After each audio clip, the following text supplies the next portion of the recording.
Good day, good evening, good night, whatever time it is for you. Welcome to the stream. Hope everyone is doing well. Oh, look at that. It took a couple of days, but Twitch upgraded the thumbnail on Link's Awakening.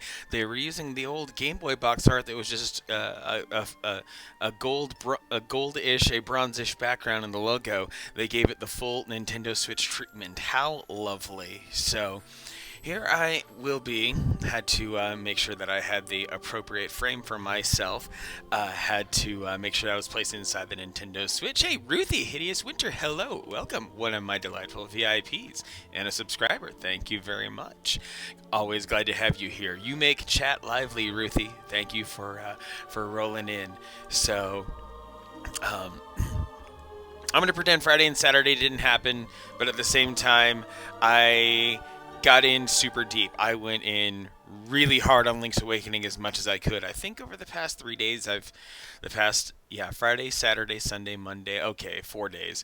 Um, but while I didn't actually acquire the game itself until like 5 p.m. on Friday. But yeah, exactly, Ruthie. Those days didn't exist. But at the same time, I was trapped in a time vortex where I still had a shitload of time to play the game. Probably about 20, 30 hours. Had to go retrace a lot of my steps. I know I've emphasized it on my other social media places, but I'm going to say it here for the sake of the stream. I am a complete freak for Link's Awakening. Um, it was the game that brought me into the Zelda fold. You know, I had laid hands a little bit on the original Legend of Zelda. I had played a tiny bit of Link to the Past and Zelda 2, um, but it was a very fateful choice on part of the Walmart at Elliott and Priest in Tempe. Long time ago, in their electronics department, back when it was floating in the middle of the store and not pinned against the back, their Game Boy kiosk happened to have Link's Awakening going on, and the family would have a weekly pilgrimage to that specific Walmart, and for some reason they were okay with me being glued to that machine for an hour or so, whatever, past the time, while my parents were able to get rid of me while also kind of knowing where I was. Um, But something about Link's Awakening captured me then, and eventually I would come to acquire a Game Boy and Link's Awakening. And even though I didn't fully understand it at the time, I still played the dickens out of it. It was it was super lovely. Yeah, Walmart's back in the '90s, Walmart's you could read all the magazines, you could read all the books, you could hog the demo kiosks. As long as you weren't getting in the way of what the employees were trying to accomplish, they didn't care. And nowadays those demo kiosks and stuff just don't exist anymore, which is to me really unfortunate. That's another piece. That's another relic of video gaming that's gone. I think something that I think is was a crucial part of the video game interaction experience. There was no demos, there was no internet DLC. There was just, okay, you might be able to play one of a certain handful of new releases in a store for a little while, and maybe you had situations like the Super NES demo kiosk where the console could actually be set to reset on a timer to cap you at 5 minutes of play at a time to kind of discourage extended playing. But in any case, over the years, I came to master Link's Awakening, and I came to see that bits and pieces of Link's Awakening would be things that would be strewn through, would be woven through all every single Zelda game that came after it. Padoka Gaming, good evening. Welcome to the stream. Just waxing nostalgic about Link's Awakening here. Don't mind me. That when it comes to Link's Awakening, there is a certain aspect to it that I feel like every single Zelda game that came after it owes something to the creativity that was allowed to be injected into Link's Awakening. There was no expectation upon Link's Awakening. It was a silly side project within Nintendo while the finishing touches were being put on Link to the Past. So without the restrictions of being in Hyrule, without the heavy expectations of being a flagship title in the Zelda series, they were free to create this side story that's Zelda derived, but also its own unique thing. So we're not playing in Hyrule, we're not playing in Termina, we're not playing in Labrina, we're not playing in Holodrum, we're playing on Koholint Island. Koholint Island being the figment of a dream by this mystical windfish. Now, one can possibly draw a line throughout all the years of Zelda. If you've played Breath of the Wild, you'll find that one of the quest situations there is to find these skeletons of three leviathans. And when you get to them, you find, oh, they're giant whales, and of which, well, giant whales have been represented several times in Zelda. You found giant whale that was the entire fulcrum of Link's Awakening, as well as playing a major part in Skyward Sword. Um, and then I can't recall, what the third one would be off the top of my head, but rest assured, there's there's acknowledgement, there's an honoring of this fact that the Windfish was an entity in the planet on which Legend of Zelda games take place. The goddesses meant for the Windfish to exist there. So, Ruthie, you've been drawing hot hipster monsters all day. You want to keep doing that? You think?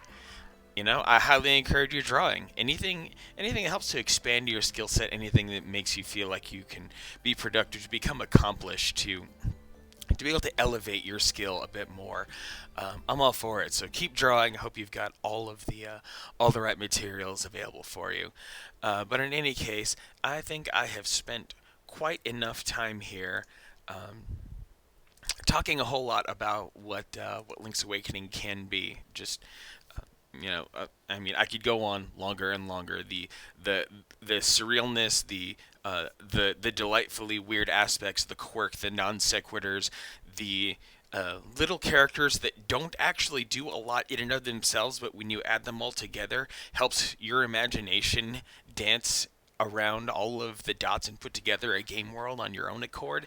That, I think, was a very crucial way of constructing Link's Awakening, so that anyone who plays it can feel like, wow, this island has been. How long has this island been around before Link crashed upon it? Um, no one knows, and that's never explained, and we're all okay with that. So It's it's time, I think. Um, so let's launch the game. I'm going to, on some level, I'm going to play with my own personal brutal efficiency. Um, I will um, I will not stop to smell the flowers. I will go from dungeon to dungeon with as much expediency as possible.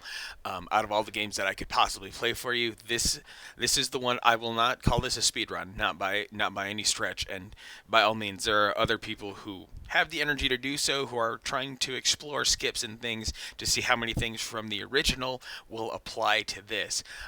There's a lot of things that they quote unquote fixed here in the remaster of Link's Awakening that make it not exactly mechanically like the Game Boy versions. So a lot of the things that a lot of the weaknesses, the technical limitations of the Game Boy that the speedrunners relied upon when speedrunning the original Link's Awakening and Link's Awakening DX, those things simply don't exist here because over the years we've tightened up our ability to make video games. It's just kind of a natural thing. So, I'm gonna launch this.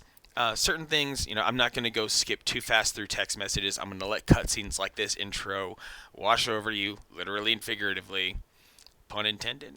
Um, but yeah, I'm going to start up a brand new save file right here on stream, so you can go right along the beginning with me. And yes, I totally get you're probably going to hear some audio crackling. That's a weird thing that the Switch does that I've not quite figured out how to overcome. And I think at current volume levels, the Switch might be a little bit too quiet as well. Let me know. Yeah, Padoka, love the anime. And especially when we get to the ending on my stream on coming up on Saturday. Um, there's so many things of the Zelda mythos that would be so perfectly represented by like a Studio Ghibli kind of situation. Uh, I feel like that would be the next step in Zelda media is to find a way to get a good Zelda movie made.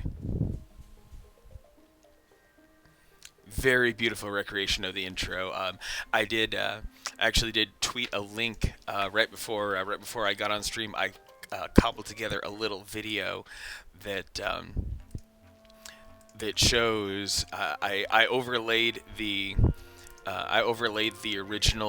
original intro over the yeah, overlaid the original intro the over this one, and it is pretty great. I really hope this buzzing goes away. I don't know exactly what causes it, but anyway. So there's the one. There's a save file I completed over the weekend. Had that one embarrassing death when I misjudged the blast radius of a bomb, unfortunately. And then this one is a hero mode save that I've been going to. That's why it's got the horn icon next to it, the evil eye horn icon. I called him Lonk there. Just that's a little way to make it distinct. Very, very difficult when you don't have any health pickups anywhere. Enemies don't drop them. You can't find them in bushes. There are no fairies in jars. You must buy healing items or you are healed by whenever you pick up a heart after defeating a boss or when you pick up a piece of heart. Those are the only real opportunities to heal in a hero mode. So I've finished it, and this is just an autosave the game keeps. For whatever reason, the game has one save that isn't something that you manually do, but it just periodically, like when you go through a door or something. So yeah, file 3 is the completed one. This is my partially completed one, which I'll hopefully have completed offline within the next couple days. But let's get a manic save going on here. I'm glad you like it too, Padoka Gaming. So, this is going to be normal, and my name, for the purposes of this, gets to be Manic.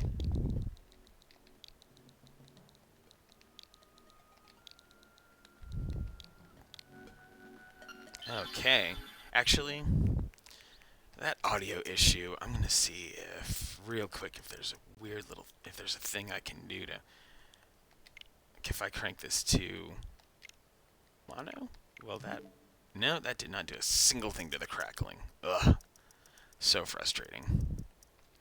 And that's the weird thing is that I don't know for whatever reason I don't know if it's my capture box or if it's a Switch. Something about it is just really allergic to the way the Switch outputs video. It's super strange.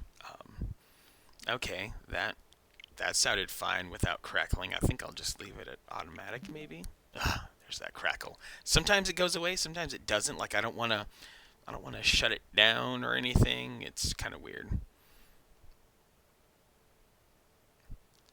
Oh, good point, Padoka. Thanks for that. Thanks for that tip about my icon. I'll have to figure out a new selfie. There's just so many different little things about my stream that I keep looking at. So I keep playing whack-a-mole with all the little things that I want to upgrade or add or things like that. I neglect to think about how my black and white icon doesn't jive with the design language it's used on the left side bar of the main interface. So thank you for that. In any case, well, buzzing or not, let's dig in.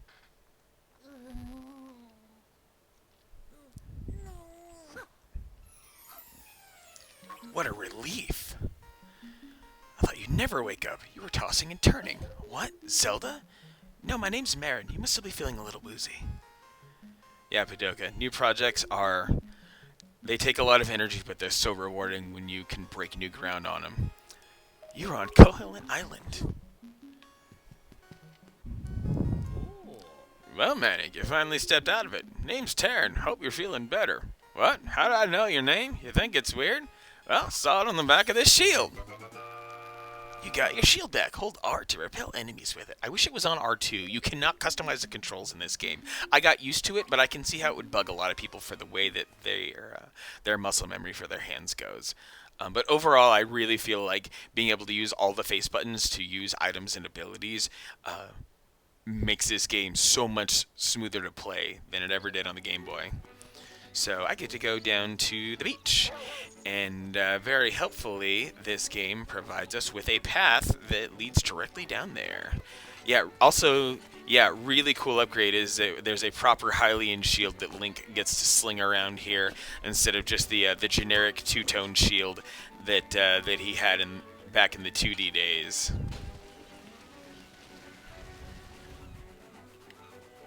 And another weird little thing, when Link is using his shield or holding out his sword, his walking speed decreases. So that's one of the... I understand why they did it. It's just one of those weird new little adjustments to the mechanics of the game they did. Yeah, not a wooden shield. Still a steel shield, thankfully, so it got sort of an upgrade. The weirdest thing that I found... I was watching another streamer, the Nina Lee, by the way. She runs a wonderful stream. And turns out, likes will not eat your shield. She got eaten by a like, and then Link popped out. He still had his shield. I was completely dumbfounded.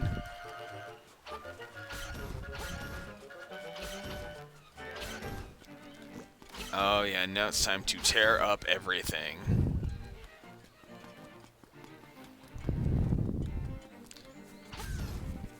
But it also means slashing a ton of bushes so I can get myself some money. Oh yeah, we all hate likes. Like, I hate them so much that I was so efficient at killing them that I didn't even realize that they did not eat shields anymore. Totally crazy thing. So I realized I was told to go to the mysterious woods, but since I now have the sword, that allows for a small amount of while I'm here kind of things. So it's all about the routing and being able to make sure that I collect as many things as possible while it's convenient to do so. But yeah, Padoka, likes are probably like there is certainly a gap that I don't hate them as much as I hate wall masters, but at the same time they still inspire a sort of visceral, I must kill it on principle kind of thing. Other enemies I will happily have no issue walking past, but likes, regardless of their iteration, I must absolutely destroy for the sake of goodness. They just don't deserve to have any existence. I give them no quarter. Yeah, it is very weird, but also really, You end up having this sense of smoothness over the game world when you're not moving through the game grid by grid piece. It's really cool. Now the trendy game has had a little bit of an upgrade as well, because back on the Game Boy situation, you could mechanically easily uh, pick up anything. You could run in there, run the board, clear it out with some very specific button taps. As long as you had the timing right, there was no faulting. You could 100% reliably work the trendy game back on the Game Boy. This is not the case anymore. They added hella physics to this. And thankfully, some of the larger things you don't have to worry about, but then some of the smaller things, like that rupee, obviously, absolutely terrifying to pick them up because you saw how it rolled inside the claw, and that rolling means it could easily have slipped out. Are you freaking kidding me, Yoshi? Well, at least I got 50 rupees, but I really need that Yoshi in order to be able to do anything.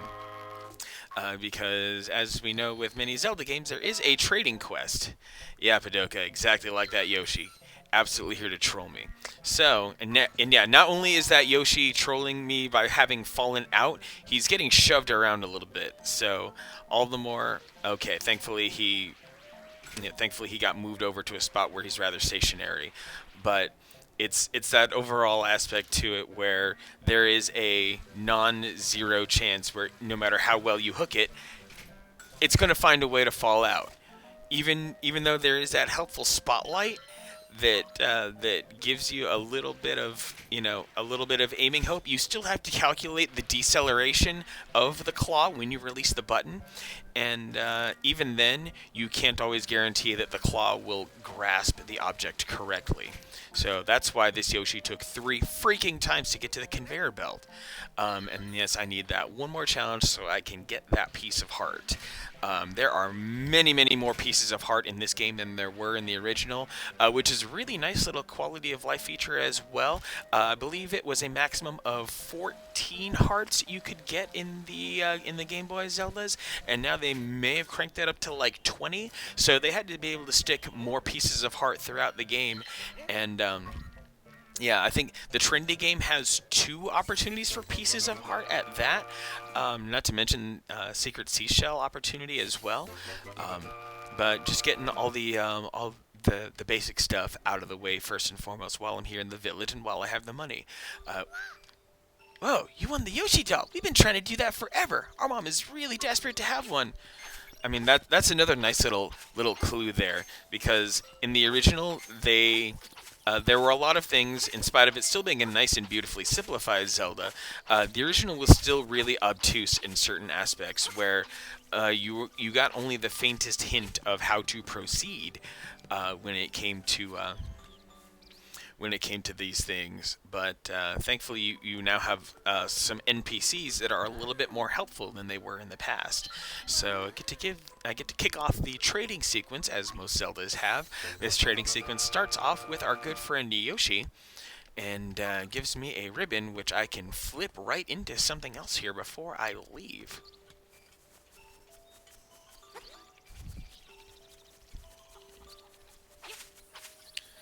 So, with the ribbon having been grabbed, I get to go hang out here at Madame Meow Meow's house for a second, where she has not 1, not 2, but 3, 3 Bow Wows, 3 Chain Chomps, 2 not chained, 1 chained, because obviously. But there's Chow Chow, spelled this way, C-I-A-O, and then the one in the other room that we can see on the other side of the wall is just C-H-O-W. Makeup, jewels, dresses, I want it all. Oh, that ribbon, I need it. Will you trade for my dog food? Yes. She sacrificed her glam. She sacrificed her food for some glam. That is truly impressive. So onward, this fierce beast Bow Wow right here. He has a part to play a little bit later. But for now, we have to go into the mysterious woods per the owl, but only because there is a key to be retrieved, so we can enter the first dungeon. And if this crackling becomes genuinely bothersome, it might bother me more than it bothers you guys, because I think you guys get to experience it at kind of at a lower volume than I do. And maybe I'll lower the volume in my headphones. But yeah, I might stop to fix this a little bit later.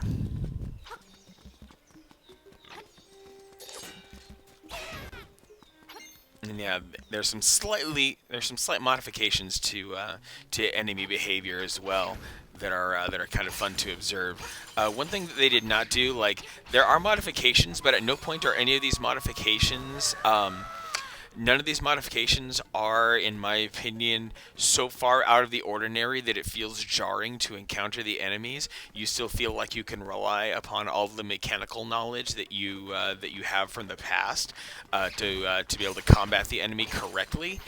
Um, they took a lot of care in making sure that if you loved the original, if you were absolutely slavishly, fully muscle memory committed to the original, that you could play this exactly as you remember it. The capture card I'm using is surprisingly Evermedia, not bottom shelf stuff. So I'm surprised that I'm getting it.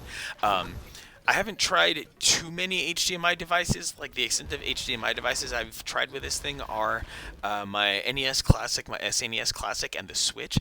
There are times where this Switch has not caused crackling in the in this, like when I in some of the vignettes I recorded and some of the other footage I've recorded. No crackling whatsoever. I wonder if this is maybe a byproduct of. I'm gonna see if there's like a filter I can throw on this. Maybe like a high pass or a low pass filter um, that can help this, because there is something I'm not a fan of when it comes to this.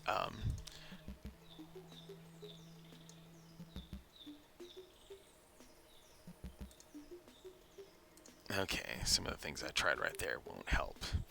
Um, Yes, Nintendo Switches, from some cursory Googling that I did, Nintendo Switches seem notorious for really weird issues when trying to capture the HDMI out of them. I just kind of wonder if it's due to Nintendo's decision.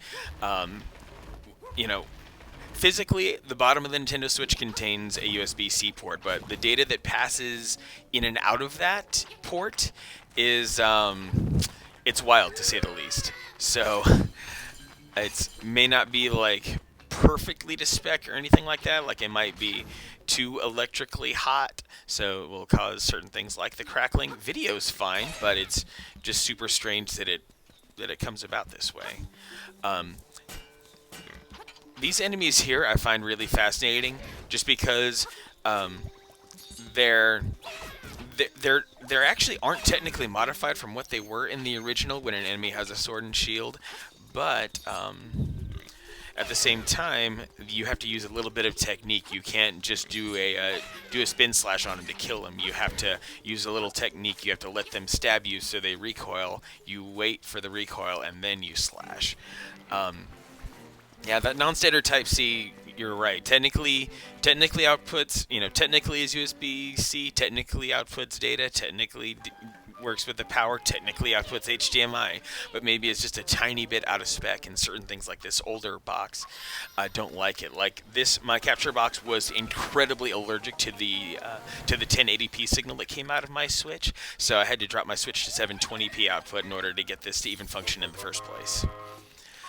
So now that I have the magic powder, um, mind you, I'm going to do things that look like they are happening unprompted, but it's set up for a certain task that's coming up.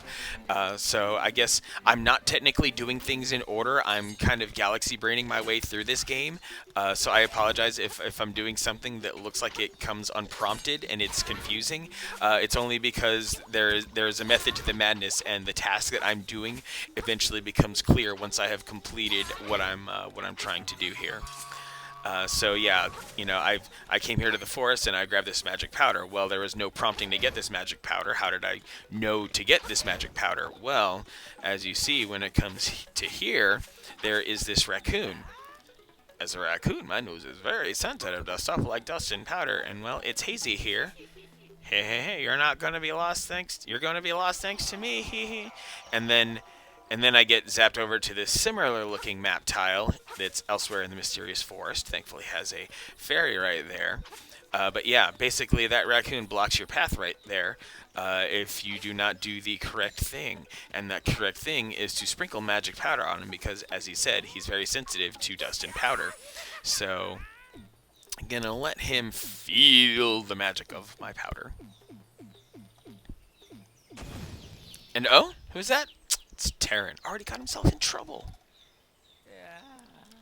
Last thing I can remember was biting into a big juicy toadstool. Then I had the darndest dream. I was a raccoon. Yeah, sounds strange, but it sure was fun. And now, hey, I can move forward, and then I can hit this chest, and ta-da, a key. Oh yeah, you'd be amazed at the stuff from the original that they kept. It's truly immense effort was spent in preserving all the stuff that you remember from the original, from some of the timings to redoing some of those specific little graphical things that they did that were, in all honesty, a byproduct of, having to work within the computing limitations of a Game Boy.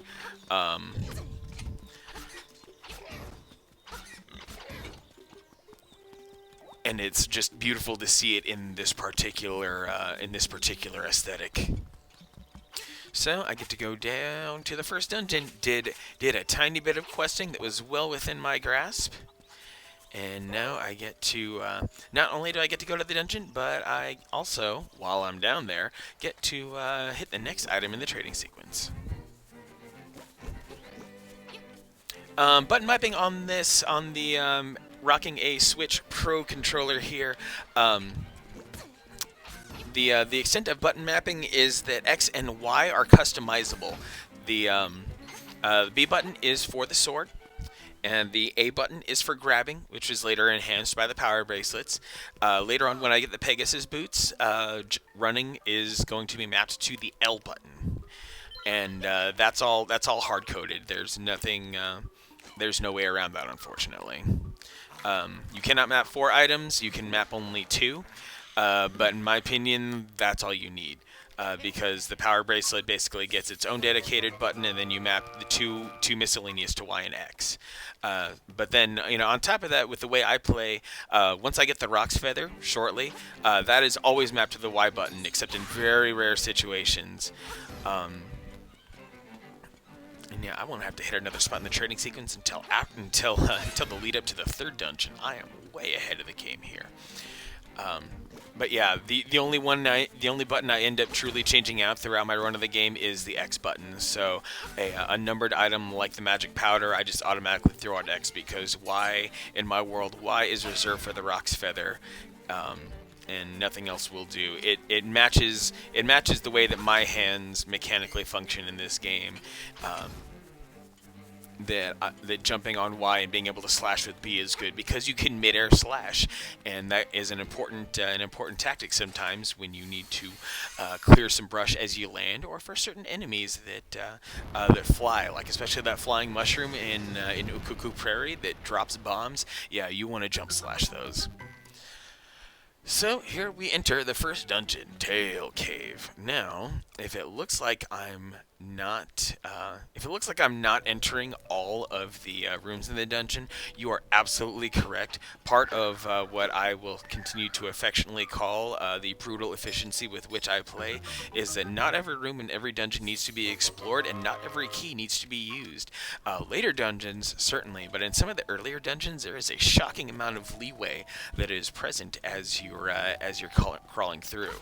Sometimes you have to go through and perform particular tasks to be able to get things like the map and compass, which the game kind of makes you feel like are mandatory. But when you know the dungeons, you don't actually need to expend the effort to get those things.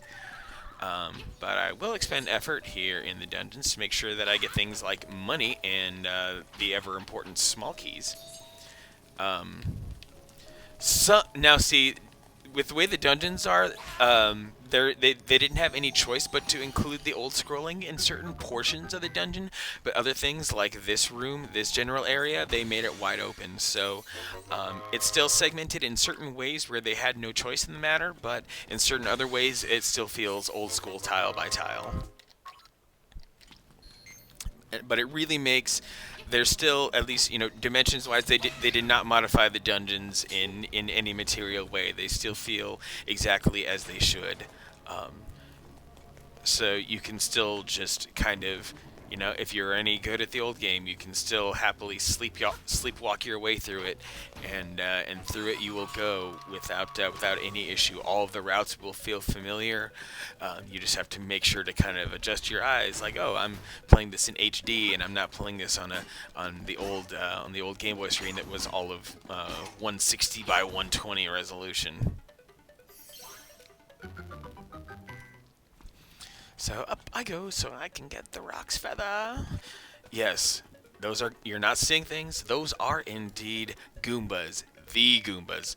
The ones we all know and love. And the key to Goombas and the key to staying alive in dungeons sometimes is if you stomp on their heads, they will reliably drop a heart.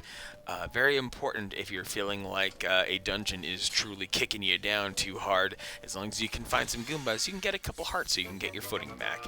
And now I have the Rock's Feather, which is truly going to open up the game in crazy, crazy ways and will, for the most part, stay attached to my Y button.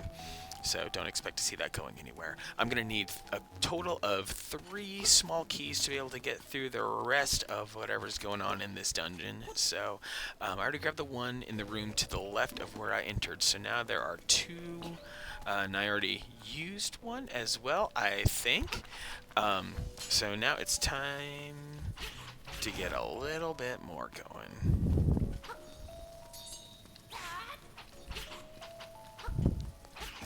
But I'm gonna come up here, grab the boss key. I'm gonna be really salty at myself because I'm actually down a small key, and I have to think about where to grab another one. I feel like I skipped something already. I'm just playing here. I'm so full of hubris about myself that I've already neglected a key opportunity. Oh wait, there was a key in the first room, I think, with the Buzzy Beetle and the switch.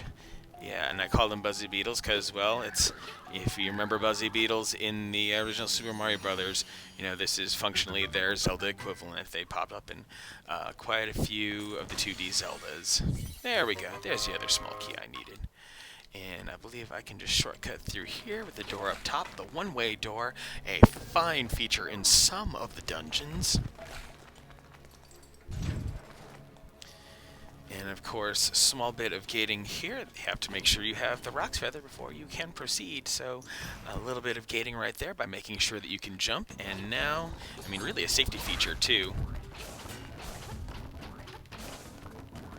Oh, I was 1 hit away. 2 hits away? There we go. Mid-bosses still drop fairies, and the teleport thing in the middle still does almost exactly the same thing that it does, but I feel like it's a little bit more finicky than what it was in the originals. But thankfully I don't have to use them that much. Now here we have Moldorm, and Moldorm, this is where I'm one of those freak players who's going to notice all the little things that have transpired so far. But Moldorm is where I think a lot of things will really stick out, because one of the things that they decided, they gave Moldorm a little bit of a gift here. Watch after I slash him. Yeah, his weak spot closes up while he's doing his thrashing around. That was not a thing in the original. Back in the original, you could constantly slash him. He had no invincibility frames. So here in this go around, they give Moldorm a fighting chance, to say the least.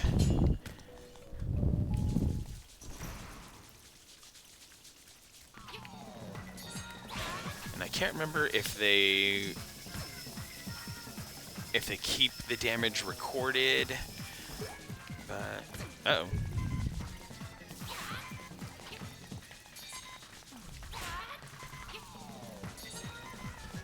Come on! I'm embarrassed now. I had no business. Yeah, and that's the other thing that I found funny, is that he's a is that he's a hamburger. So might as well retry. Might as well take the death. We're not going to get the good ending. I'm sorry. I apologize. Well, I won't say. It's not like there are two endings. The ending is the same. Is the same regardless. But there's just a tiny addition that I hope to capture a little bit later on when because I'm trying to go through Heroes Mode Deathless, and it is a pain. But in Hero Mode, I've already gotten into the Color Dungeon to try to get my blue tunic. Okay, Moldorm down, and Heart in the middle.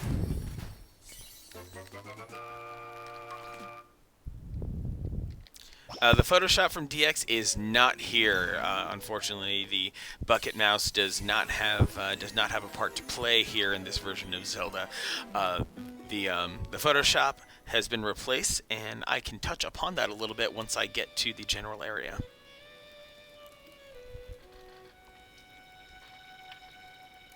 And I totally never actually investigated how to turn off those alerts for Nintendo Online. I should probably do that for the sake of the stream, because I probably have a lot of friends who would not like their Nintendo names to be shown to the public like that.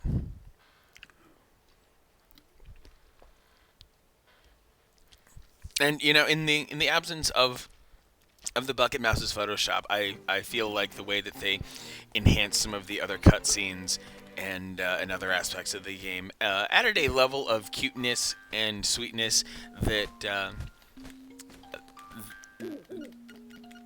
that you'll feel like, oh, I'm not missing anything. Yeah, I guess I could put my Switch offline, turn off Wi-Fi real quick to make sure that I have some fully, properly uninterrupted play here. And oh no, those two kids were playing ball and now they're freaked out.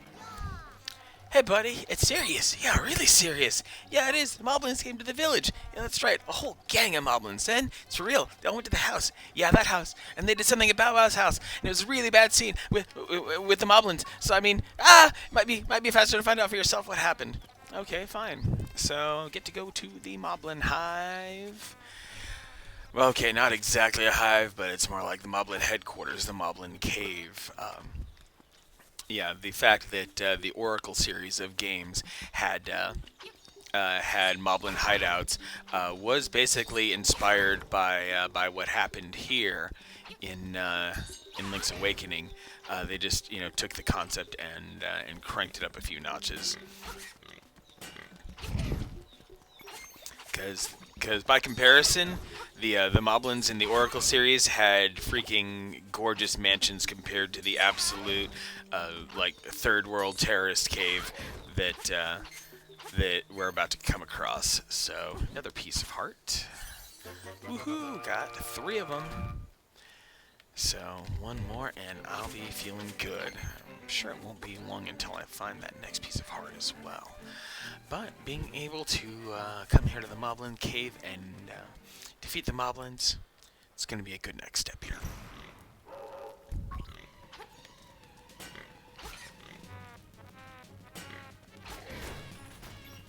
Mo money.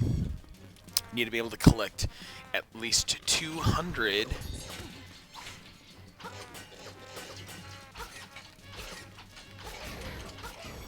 Hoping to get 200 rupees by the time I need to get to the 3rd dungeon, because buying the shovel becomes a required thing. Now, this little boss, you must be an assassin sent by Madame Meow Meow to rescue the mod. You came here to get me, but it is I who will get you. And he's just really simple. He throws a spear, and then maybe 2 spears, and then he gets angry, charges, and yeah, that's about it.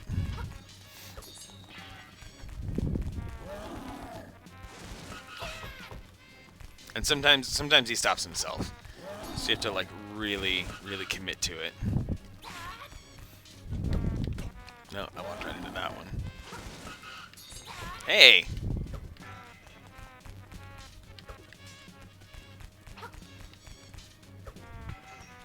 This one's a bit smarter than he's ever been in the past. He's learning. Oh, what do I have to do? What do I have to do to get you to crash in the wall like you normally do? His AI is so much better.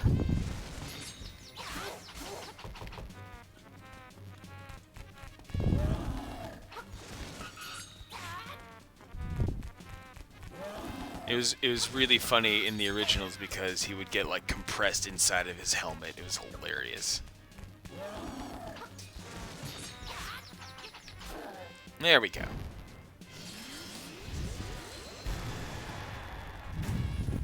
With a fairy, just in case.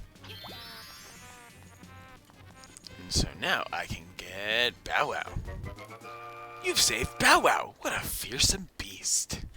Like of all things to steal, really. Like we know Bow Wow is on the good side of things. No way he would work for moblins. Yeah, Bow Wow is. I mean, Bow Wow is actually fairly intelligent. There's a thing or two that he does that I will show you. That says Bow Wow is truly for the good guys. That there was no way he was going to be converted to the bad side.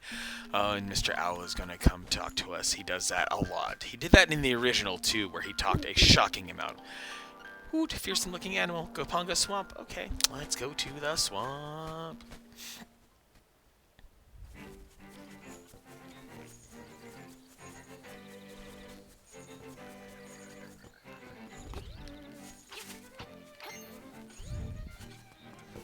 And I have to take the long way, unfortunately, because otherwise I am blocked by boulders that cannot be dealt with until I get the item that helps me deal with boulders.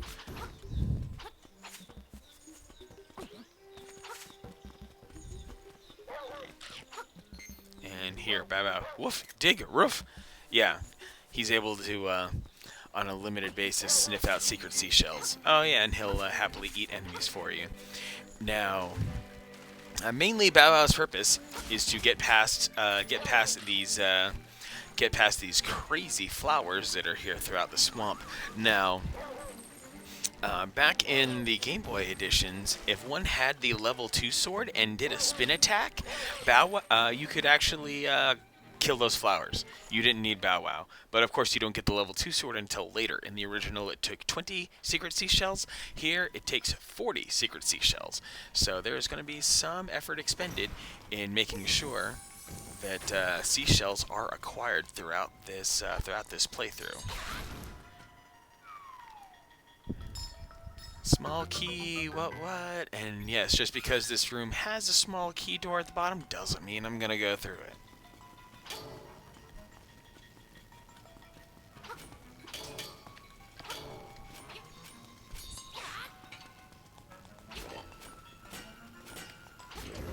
And what's in here?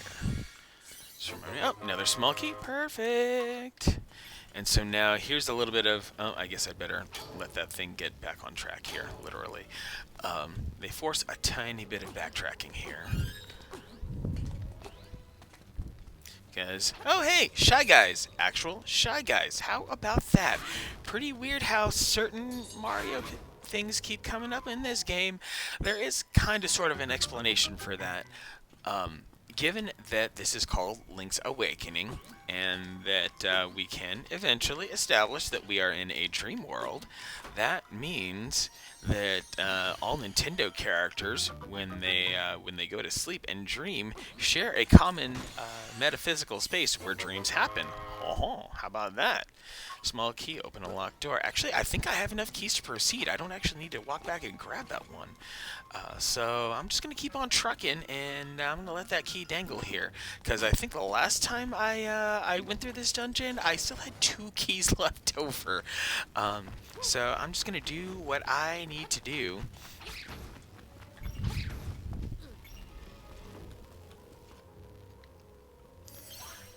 And that thing I need to do is go down the stairs by performing a simple block pushing puzzle. Do do do do do do do. And forcing some jumping, but of course.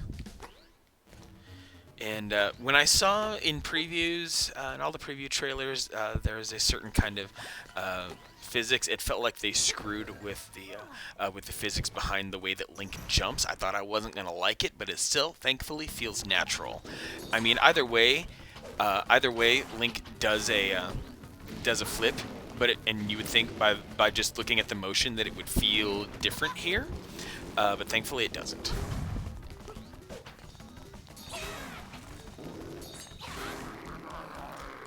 Yeah. Thankfully, easy high Nox enemy. High Noxes have had many an appearance throughout Zelda games. They just happen to have their most fun and disgusting appearance in Breath of the Wild. Okay, another locked door. I think I'll pick up some rupees here. And refill on magic powder. Sure, why not? Because the next room requires usage of the magic powder. We have one of, I think, like might be the only room in the entire game in which you encounter Boo. Yeah. Another Mario enemy coming to harass us, but now we have the power bracelet. With the power bracelet, yeah, finally all those things that were obstacles now are not an issue. All I have to do is press the A button and up the lifting goes. And as it turns out, in spite of what you're presented here with this hallway, you are not actually required to use the bottom track at all. You can make it to the end all the way up here on top. So I'm just going to cruise my way through here because there is a certain room here at the end of the hallway where the boss key is hiding. As soon as I clear out some enemies to give myself a little bit of wiggle room. Ooh, you know what? This will help out. Just a little bit of a help. So this room is funny. This room has been a run stopper for a lot of people back in the day, because it may look like I had some really weird priorities going in and defeating the bunny, also known as the Pole's voice. Defeating it first, but that's for a very good reason. Because the only way that chest appears is if you kill those enemies in that specific sequence. You can run up to an owl hint statue elsewhere in the dungeon that will tell you specifically to find the boss. You must defeat the imprisoned Pole's voice last Stalfos, and that's of course the game is you're in the game. The game is going to use its own internal jargon to describe things, so you have to figure out what's a Pole's voice, what's a Stalfos. And that is indeed how it goes. You have to make sure that you've identified what you need to defeat, and there we have it. So, yeah, we have a sentient block here that wanted to resist my efforts to make it go downward. So now here we are. I just need a couple hops until the boss, the clown in a genie bottle. Zoom in.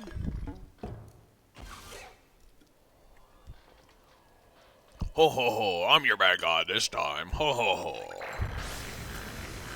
I'd probably be a crazier voice, but I don't have it in me right now. I'm here to freaking conquer this game with a certain level of fury and determination. Because, I'm in full public view here. I have to show dominance against the game. At least that's how I view it, anyway. I can't move, but I'm still alright. Your little sword won't break this bottle. Even the walls here look tougher than that dinky thing. Oh, well, he just totally gave it away. Ha ha ha, correct. Nah, you can't hurt me as long as I have my bottle. Yeah, fireballs being generated.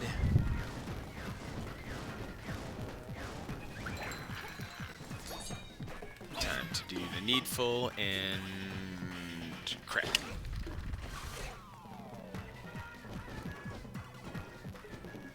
One more throw, the bottle will crack, and then he becomes fully vulnerable.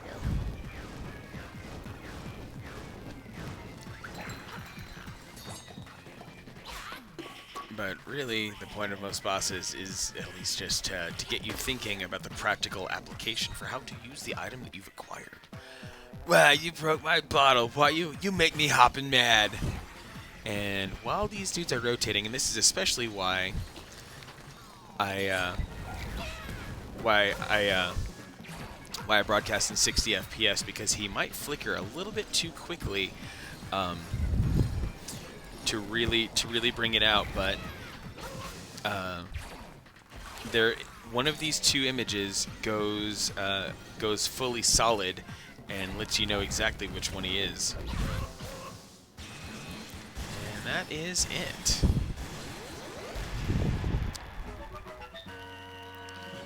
And another change, normally those heart containers would appear exactly where the boss stood when you defeated it, but now just appears dead center of the room. I guess that solves a lot of logistical problems depending on where you could possibly defeat the boss. So they just unified it to heart container appears in the center. That was the workaround they did in the Oracle series as well.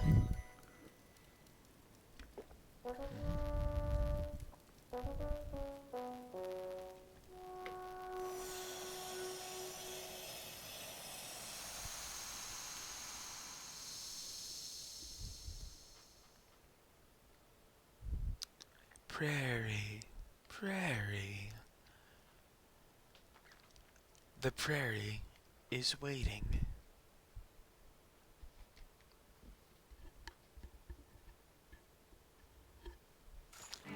Okay, so I actually have to pop right back in here now that I have the power bracelet, because anyone who is observant saw this chest here, and we get to crank it open and get the spoils within.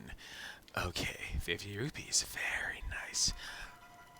Alright, so for the sake of this, in case anything goes wrong, I'm going to make sure that I save and preserve that one embarrassing death. I'm just going to unplug and replug my Switch real quick. Hopefully that causes things to like resynchronize and the audio won't crackle. So I hope this doesn't blow things up. 2, 3, 4, 5, dun, dun, dun.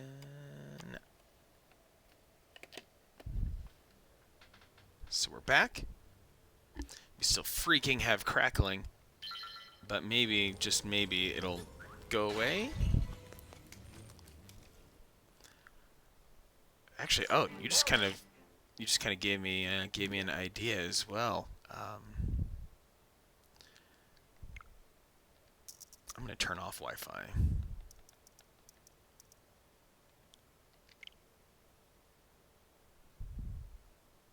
If it'll let me just turn off Wi-Fi, because I just want to turn off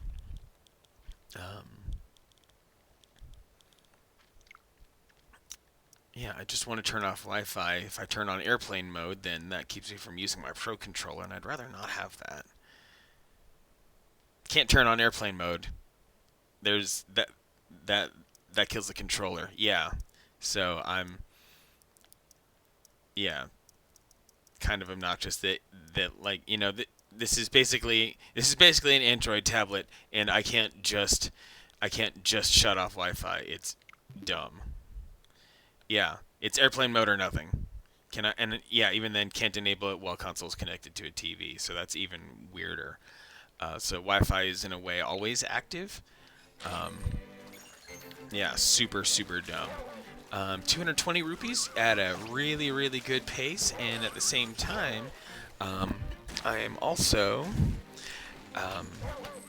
yeah, really good financial pace here.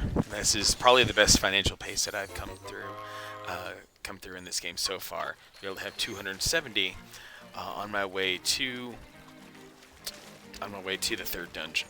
And actually now I can escape in an alternate direction thanks to my power bracelet. Because I have to. Unfortunately, the game will not let me proceed unless I return Bow Wow to his rightful place.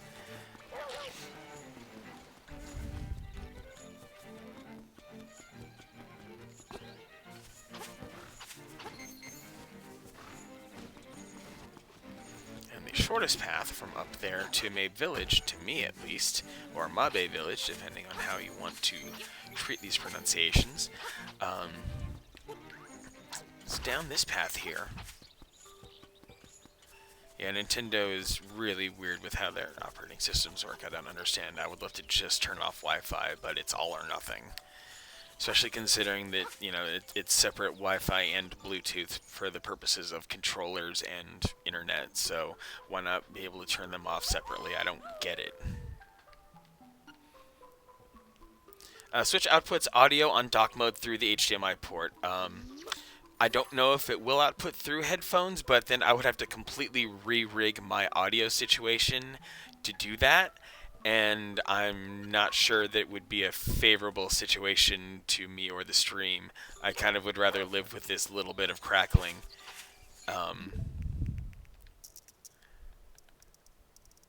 Instead of trying to like reroute through analog audio.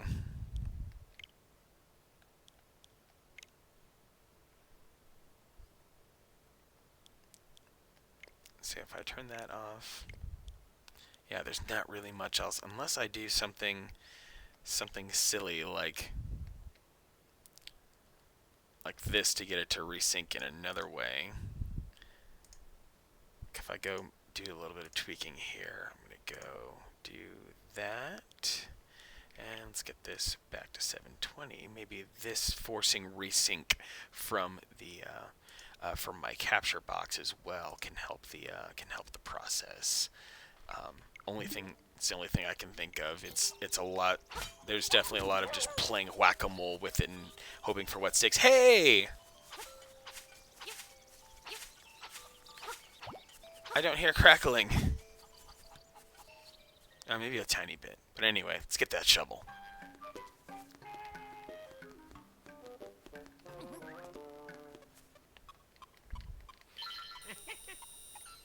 At least it seems not as pronounced, I guess. I don't know. Oof. Yep, still there. Thanks for contributing to the effort, though, Padoka. Yeah, it's just Nintendo Switches are hostile to capture cards. It's just something that a lot of us have to live with, and it's kind of a crapshoot if the capturing is perfect. Oh, here comes another heart. And let's see, how did I get to do this? Get to do here and here, and then that, and that. Bang! 50 more rupees. That's a nice recovery. Get to pay for half of, or a quarter of the shovel that I just bought. Let's see what's next. Then this to the right, this down. Pick up the skull and heart piece. Yeah, the crackling seems to be going in and out too, which is weird.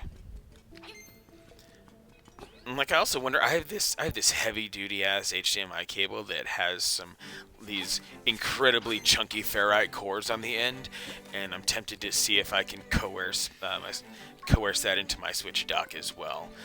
Let's see. Ooh, crap! I need to go buy bombs. Missed that part. Good thing I remembered.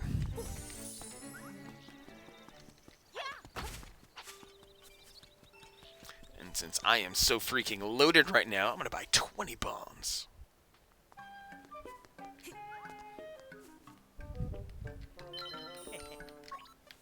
And that's another little quality of life thing. You don't have to exit and come back in. They just regenerate right there if it's something that should be available. So, onward to Dungeon 3 with a very fun quest to go along with it. Maybe one of my favorite little between dungeon quests in this entire game, in that we get to meet a particular character and do his bidding, and in the process I'll learn a little bit about video game history, and I will talk a little bit more about that when we get to the character.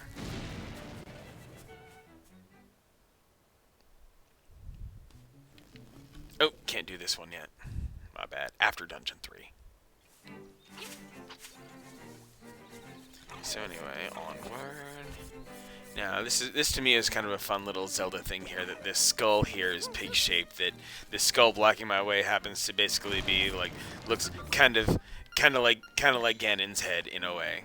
So, let's keep making our way down here. This pathway had to be cleared, even though, like, something keeps drawing me down that pathway, even though it's technically the long way to where I want to go in the first place. Uh, but it's a place I was going to have to be anyway, so I'm not mad about it. Oh yeah, those flying mushroom bomb chuckers are still with us, and they're still just as obnoxious. The audio crackle is gone. Don't know for how long, but it's gone. So anyway, we get to enter Richard's Villa. Richard's Villa? Anyway. Here he is. Salutations. You wouldn't know by the look of me, but I used to live in the castle. My servants went berserk and I was forced to flee to my villa. So you're looking for something, are you? I may just have what you're after. But first, I want you to retrieve the golden leaf I left behind the castle when I fled. Okay. Smashing. To tell you the truth, there are 5 leaves and I want them all. Okay, you'll need to do some digging, so buy a shovel. Are you off then? Good luck. There's an Easter egg in there, but you'll have to find that on your own terms. I'm not going to stop and waste time for that Easter egg, because one has to stand still in that room for 2.5 minutes to reveal the musical Easter egg. And then it's the same Easter egg that was found back in the original as well. It's a little thing for Nintendo nerds called Totaka's song. Anyway, time to infiltrate the castle. And luckily, since I have some bananas that the alligator gave me, I can enter the castle. Yeah, out of context, that doesn't make any sense. The alligator gave me bananas because I gave him dog food, but because of that, now I can get into the castle. I'm not a crazy person. I'm doing exactly what I had to do because the monkey asked me to.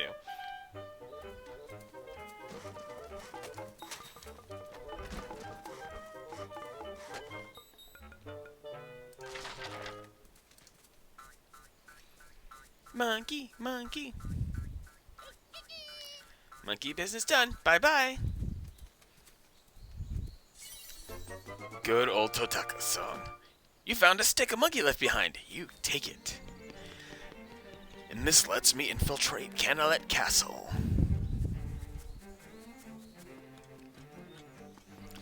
And oh, the fact that these trees have fruit on them is not an accident. That is intentional. That is a new mechanic that they injected in the game. Once you get the Pegasus boots a little bit later, you bump into the tree, you eat fruit, you get health back. Really nice. But anyway, now to infiltrate the castle.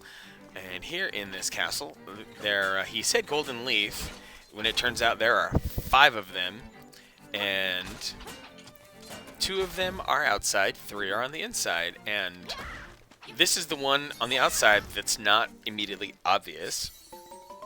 There's this crow in the tree, but it doesn't attack me immediately when I go near it like most crows do. How do I find my way around this predicament? Well, yeah, you have to take that extra step of initiative and throw a rock at it.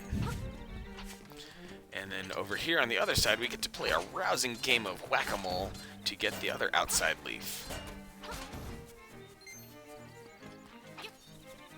But I'm going to clear this enemy out first, because I do not want him in the way.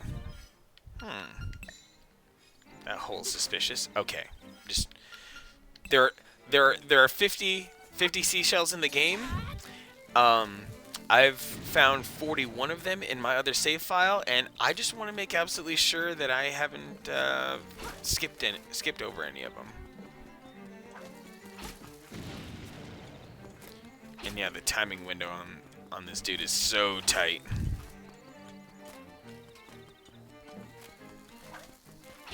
Because he will chuck a bomb, and you can only hope to not get hit by the bomb when you run up to attack him. It's very, very fine. Like, you might be 1 or 2 tiles away from the bomb blast radius. But anyway, time to infiltrate and get that next golden leaf, which is thankfully some low-hanging fruit. Oh, and I also just learned this on Nina Lee's stream, that yeah, that enemy in particular has been weak to freaking magic powder this whole time. Like, what the hell?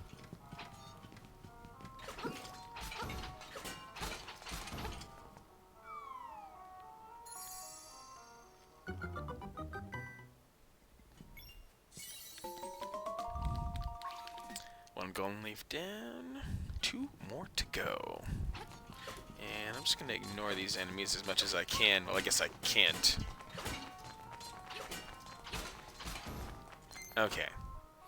So hitting that. Now, previously, back in the original Legend of Zelda, the entire screen just shook. You didn't see any animation that looked like this. You just saw the screen shake, and it's like, huh? It sounds like the gate open, and you just kind of had to, picture in your mind the gate opening. Now they don't hide it. They actually show you the gate being open. So here is the next obtuse leaf. Hiding behind the left of the 2, like, frozen in carbonite guards. Like, that's just downright cruel. What the hell happened in this castle that living guards are encased in stone like that? It's downright terrifying. And I feel like there is an aspect here of Kanalet Castle where it's like this miniaturized version of the labyrinth that is Hyrule Castle in A Link to the Past. Because if you play this in A Link to the Past back to back, you definitely begin to see some of the pieces that they have in common. Because that's just that was Nintendo of the era. It's like, okay, we have big Legend of Zelda, and then we have. And then we have Little Legend of Zelda. Now, you may be wondering why the heck that door finally opened only after chucking a pot at it. Well, back in the original, those doors just looked normal. There was no indicator whatsoever that one of the mechanics was to chuck a pot at it in order to make it open. But now they've helpfully made those pots. Or made those doors with a pot carving. Aha. So now the door gives you as much of a visceral clue as possible that you should be throwing a jar at it or a vase at it, whichever you go. I think the game refers to them as vases. Well, I'll have to check. I can't remember now if the game internally refers to them as vases or jars. But in any case, different behavior. Also new to this Zelda is with throwing jars is that if you grab a jar and you hit if you grab a jar and you throw it at another jar, both will break.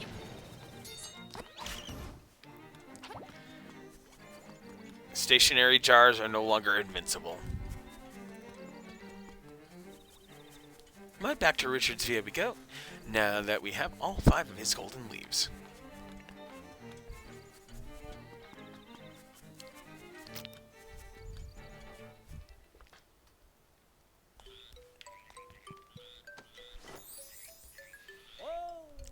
Ah, tres bien. Very good. I see you have recovered all of the leaves. Now, move this statue and you will find your reward. I probably should have read him in a French accent, given that he says très bien.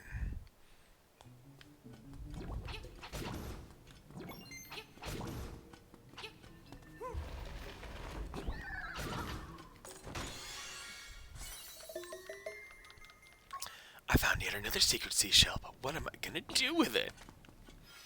3 of them so far? I feel like that's a little bit low. But as my ability to explore more and more of the map rises, so will the rate at which I pick up secret seashells.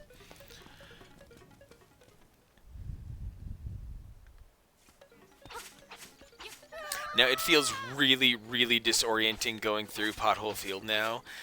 In this fashion rather than the original, because I had just rote memory of the original Pothole Field in its 2D grid form. It's completely foreign to me in this 3D form. Really disorienting to try to go through it because I had it mostly memorized, and that piece of heart here is also brand new. Oops. And because of a quirk of how this game is 3D, you can do stuff like, yeah, you can nudge a bomb over there in that way, and if you hit just the sweet spot, you can still jump over. You're only meant to be able to clear 1 tile, but you can still jump over 2 as long as you hit it right. And you can, yeah, just fudge your way to the lip right there and wiggle your way out. And this is the digging he was talking about. You got the slime key. Don't know why an eyeball means slime, but a single eyeball. But anyway.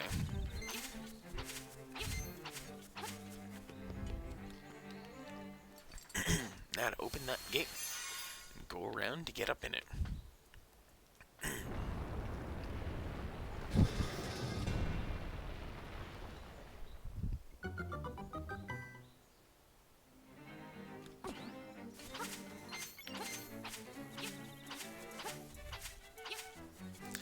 I can see how the scrolling is disorienting, and not just the scrolling, the fact that they do, that they really wanted to emphasize the toy playset aesthetic by doing the tilt shift thing so that it's blurry around the edges.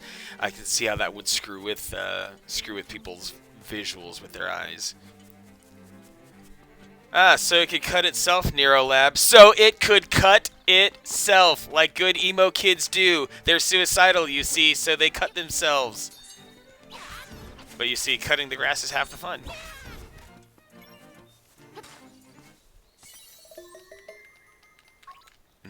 And the grass, if the grass did cut itself, it wouldn't have provided a handy marker for that secret seashell.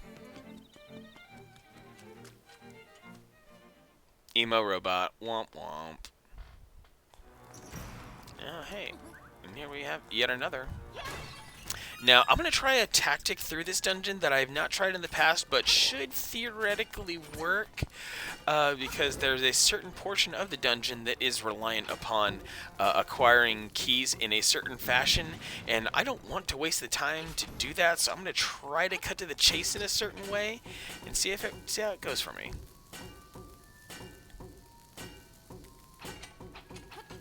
There we go.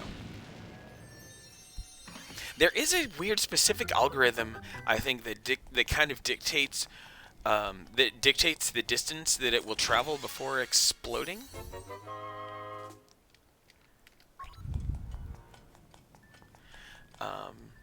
That not only must it, that before exploding, as it bounces around, it must traverse a certain distance, a certain quantity of tiles.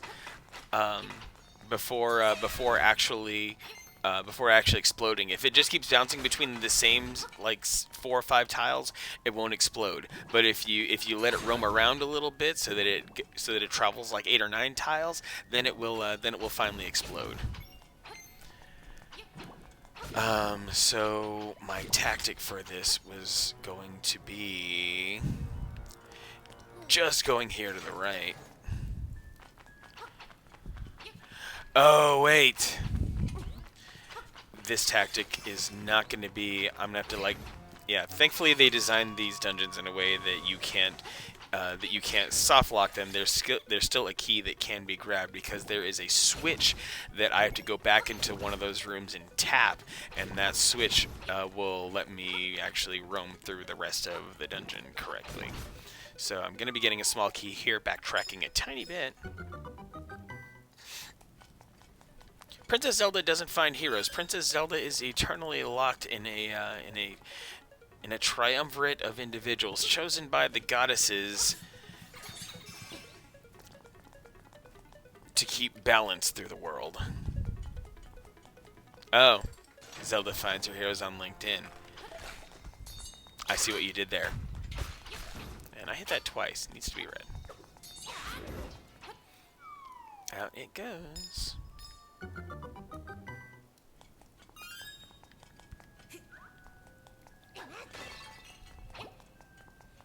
Okay, now that I've tapped that, I can proceed. That enemy is a million times more obnoxious in this version of the game. You could sword kill him previously, but here in this, no, there's nothing of the sort.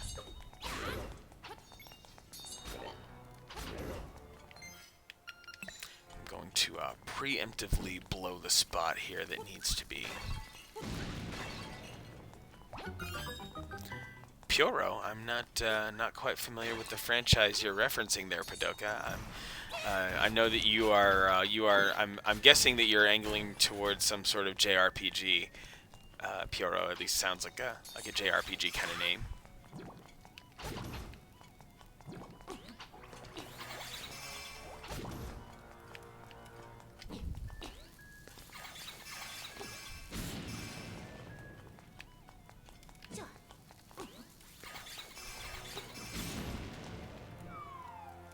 Oh, recurring character in WarioWare. That makes sense. Would not surprise me if WarioWare had a character that was a meta inside joke for another game like Link's Awakening. Because Link's Awakening inherently is full of meta inside jokes as it is. Alrighty, moving onward through the one-way door so I can make my way back and pick up more bombs.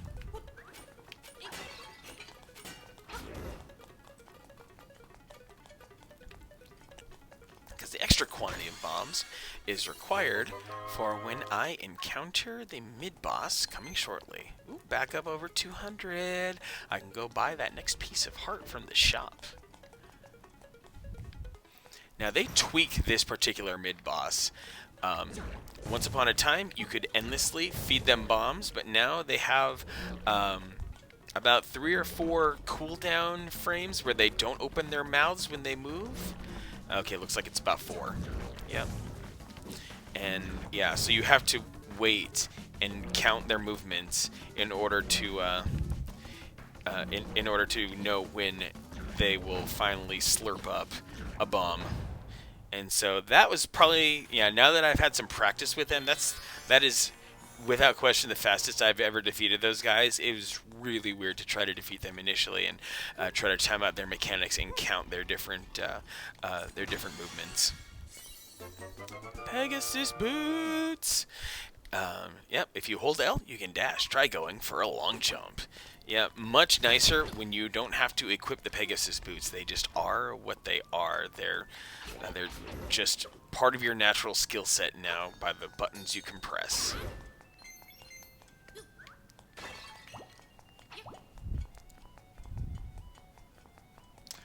So much booty to grab here, Mr. Barker. All the booty. Zelda games are nothing but booty. Especially if you play Breath of the Wild. Don't know what was going on with Nintendo with Breath of the Wild, but they gave Zelda plenty of booty there. Okay, 2 more small keys to acquire. Yeah, these bomb enemies are particularly annoying because they taunt you with that countdown timer on their face.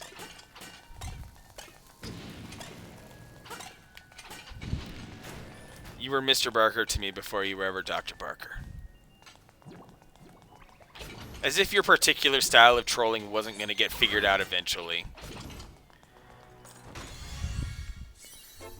Dennis didn't say a damn thing to me. There's only one person, aside from my sister, who talks at me that way. And it for sure gets to be you. And yes, I said talk at me that way. I said what I said.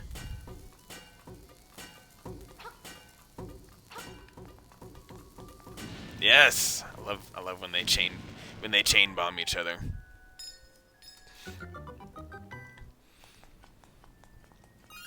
Okay, so I need a 4th small key, and this may end up being. So I sacrifice 1, get a key. Sacrifice another, get a key. There is another room. Wait a second. I know where I need to go now. There's one more little room that I've neglected. It's down this way.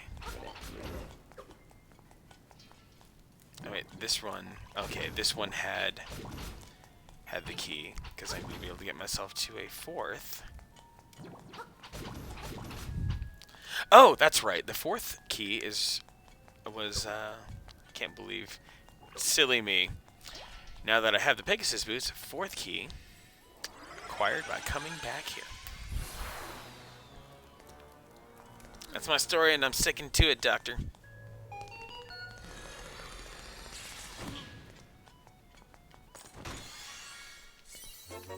Seems a little bit hacky that they force you to go through this weird room at the beginning of the dungeon, but I guess by putting the room right there in a place where you might walk to it first means that you'll pay attention to that room and remember it for later, so that when you do need to dungeon crawl a little bit more, you'll be like, oh, there was a chest in that room, and I couldn't go into that room because of that enemy that kept pushing me back.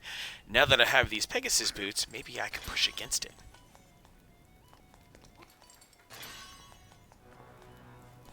Now that I have the 4 keys, get through these, and let's get to the third boss.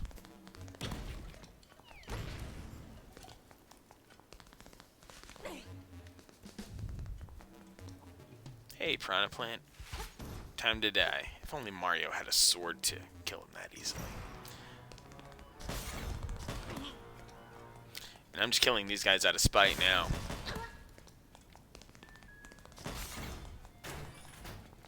Refill on health by smashing this.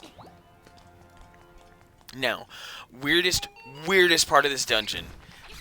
The fact that, okay, I'm at a point in the dungeon where I don't need any more keys. I'm here at the end. But, for whatever reason, this dungeon will give me an extra small key right when I don't need it. Oh man, airport room is so accurate. Or it's how they organize lines at Disneyland. The Slime Eye. Whoa. So this boss is a little bit tougher than his previous incarnation. Normally you could slash at any part of him, but now you actually have to go for the eye. No way around it. You must slash the eye in order to be able to get anywhere.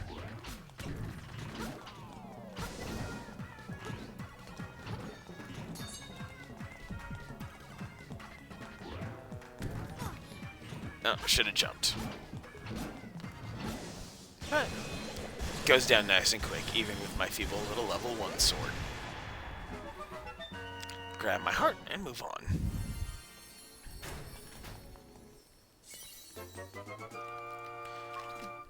Oh yeah. 3 dungeons down, and I'm already plus 4 hearts. You got the Sea Lily's bell.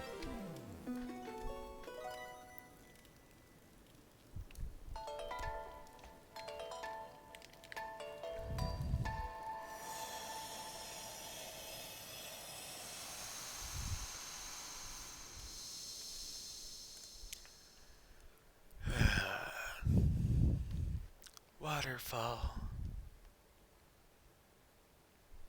It is hidden in the waterfall.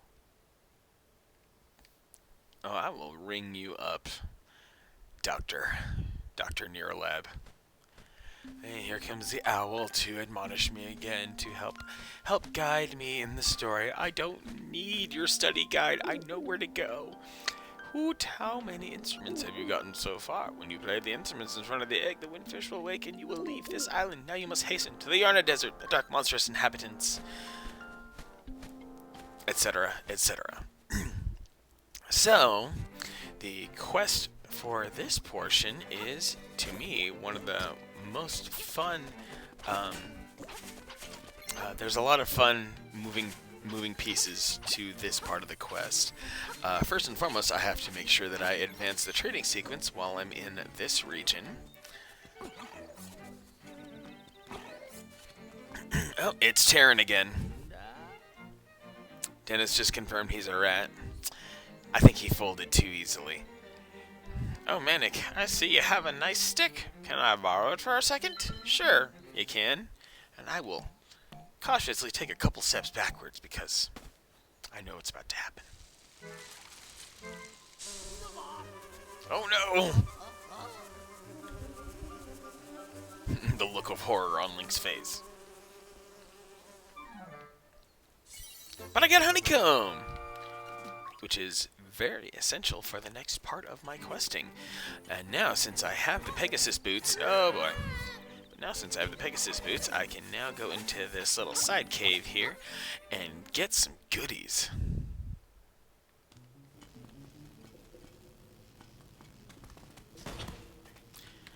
Now, it's kind of weird. Back in the Game Boy version, these weird little objects looked like they were, like, really hard gemstone kind of things, but now they're, like, inflatable and they pop. It's odd.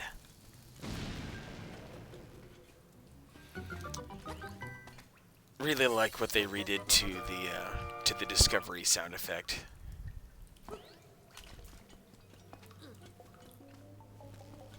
And now for the not so cool prize, just a little money.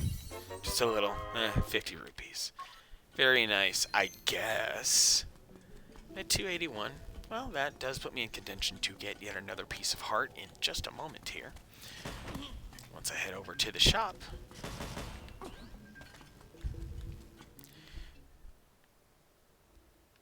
Because since I am in the vicinity, I might as well do a little bit more questing, get some secret seashells, get some more pieces of heart, and stock up for the fun times in the future. And see, this tree, I believe it was? Yep, secret seashell. Bang. But what do you do with it?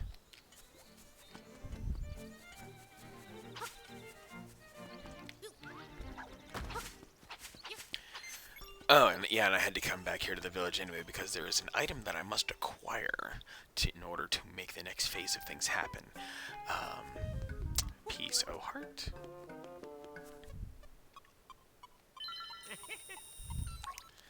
The 3 seashells for being stranded on a desert island and using them to wipe my ass. Is that the joke you're angling for, Mr. Barker, Dr. Barker?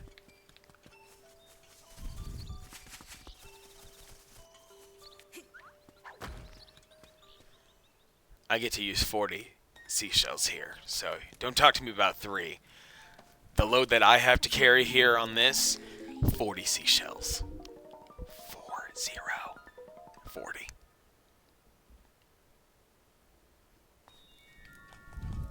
So not only am I on an island within a dream, I just went to sleep and I'm in a dream.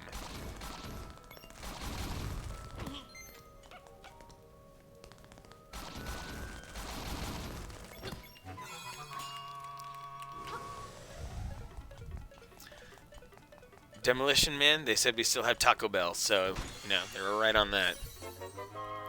Even more money makes up for the 200 bones that I just dropped on a piece of heart. The game giveth and the game taketh away. More importantly, the game taketh away and then giveth right back. In just certain other ways, as long as you are crafty. Okay, I have woken up, and for some reason I now have an ocarina physically in my hands, even though I grabbed it while in a dream. Yeah, Demolition Man was wild. Oh, a cutscene. Kind of thing. It flashes when it goes into a pre-scripted kind of thing. Hey, nice ocarina. Will you accompany me as I sing? Oh, I can get this right now. I don't have to get it later. This actually works better for a scene later.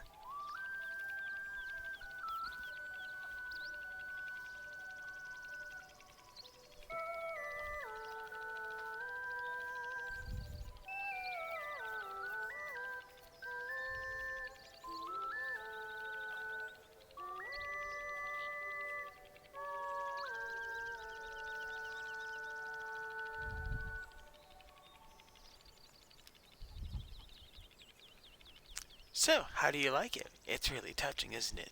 Does it stick in your mind? Typical accompaniment trying to steal the show.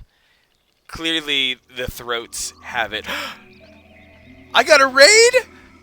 I got a raid, and my Streamlabs thingy worked. Oh man, Richie came to me for the raid. Richie's now, after you had Link's Awakening on your stream, it's now you bringing some more people to my Link's Awakening. Oh my goodness, big raid alert. Yes, you, Robin Alex, you harped upon my notifications, and thus I dug down deep and worked hard to fix that. So thank you for bringing me in. Yeah, hi, I am Manic, also known as Avan, but it's much easier to just call me Manic. Going through my absolutely what I will label as brutally efficient way of running through Link's Awakening. Thank you, Enderwolf, for the follow. And to say the least, Link's Awakening having been re-released like this is my Super Bowl. I am here to spread my love of this game and also play through it with a precision that could only exist after being in love with the game for over 2 decades. So yes, you know how to say my name, Adan. That it's good to hear it from the source sometimes. Rob, you and Alex tried your best. Alex actually did nail it once I typed it out. But yeah, I have died. Simon the cat. Have I died yet? Yes, I embarrassingly died once during, and this is why it's so embarrassing. Died during the Moldorm fight. If only because I'm still getting used to the fact that Moldorm has invincibility frames between attacks. You can't just wail on him and kill him in 10 seconds like you used to back in the day. You actually have to calculate your movements a little bit and make sure that you hit him, when he's vulnerable again. Yes, only one death so far, and I regret it so hard because it should have been quite avoidable having been on the first boss at that. Um, Yep, RL Richie, by all means, move that bed. By all means, your comfort is paramount. Being able to sleep and get a good night rest helps the productivity, helps you be a good streamer. Do your thing. But thank you for bringing things in. Thank you for the cheer, the little bit of biddies. Do nicely. For some reason, that is still on the default sound effect, and I thought I had changed that, but oh well, it worked. Same name as a character from the Dragon Quest anime. Oh man, I did not know that a Dragon Quest character could even be named Avon. Let's see, what else can I do? Oh yeah, while I'm down here, this is probably also actually a decent route to be able to get to where I wanted to go. Because first and foremost, I wanted to get that sacred seashell that I just grabbed, which was an addition. It was not hiding in that before. So next up, there's some money in this chest. Bang. Yeah, Padoka, I would like a link to. There's probably a wiki for Dragon Quest, and it would be really cool to read up on this character that appears to have my name. Um, so this house has an important thing later. And the thing that I really like about this is that they increase the amount of warp points throughout the map, and I feel like that is a really good quality of life, that as long as you have an observant eye, you can go through and warp through more places than you ever could in the past. And this little pathway is going to net me 2 more secret seashells at that. Um, so, yeah, currently on my way. I just wrapped up the 3rd dungeon, questing my way to the 4th, and the game is this is where I feel like the game really starts turning up the heat a little bit. First 3 dungeons were, at least. I'm trying to like calibrate myself to thinking about how a relative newcomer would come to this game. The first 3 dungeons were fairly nice, were fairly friendly. This is not hero mode. This is just regular mode. Hero mode puts a I guess I can make sure I can reveal this a bit, that hero mode normally puts a watermark at the bottom left where my camera portion of things is hiding. Maybe that's what I do. Maybe I shrink myself a little bit further and I put myself dead center. I don't know if I'm a big fan of that. Maybe am I a little bit better off here at the bottom right? I just might be. So that can immediately answer the question of whether or not I'm playing in hero mode. So thanks for that question, Simon the Cat. I do have a separate hero mode save, however, but I don't feel like playing in hero mode is like a ready for prime time kind of thing with streaming. I just wanted to present the game, especially as most players would play it. So this is regular mode, but of course. Played with as much efficiency and strength as I can muster.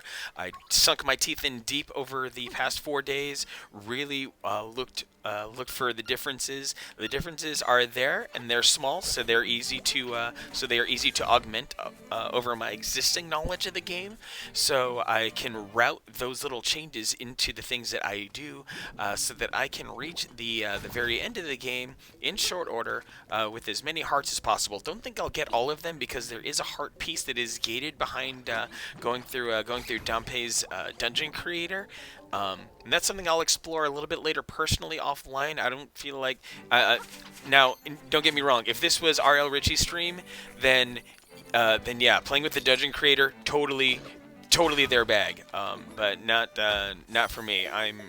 I'm here to go savage on everything that I play.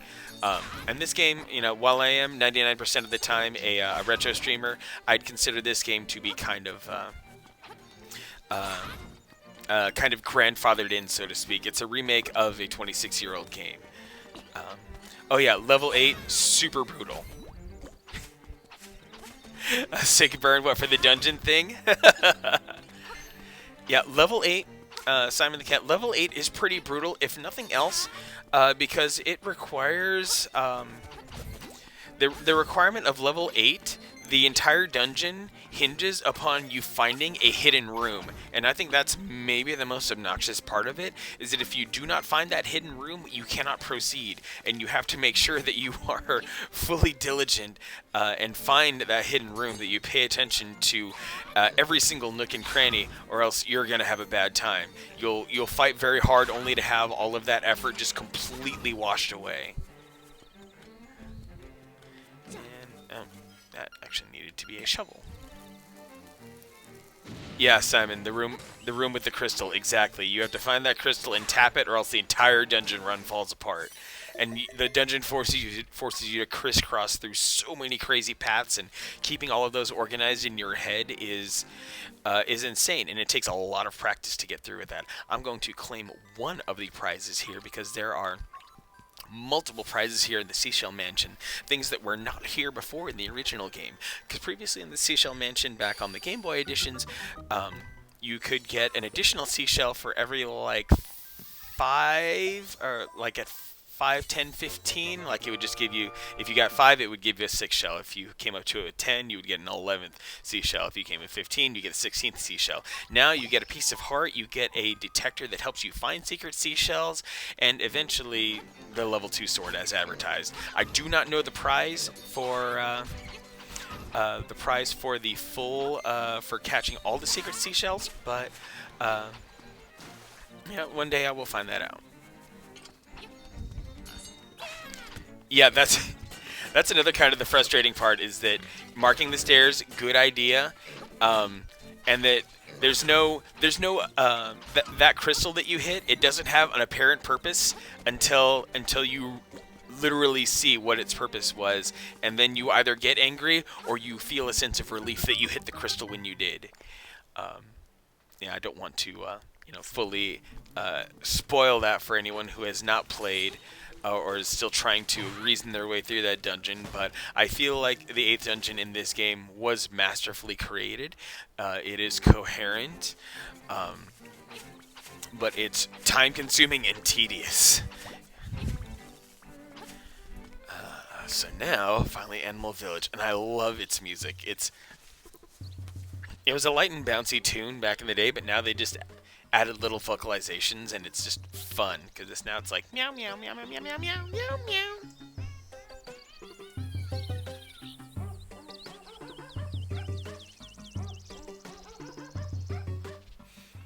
Okay, gonna knock that volume back down to what I hope are acceptable levels. I think compared to when I run emulators, my Nintendo Switch audio output is a little bit low, but I haven't had any complaints so far, so I'm gonna stick with wherever the volume meter is at the moment.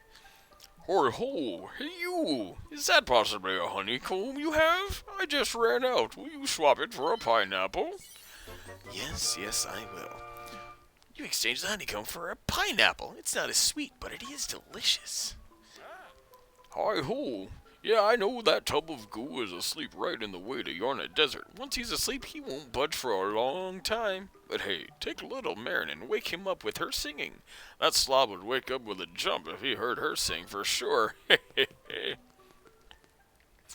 Now, maybe the nicest act of charity that has ever occurred in a Zelda game is that right here, he talks about Little Marin, is that they happen to throw a teleporter right here.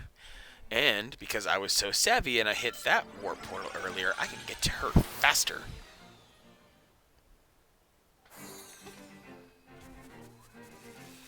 There are definitely times because I am playing through the game uh, with like the ultimate in forethought, and I'm doing all I can to try to create the most efficient route. So it might look like some of the things I'm doing unprompted, but rest assured it's happening because I had to put some thought into it to think about the most efficient route for making sure that I hit a certain thing or grabbed a certain object along the way. Oh, you just found the room and everything clicked, Simon. Yeah, that makes sense. You hit that, and while there aren't any immediate visible effects, you just have to trust that what you did made the dungeon function correctly. So here is that beautiful, beautiful little scene with Marin. And maybe, just maybe, hang on a second, I'm going to try to see if I can turn off those notifications. Friend notifications, online users, yeah, that's probably... And notify when friends go online. Uh, yeah, that should do. That should be sufficient. So, let's do the thing. Let's get flirty. Oh, Manic, I'm glad you found this place. Will you stay and talk to me for a while? Yes, I will.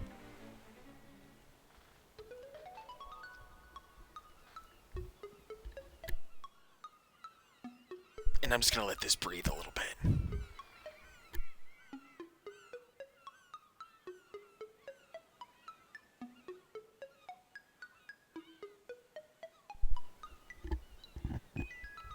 I wonder where these coconut trees come from. Terrence says there's nothing beyond the sea. But I believe there must be something over there.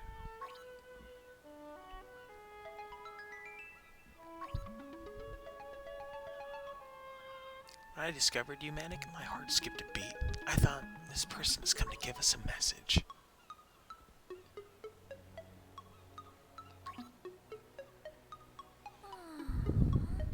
If I was a seagull, I would fly as far as I could. I would fly to faraway places and sing for many people. If I wish to the windfish, I wonder if my dream will come true.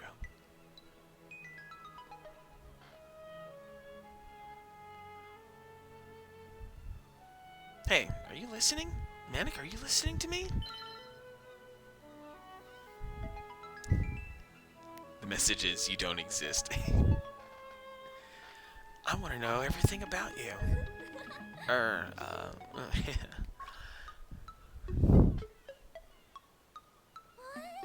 Huh? The walrus wants me to go to him? Well, alright, let's go.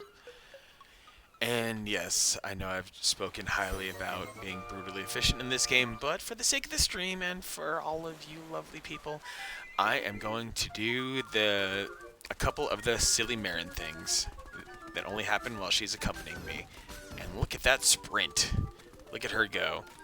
And what I actually find really cool is that while you're sprinting, you can sort of guide the direction a little bit. That's really nice.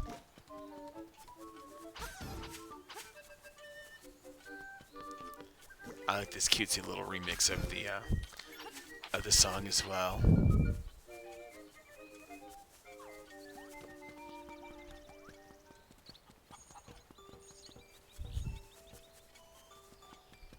So, if I happen to fall down a hole, she dutifully jumps in behind me, and then, oh, whew, what a surprise. Oh, I'm sorry. Are you okay, Manic? As I lie face down in water. No big deal. Well, let's get out of here.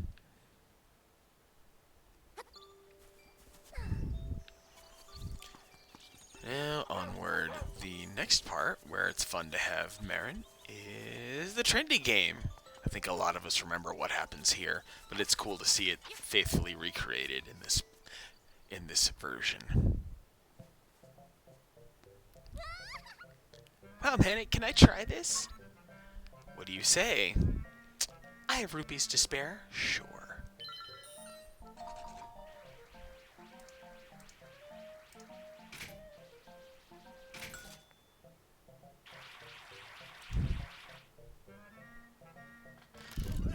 No, no.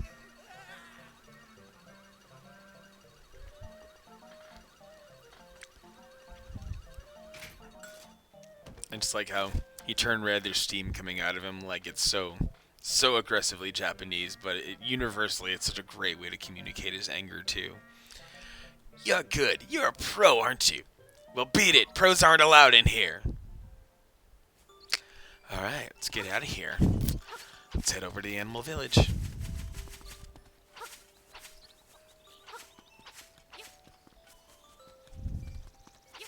Or at least specifically head over to that walrus.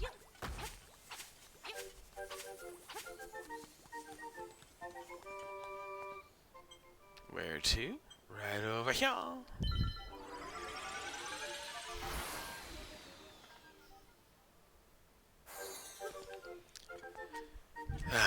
Makes that so much nicer. I don't have to quest through a bunch of monsters with Marin in tow. And doing a little loop here.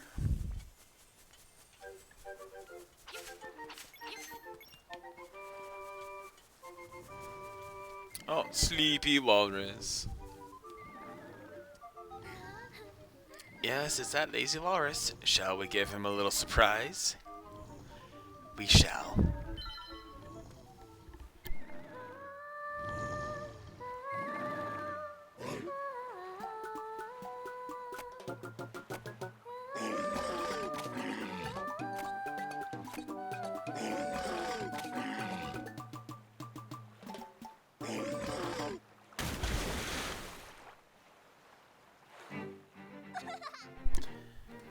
Wow, he certainly woke with a start. Huh? Oh, he's calling me. It's the same as always. Manic, I'm going to the animal village. Please drop by, okay? And now, this makes it even more convenient because I can troll the walrus.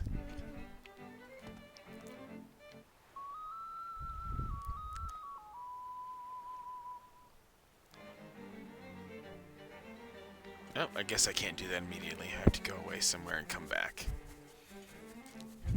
That's fine. I'll come up here and grab a piece of heart. Where am I on that? Okay, back at square one. That's fine. I just find it kind of odd that a piece of heart is just so easy to grasp just by walking back here and kind of taking the long way through.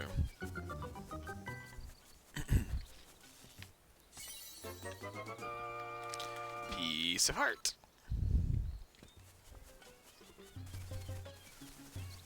I don't think I can do anything in that cave until after the 5th dungeon, where there's a certain item that will help me. Okay, so now that I went over and I came back, let's see if I can do this now.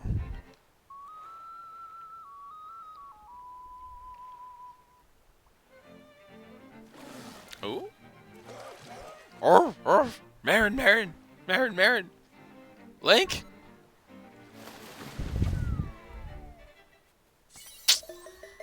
Well, in his disappointment, I got a secret seashell out of the deal. So, you know, it's all good. And I'm about to get 2 more as well, so really exciting stuff.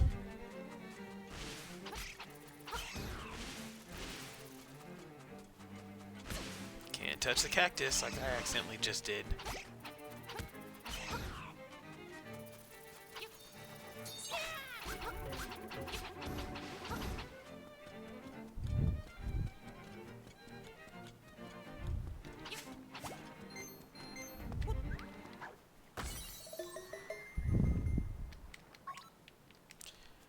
Simon the Cat, the item you get in the final dungeon, no ammo.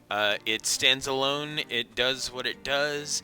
You just throw it to your button, and it rips away. You don't need to worry about it running out of ammo. It just goes. It should not subtract from anything in your inventory.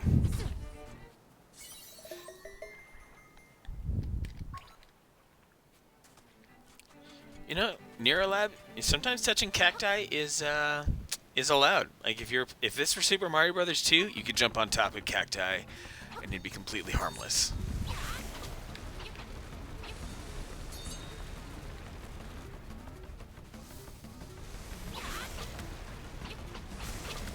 Oh, snuck another hit on him. Oh yeah.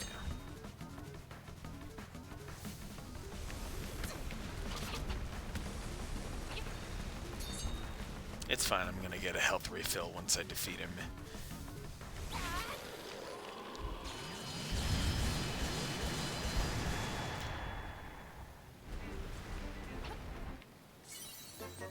Super Mario Brothers 2 had cacti you could stand upon.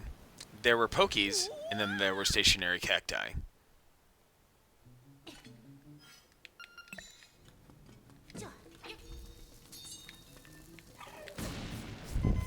Ooh boy, I'm in trouble. Good thing I have this, which lets me be a little bit irresponsible. Really nice that pieces of heart are also health refills.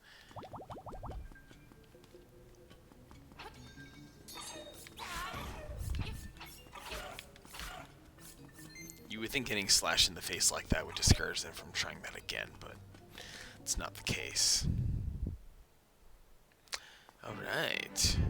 Up from the depths I came, and now that I have the angler key, it's time to head north.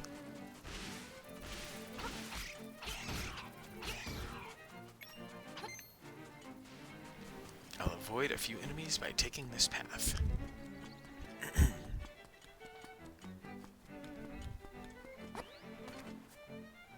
No, Owl's coming to talk to me again. Womp womp. Ooh, the shape of the key shows a fish. Go to the mountain. Blah, blah, blah. Yeah, I apologize if any of you want to read the owl stuff, but I don't want to read the owl stuff ever. I have slaved through too many owl lectures to suffer through another one. So that is maybe one of my very few caveats there, that I will just not do that. What does she have to say now? Please don't ever forget this song or me.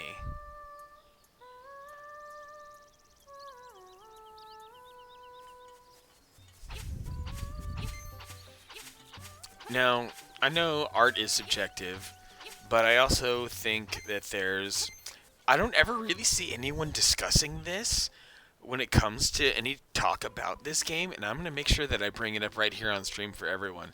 So here we have Shuldanovich, the great artist of the island. The mermaid statue by the bay is my masterpiece. To tell you the truth, that work is not complete. The art is difficult for you to grasp, is it not? Wow, they give that hippo some big titties. But anyway, we check his piece of art. And so, when it comes to that, what he's working on there is an overhead look of the island, but with the egg, but with, what's basically the top of a volcano, but the top of the mountain doesn't have the egg sitting there anymore. The egg has been removed from its perch. And the egg is finally the egg as a source of all the the troubles of the island. It would just be better if it weren't there. So there's a part of me that really wonders about this piece of art, because it did look a lot like this in the Game Boy games. It's just, of course, revised with a nice background. But truly, there's something about it here that is really thought-provoking, that he's staring at the hippo, but he's painting the island without the egg, which is really incredibly surreal to me. Where am I in the trading quest, by the way? I currently have pineapple. Okay, pineapple I can dish out next. Where should I teleport? I guess at the very least I can teleport back to the Cuckoo Prairie.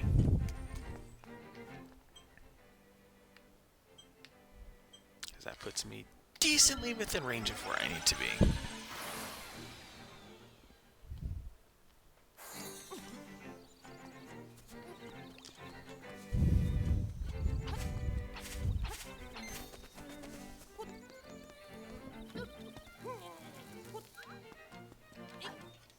Wrong button. Just kind of absent-mindedly jamming the controller buttons without any regard for what was actually happening. So a couple weeks before this game released, I kind of made a joke joking tweet about Tabal Wasteland here. That especially in the original Game Boy iteration, Tabal Wasteland it truly lived up to its name. There was absolutely no content here. It was really, literally just filling up space. Truly lived up to its name as a wasteland. However, they have since improved things by at least adding a piece of heart and a secret seashell. Least they could do, all things considered. So that was really nice of them.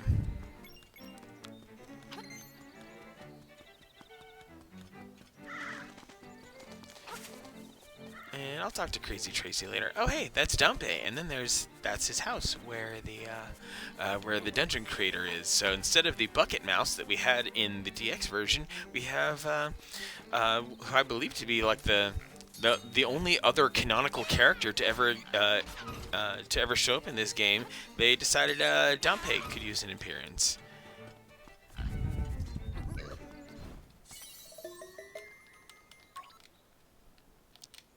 Okay, wow, that's a lot of secret seashells in one go. 14 of them? Not bad.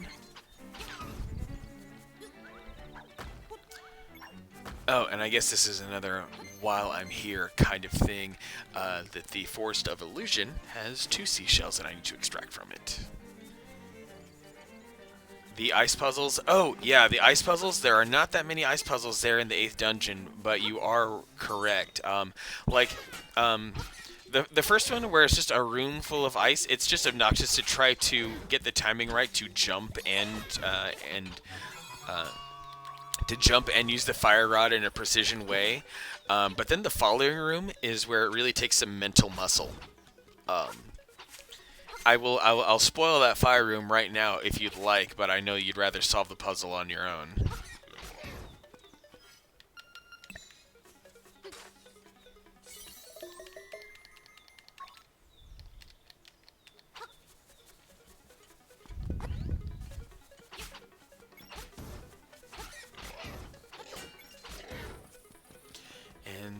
Some fun stuff over here. I can rack up more cash because I am currently on the way to getting my funds up to 980 rupees, and every little bit counts.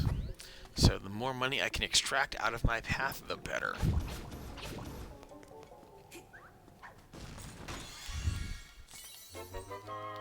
Got 20 and 50. Good situation. And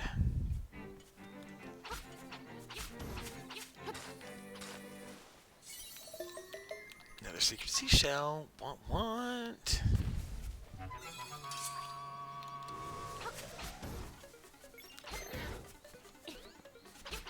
Okay, one more secret seashell to grab, and actually an equipment upgrade, and then I can bounce out of here. Oh, I did not want the Guardian Acorn.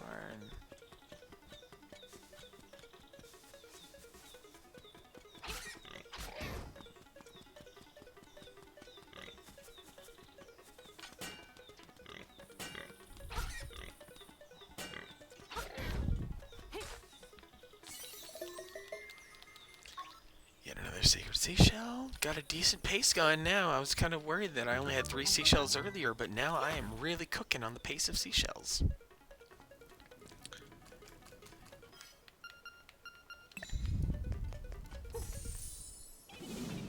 Ooh, what have I done? Hey kid, you woke me up from a fine nap. Thanks a lot, but now I'll get my revenge. Are you ready? I'll let you carry more magic powder. Here, you ready? Oh, what a painful looking zap. You deserve it. Now look at all the junk you have to carry. Take care. See you again. I know exactly where I'll see you again. We will face off one more time, and you're gonna let me carry more bombs. Okay, now that I've got that junk out of the way, we can finally start doing the Dungeon 4 stuff.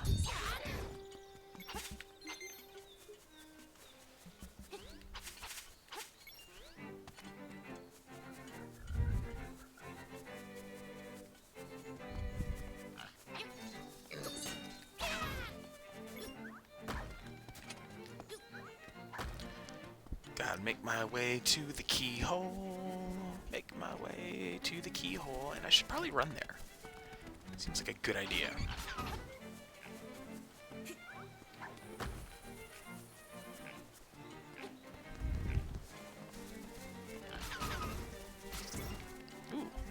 5 rupees.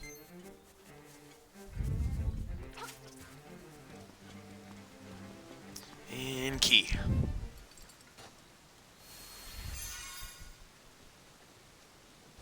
Good on you, Simon the Cat, for grabbing that ice puzzle. Yeah, once it finally starts making sense, it's like, oh, I can jump? Okay. Since I can jump, these are the blocks I can clear. So if I clear blocks in these ways, then I can forge an easy way through. And I don't think there aren't too many solutions to that room. So if you found something different, then more power to you. Okay, so over the weekend while I was playing this, if one were to have already obtained the secret seashell detector, it would ring in. It would go off in this general vicinity, in an area bounded by about right here and about right here, and finishing about right over here. This is the boundary that would set it off.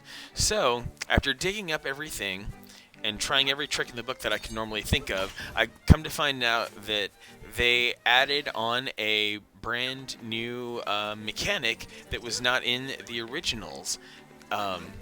Because obviously these little rock islands, they were part of the original, and you were supposed to think nothing of them. They were just obstacles. But no, you throw a bomb down there, and out comes the secret seashell. Like, what? Absolutely bonkers. Anyway, now I have to take the long way around.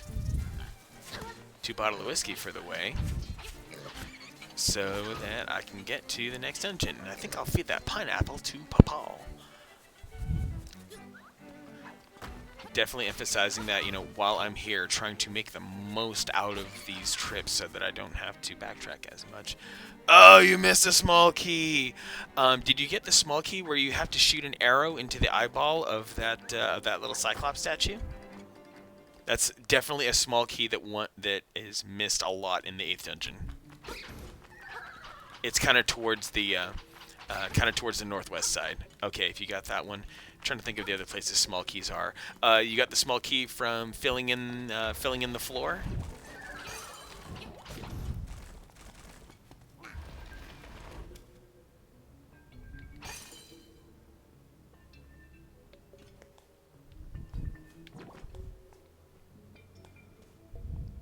Let's see here. I go like that, and then. Now it's time for this piece of heart. Oh, 4 pieces of heart again. Getting 1 more piece of heart right before getting into a dungeon. That is absolutely the boost that I need. Well, actually, okay. There's 2 places in Dungeon 8 where you use that weird little device to fill in the floor. One of which is very small. Actually, no. There's 3 places. One of which is very small, which helps you proceed through the southwestern portion of the dungeon. Another one that's right before getting the boss key, and then there's a 3rd one off to the southeast portion of the dungeon, where you have to fill in this very, very large expanse. So if you have not found all 3 portions of Dungeon 8 where you have to fill in the floor with that weird sliding device, definitely keep looking around. Mo money, mo money.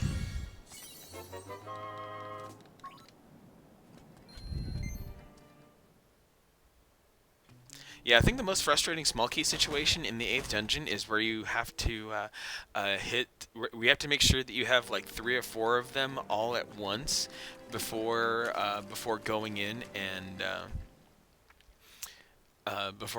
fighting the mid boss, because it's the only way to do it, and you have to bum a wall, and it's super crazy.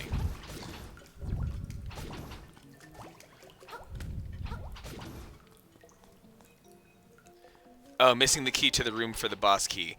Okay, if you're missing the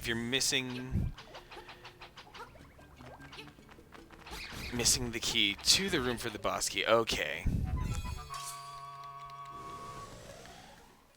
I'm trying to think of the logistics of that one. Because yeah, there's the room for the boss key. I think it comes after you get a small key from defeating that little mid-boss. It's the same as the mid-boss from the 4th dungeon. So if you got yourself a small key, if you found yourself a pathway down what you haven't gone through before, then that's great. Ghost Princess! Cleaning and packing. Oh, you're going to TwitchCon, right? This remaster is indeed soothing my soul in all the best ways, Ghost Princess. Thank you very much for stopping in and adding another pair of eyeballs to the stream. That makes my day. Your streams are wonderful. If anyone's currently not following Ghost Princess, she is currently crushing through the BioShock series, saying "ow my skin" a lot, and putting eyeballs, little googly eyeballs, plastic googly eyeballs, on her face every time she dies. If you're into a lot of cursing and first-person shooters, Ghost Princess is totally the person you want to be watching several nights a week. Also, her cat Trevor shows up a few times, and he is the best cat. Alright, the 4th dungeon. Now, this is about where I am in my hero mode. Honestly, Ghost Princess, if you were to curse less, I would be very disappointed in you. Your cursing is endearing. But I understand what you're trying to go for by cursing less. It's appreciated that you're making an effort at all. I'm wasting time on getting that stone beak because I'm not going to be reading the stone beak content.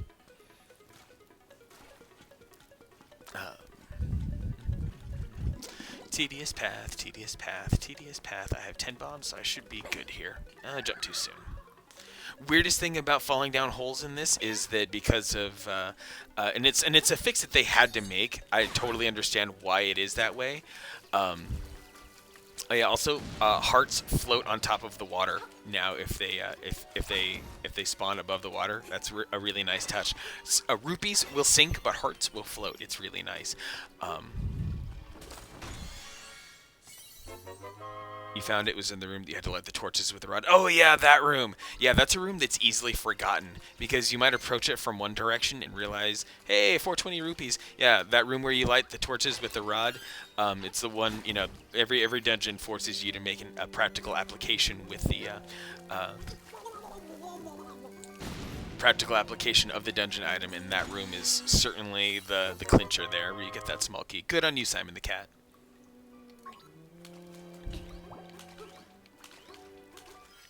Oh, and for those who were not with us earlier, yeah, you can kill those things with freaking powder. I don't know if it was that way in the original, but you get a fairy for killing it with powder. I'm so like, I'm gonna go back and play the original off stream just to see if that was still the case there. But I'm very mad that they made that change, if it is a change. There was another tangent I was going on about some differences, perhaps, that I totally trailed off on, and I cannot remember what it was. So apologies if there was something, if it felt like I was leading to something relevant, and then I just blew it all apart. But back in my Heroes mode run, I was going through this dungeon, and I found a couple of small optimizations as well, where I may have to use fewer small keys. Just any way that I could possibly make up time in this dungeon, I'm all for, if only because just due to the way the game was restructured, specifically for the fact that we're playing this in 16:9 instead of the relative square of a Game Boy screen. But there was a sequence break that one could do just by running and jumping from a certain spot, and that sequence break is no longer possible.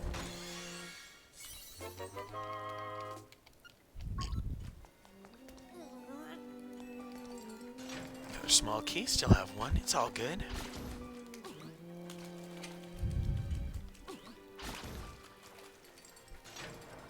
Oh wait,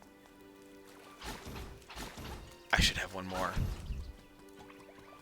I still need one more small key, and I didn't get it.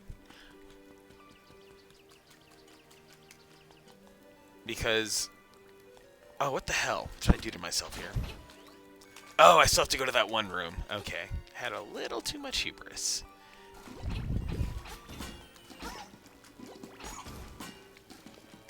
To go down here. There's a small key right here.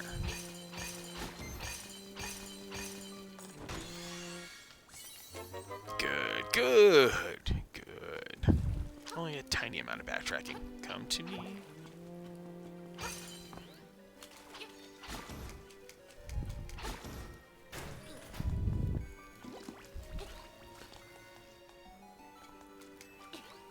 I really love what they did for the music here in this dungeon, because previously that little melody that you hear, and it's one of those parts throughout the entire soundtrack of this game where they left pieces of the old soundtrack to play, left them alone completely intact, but they added an extra melody on top and made the old track like a good rhythm line to go with the melody of the new melody, and it's really fun.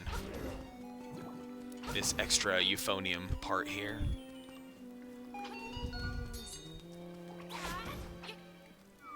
Small key going down into a place where I can't quite obtain it yet, but that's okay, because there is yet another place for me to obtain a small key.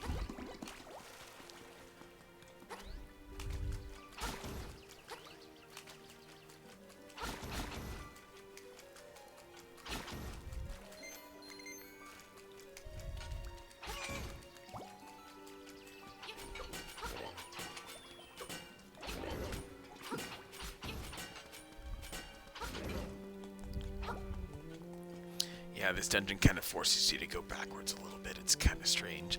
Yeah, gotta grab this small key. Hey, my dude Kennethy, he's following me. Yes. Welcome to the stream, Kennethy. Thanks for joining me. I know you're busy, but you popped in anyway.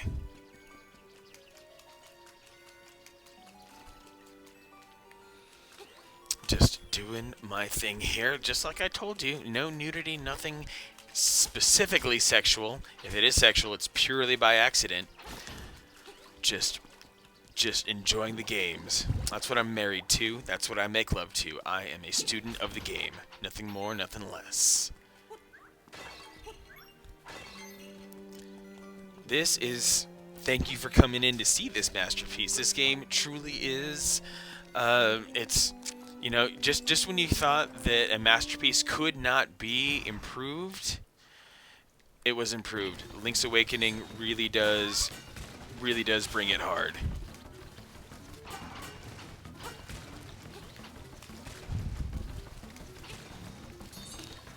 And I have to get myself to the right place so I can whack that ass.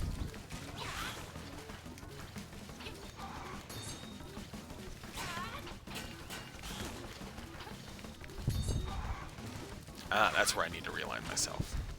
For now. Oh, come on! It was much easier to slash that thing in the ass previously.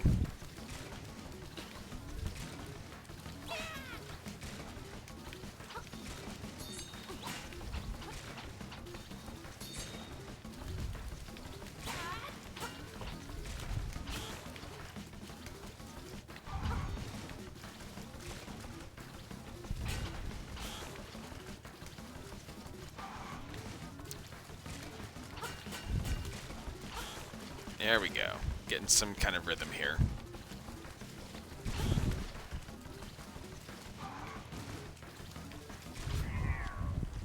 There we go. You're just saying 30,000. 30,000 what, Kennethy? Alright, now that I've defeated this boss, I can grab this thing, route my way out of here, and finally get the thing that really blows this game wide open. Even more so than the power bracelet and the Rock's Feather. It's time, ladies and gentlemen, to swim with the flippers.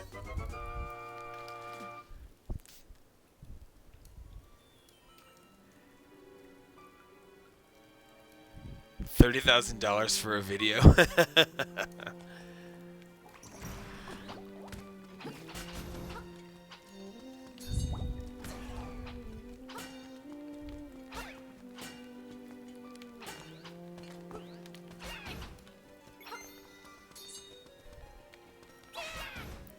Okay, with those enemies out of the way, I can get the clue to the following room. Oh, this is generated differently every time. This used to be a fixed pattern in the old games. Huh. How about them apples? So now, I can go get that small key that fell down the hole.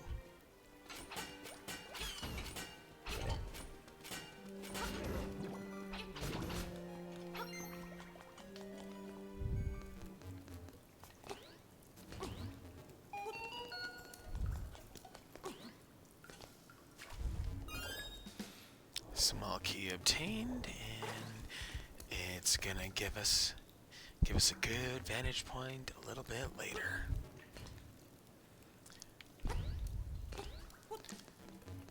That small key has just a little role to play. Onward.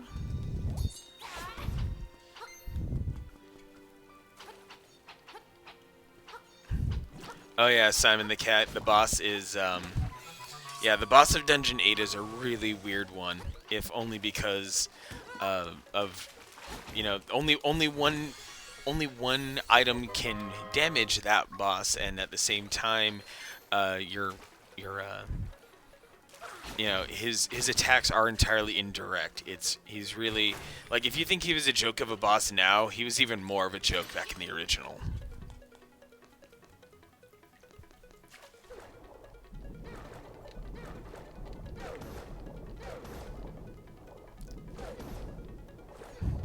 Sorry, Cheeps, you gotta die. Yet another Mario enemy that made it into this game. There are bloopers that appear in other underwater sequences as well. Ugh, wrong set of stairs to go down. I did this last time. I just wasted time by going down the wrong set of stairs because I didn't play the other part of the puzzle that I was supposed to go down. I apologize. I just wasted like 4 minutes for you guys by jumping the gun here.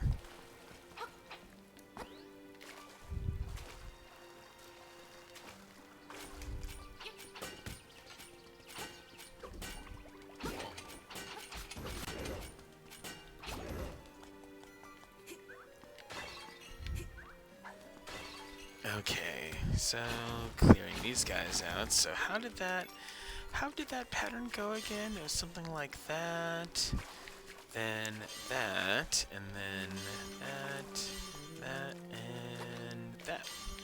Now I get the stairs that I want to go down. Yeah, I appreciate you, Simon, for multitasking, for you ripping through this game and ripping through this game while letting me while watching me play. I'm trying to catch up to you, to say the least. But you're already just a quick trip to the library away from beating the windfish. Baha! I have the nightmare key. I just crushed the 4th dungeon in like, I don't know, 20 minutes. No big deal. And that's because I wasted a few minutes. I didn't even go into every room either. Like, yeah, there's still some dark areas. Actually, no, I did go to every room. How about that?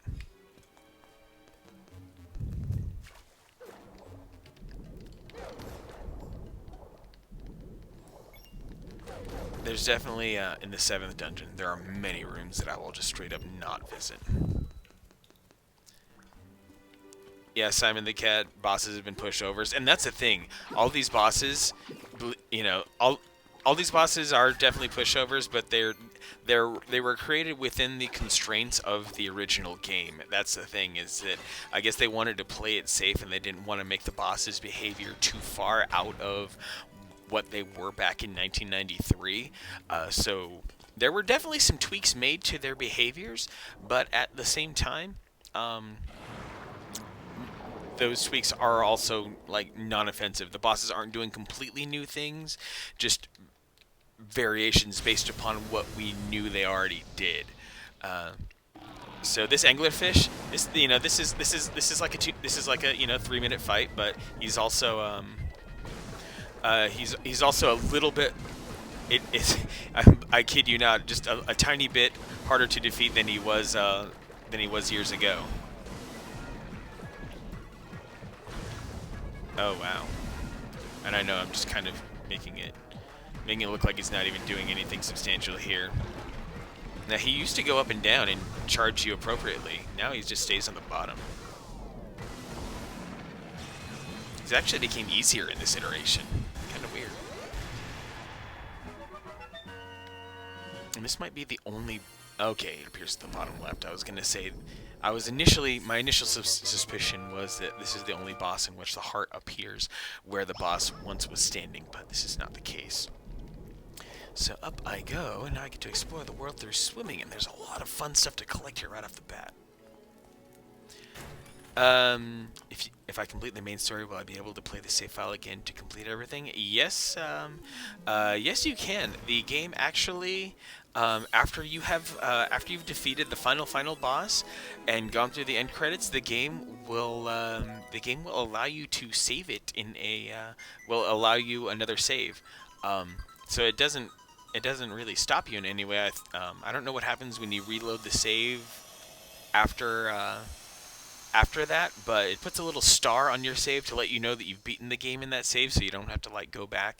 You can always re-enter your save and do more. Your road goes into the bay.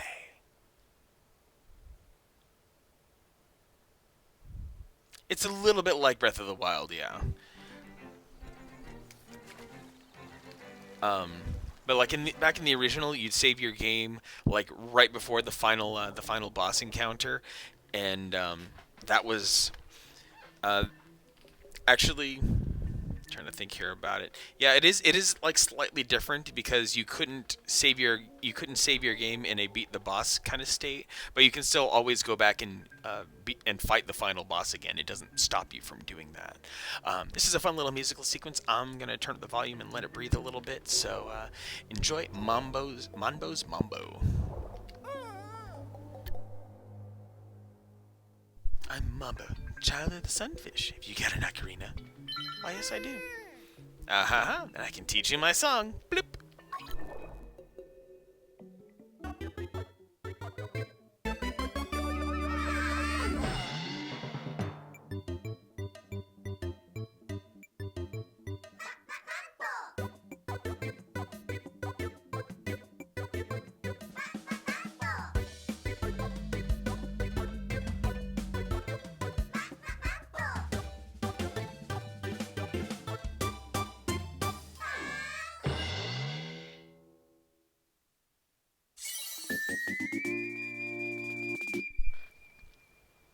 You've learned Mambo's Mambo. When you get out of the water, play it. Sounds like a trap. When you play my Mambo, you can warp to a waypoint around the island. That is the biggest quality of life improvement they made here for this.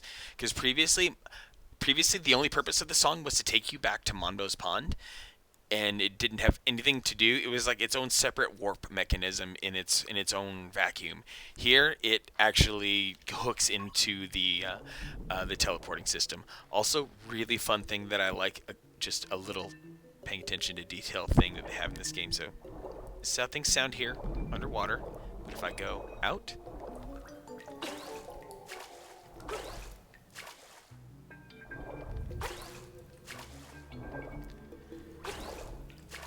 The acoustics change. That's so cool. Alright, back down to the normal volume levels. And I'm not going to play that song immediately upon getting out of the water because I have things to acquire now that I am in the water. Is it right here? No, it's over here. That's right. This was not in the original, being able to do this. Nor was that secret seashell. Now I'm going to swim over here to acquire a thing that was present. Oh, hey, little ghost. How are you? Pink ghost, you're different from the other ghosts out there. But I know what to do with you. This piece of heart was in the original as well. Probably the most deviously hidden one, I think. Okay, but now I need to get out of the water. Unfortunately, I cannot get out of the water right here. So I have to swim all the way back up.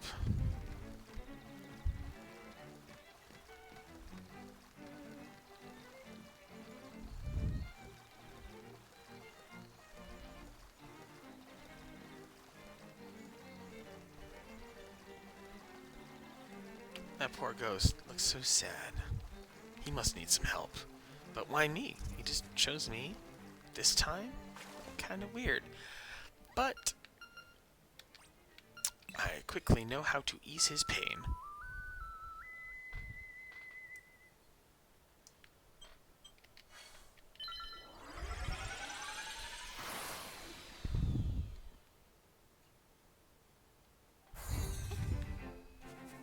And he'll drop in.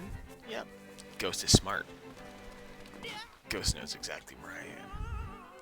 Yeah, enter my house.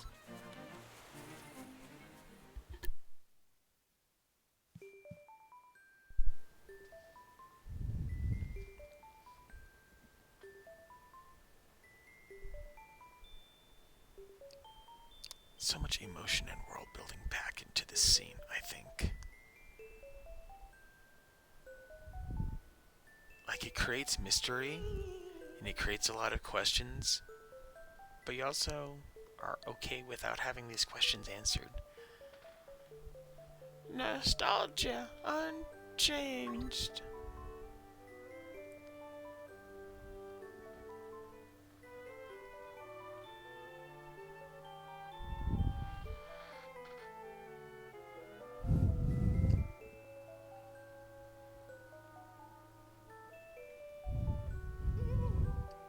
Boo-hoo.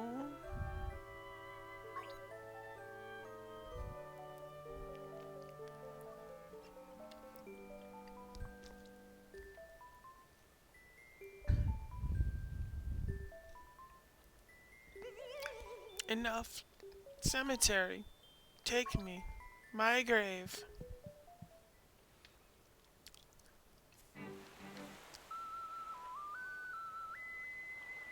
Now he says cemetery, but don't let that fool you. Oh, not down base shack. Mambo's pond. Going exactly to where Manbo wanted me to go. Now, we actually did pass by this ghost grave earlier, if you can believe it. This person, for whoever they were, seemed to have been exceptional in the history of the island of Koholint. They were not buried in the cemetery. They were buried here. I wonder if I can talk to the ghost, because the ghost has some specific instructions saying that take me to my grave with flowers, and clearly this grave has flowers, and whereas a lot of people might come over here to the graveyard, but at no point over here could you possibly find a grave with flowers. So this is where we get to go.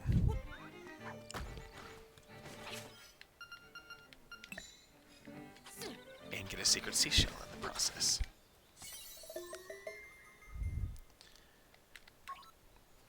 If you have 9 warp points, honestly, I think you found more warp points than I did. And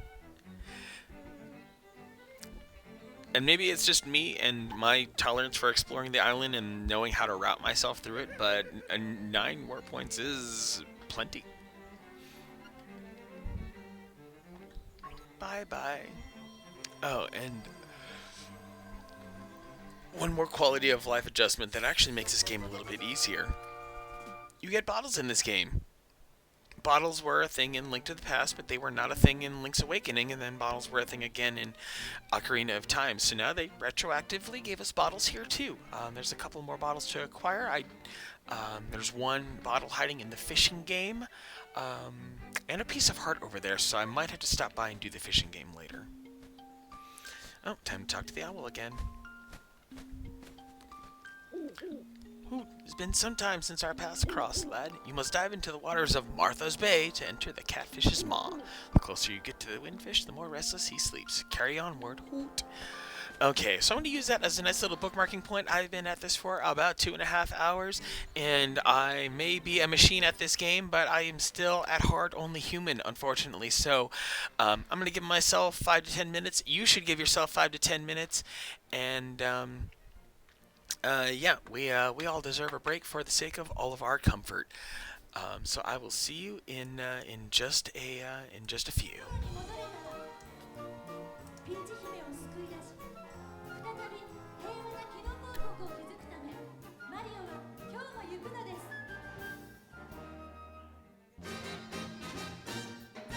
今日も元気にマリオが走る走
What can you do on the moon? You can't even breathe on the moon. Can't lie down in the dunes and hold your baby tight. You can't hug your baby on the moon.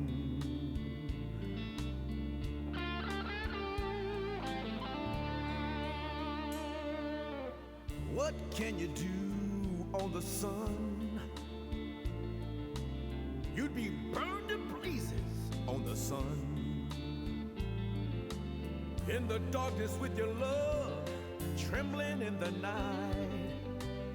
That could never happen on the sun.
What can you do in this world?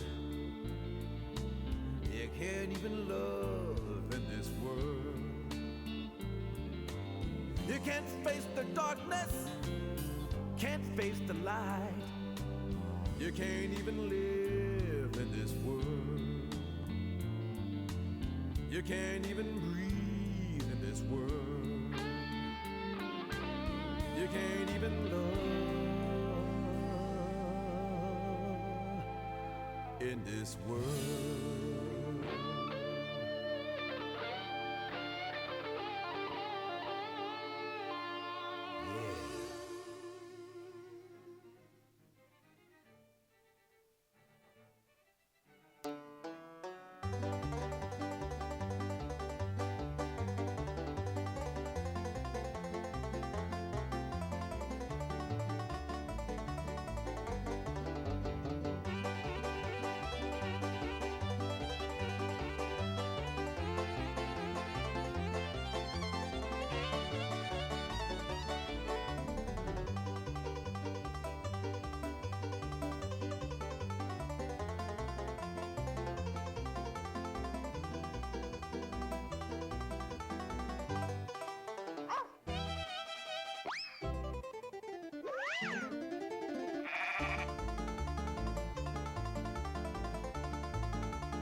funky.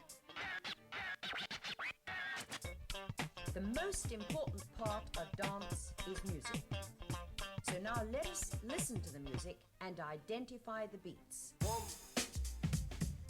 2, 3.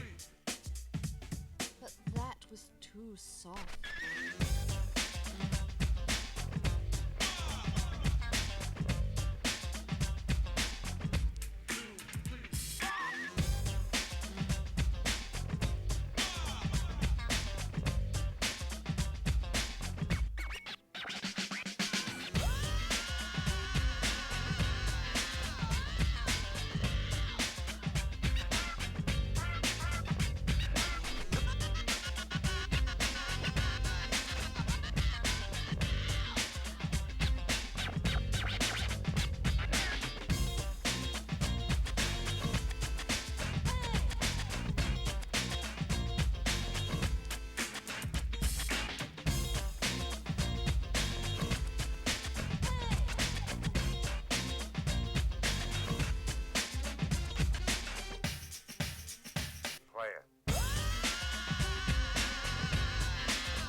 All right. I am back at it here. I have rejoined you.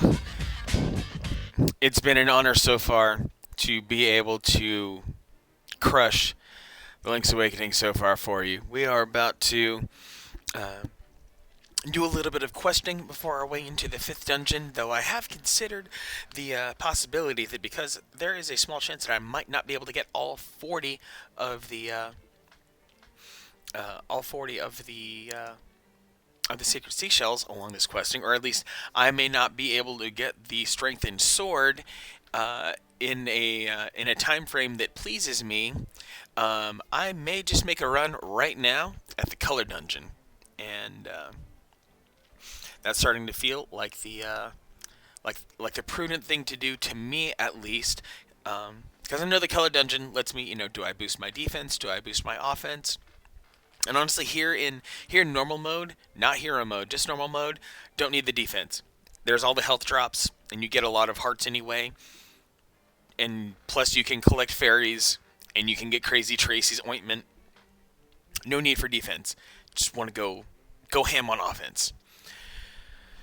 So let's get back to this here. And did my notifications glitch out, or did I see a little Pikachu flutter by that indicated something happened? What did I miss here? Did something happen? GTE339i has followed. Well, thank you for that. Appreciate you very much.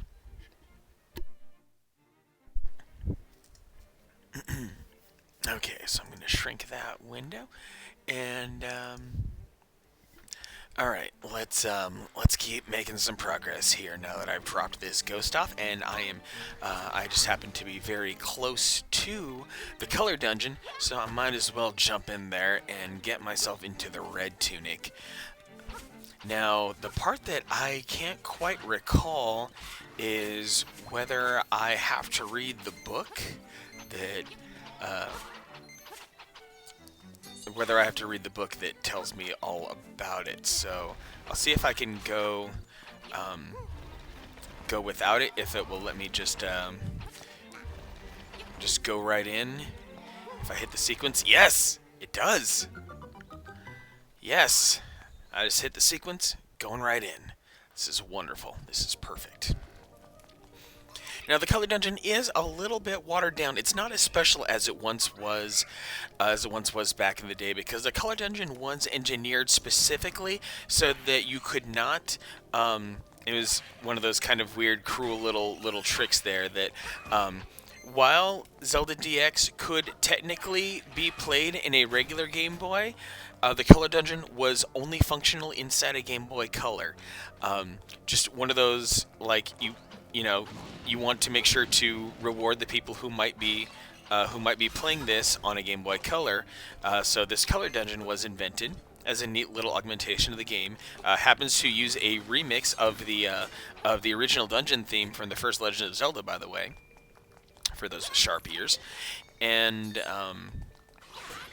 this color dungeon, especially with those attacking ghosts from earlier, they were engineered in such a way that if you were trying to play this in an original Game Boy, you couldn't deal with them. And even then, those gatekeeper skeleton dudes, it would not have been possible to differentiate them, so you could not answer their question correctly. Previously, they had a gatekeeper questionnaire where you just had to simply identify which color, which was which one of them was red, which one of them was blue, and they had some very intelligent mechanisms so that you couldn't just brute force it.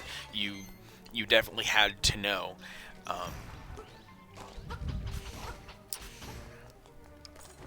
So now this color dungeon is just a really cool place to be able to get yourself a specific power-up for the remainder of the game.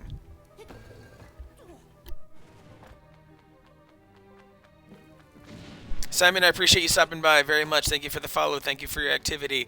Hope you're gonna crush it in your save file. Go have a good fight against the Windfish's nightmares. You've been awesome. Thank you. That essay, yeah, that essay is gonna be worth destroying there. Oh, crap. Let's get back to... There we go. That's more like it. That's probably 3 or 4 more steps than I needed to. I'm getting better at this puzzle. There's a much more complicated version of this puzzle that comes later that I was able to get down to 4 moves, and I'm really proud of myself for that. I just hope I can remember them this time around. And there were like 3 bosses in this. It's really crazy. Boo! I am no weakling. Your pitiful sword is no match for me. Okay, then. You know it's not. Yeah, it's a giant version of one of these things.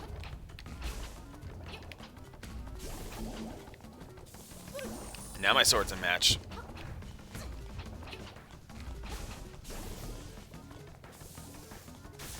Whoa!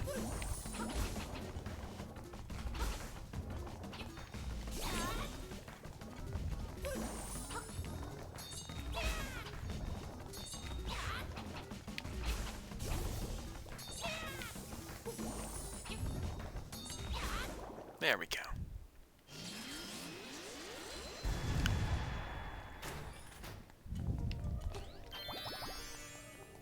Get a little magic fairy dust, and I think it's just the boss key that's in this.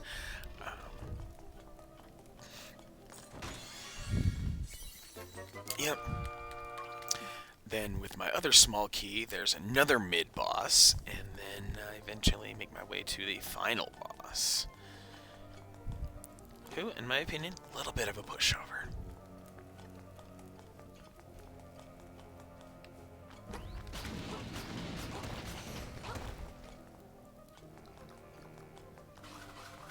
Yep, now I can safely head up this way.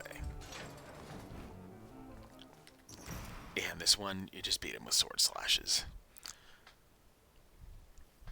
What a greedy for? You want more power? A buffoon like you might as well give up and go home. Ah.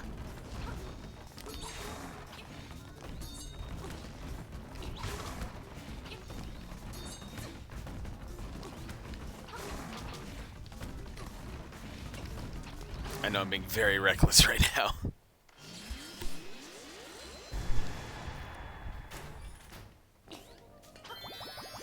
Okay, moving onward.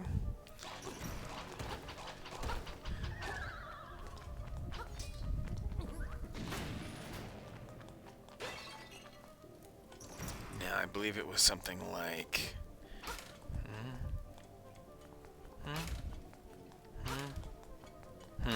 There we go. I remembered!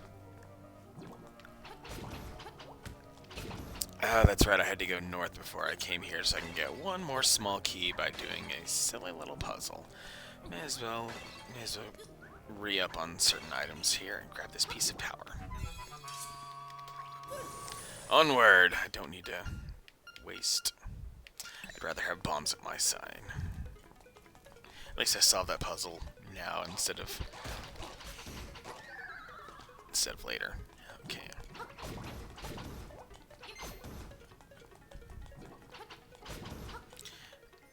No, I don't think there's anything terribly useful in here. It might be the compass or the map. We got the map. And now this freaking room.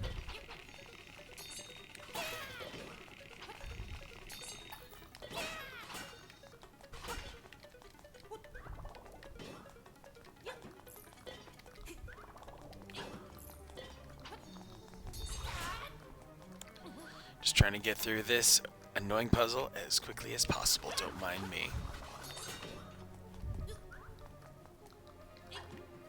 Oh, a little too far away.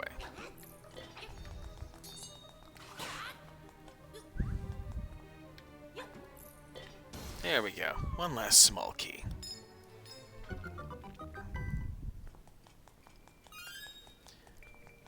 Now I can really move here. Really love that extra pot breaking thing. There's something about it that I just really, it's just so satisfying to me that I can do that. That's a thing now, that pots break correctly this time. It's like it was a little weird oversight that got fixed. Okay, just gotta flip that switch. As long as I have bombs, then that will do. So the bar to the requirements for this dungeon aren't really high, which is, in my opinion, the more interesting part. Also, super weird that they only have 3 save slots for this game. And this boss is just another slash and slash. This is safe. I'm safe. Hard hit beetle.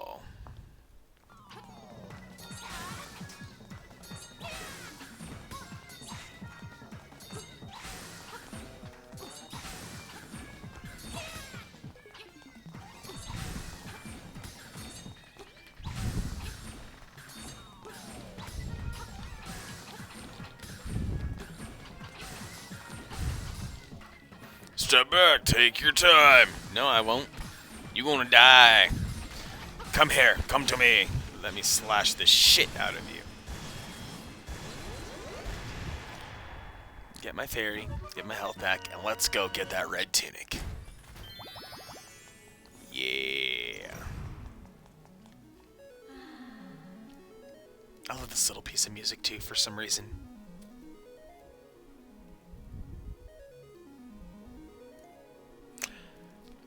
I admire you for coming this far. I will give you the power of color. If you want offense, choose red. If you want defense, choose blue. Which power do you want? Powerful red male? Sturdy blue male? Or neither? I came here for power, because now I'm playing with power.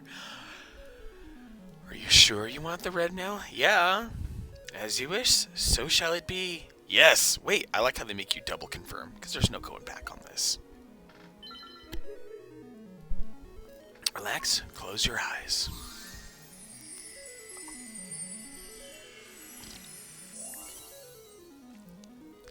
You got the red mail. Your body is full of energy. Tonight's second half of the stream energy boost brought to you by Zions. Not specifically sponsored, but I figure if I keep pimping them hard enough, then maybe they'll throw things at me. Who knows?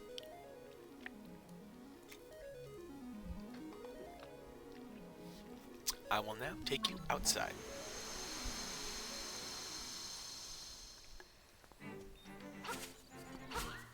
And now, yeah, because I'm so powerful, the enemy recoil is ridiculous. They end up very far away when I slash them. It's hilarious. Okay, now speaking of which, let's go talk to Crazy Tracy and get some of that ointment I was talking about earlier. Because it's always good to have a safety net from dying. Something I could not have when I fought Moldorm earlier. Still pissed about that death. I wanted to give you the full ending, not just the regular ending. Come here and I'll rub it on you. There, I've applied my own secret medicine. Take effect when you lose all heart. Drop by again, big guy. Here's some bonus treatment. Behold, your hearts are full. Good price, I think. Let me go ahead and lock in this. Not that I really need to save that much, but you know, just doing my due diligence. What else did I want to do while I'm here in this region? I feel like there was another thing for me to do. Where am I in the trading quest? Currently, I am holding on to the hibiscus. Ah, yes! Hibiscus means I get to go talk to Mr. Right, so we can get catfished. Some of you who've played this game before know exactly what kind of catfishing I'm talking about. Other people who've never seen this before, they're in for a great little Easter egg.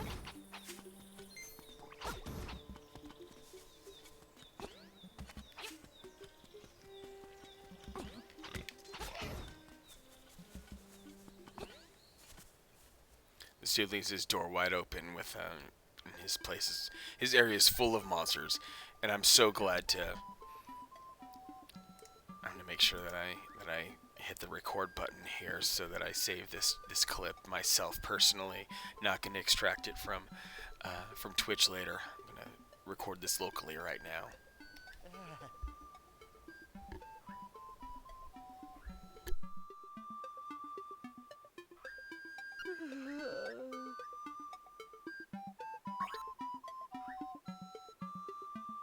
Oh wait, I got that backwards. I got one step ahead of myself with the hibiscus. My bad. I need to head back to Animal Village for that, so I guess... Let's see, considering where I am, 20 secret seashells, and I need to go to the 5th dungeon. Yeah, I think I'll warp.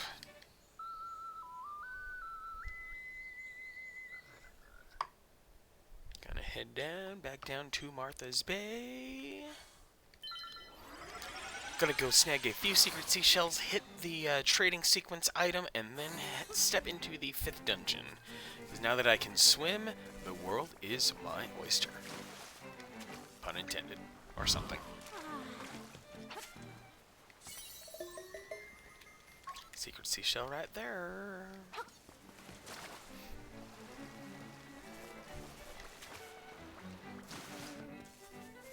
And secret seashell right there. And yes, I see the piece of heart that's on the right side of the screen right now. Don't you worry, I will get to it eventually.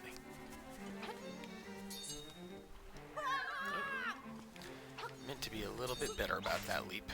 Oh! That was not possible back in the original. That kind of regular jump and slash thing. Oh man, that was unexpected. Did not expect to make that. But anyway, time for the next item upgrade.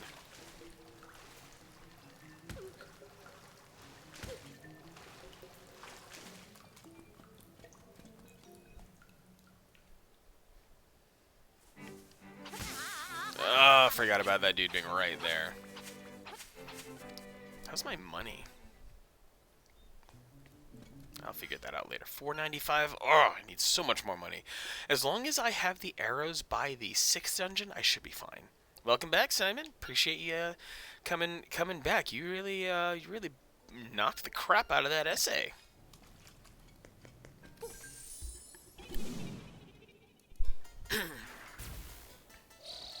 Hey kid, you woke me up from a fine nap. Thanks a lot, but now I'll get my revenge. Are you ready? Okay, I'll let you carry more bombs. Are you ready? Here comes the zap. You deserve it. Now look at all that junk you have to carry. Take care. See you again. Alright, feeling more powerful already. Now, okay, these electric enemies. These things, they have a thing to them. We see them as they are. You cannot sword slash them. You can bomb them. But something special happens when I do this. Huh? He looks different and weird now. I can talk to him. I'm a changed blob, and that's not all I have to say. Not that I have lips, I fantasize about playing one of this island's songs on a flute. There are 3 hot local hits. All 3 of those blobby bops are magic, literally. If no other tool will do the job, pull out one of those songs you got stuck in your head. I'm a changed blob, and that's not all I have to say. No, that's all I want to hear. He said very different things in the in the Game Boy originals. Things that don't make any sense at all. Things that were not helpful in any possible way. So what he just said right there is a quite a massive improvement. Oh, piece of heart. Hey, almost missed you.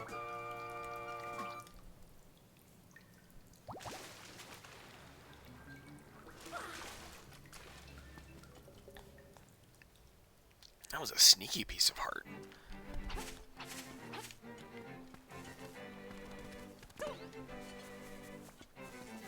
Alright, let's make our way down into the bay to grab that other piece of heart. Where am I at? 2 out of 4. Okay.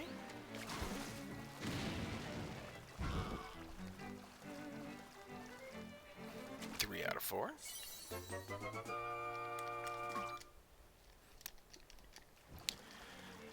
Okay, gonna dance over to Animal Village real quick. That is the 5th dungeon right there. A really gorgeous visual update to what it was originally. Covering it with various plant life and algae and whatnot.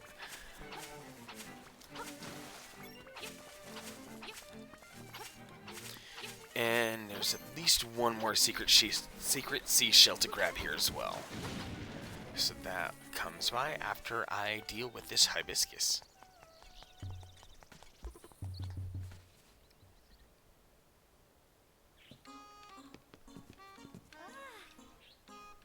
Oh, you brought me a hibiscus? How sweet! Well, since you are such a gentleman, I have a request to make of you. Will you listen? I'd like you to take this letter to a Mr. Rat who lives on the border of the mysterious forest, please. You traded a hibiscus for a goat's letter? Great. I'll be back in that region later, I'm sure of it. Somehow, someway.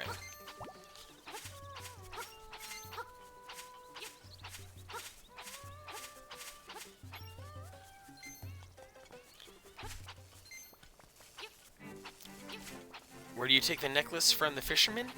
Actually, I will show you in just a second, because I guess maybe you've done the trading quest without perhaps talking to all of the NPCs. I'm going to talk to this mermaid here.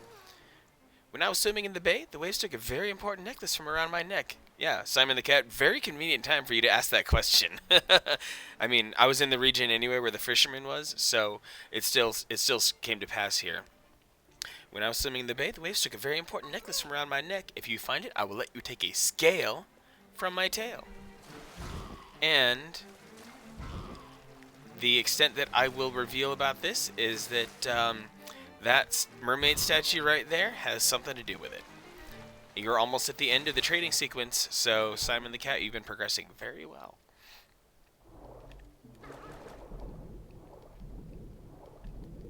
Yeah, beyond perfect timing. Of all the times for you to have asked that kind of question. I just happen to be passing through the region of interest. Alright, Martha's Bay and the Catfish's Maw.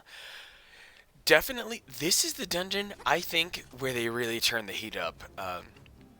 As if, I kind of made the 4th dungeon look easy. It's just what I do. But here in this dungeon, I'm going to be going through a lot of steps that will that they're going to tax my concentration, to say the least. Because this dungeon is absolutely freakish and causes a lot of backtracking to take place. Really, really, really a true jerk of a dungeon. So I'm not going to be asking for silence or backseat gaming or anything. I'm just letting you know that for the many of you who have been paying attention, there are definitely aspects about this dungeon where I'm probably going to cruise through it, but at the same time, the methodology I will be using to cruise through it won't look like it will make much of any sense at all, except for one little detail which you need to go back and verify, but a helpful little hint that they put into this dungeon when trying to traverse the specific challenge to get the specific item that this dungeon is supposed to give us.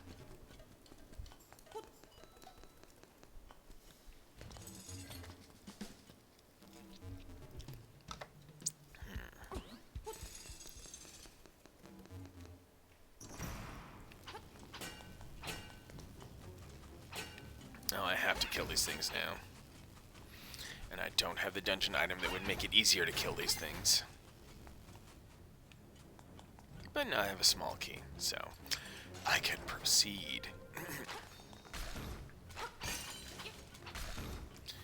Just gotta get all the monies, all the dollar bills, y'all.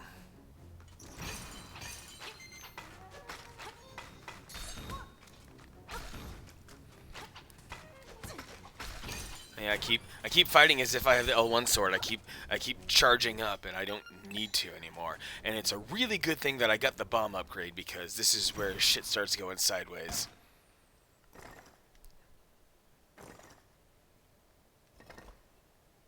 He looks not pleasant.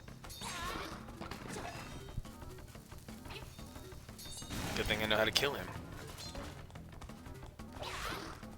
But what I don't like is how he only has a specific window of vulnerability. He was quite vulnerable in his original iteration.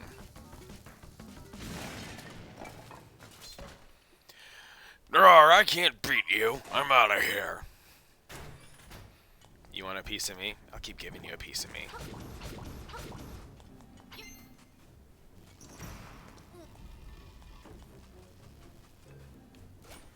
Don't need to go that way yet. I need the dungeon item first.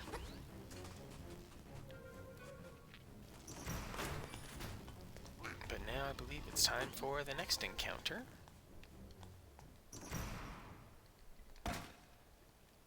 Gulp, you found me. You're a real pesky kid. You know that?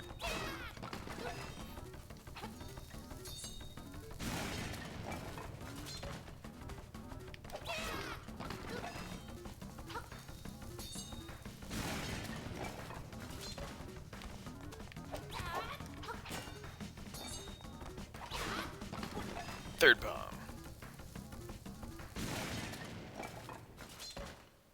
Rawr, I can't beat you. I'm out of here. Onward. Secret seashells total. There are allegedly 50 secret seashells in this game. However, if you want to obtain what the seashells originally were intended for, you only need 40 of them. You can try to get all of them. I have no idea what the gift is for that. I have intentionally kept myself from looking that up, but you are entitled to do so. How many seashells do you have so far yourself there, Simon?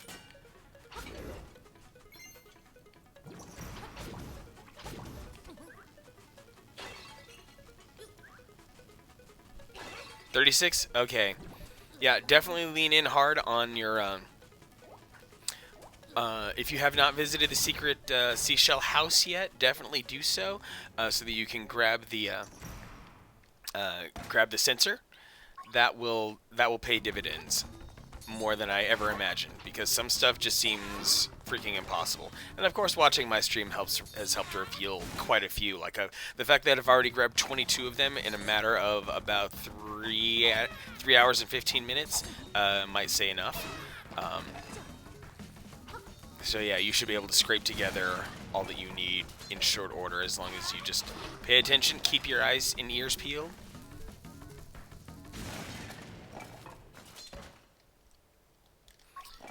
And there are a couple of seashells. I can't recall exactly. You may have already been here in the stream to see it, where you have to perform some unexpected mechanics to be able to get a seashell, like the one where I had to throw a bomb in a hole right before Dungeon 4. That was the thing.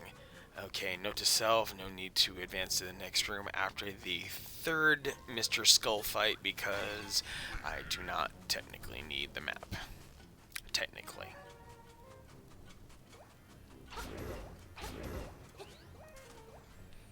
And then this dungeon's most cruel trick of them all. Oh, I need to fight him again one more time. Where could that possibly take place? Yeah, all the way back at the beginning.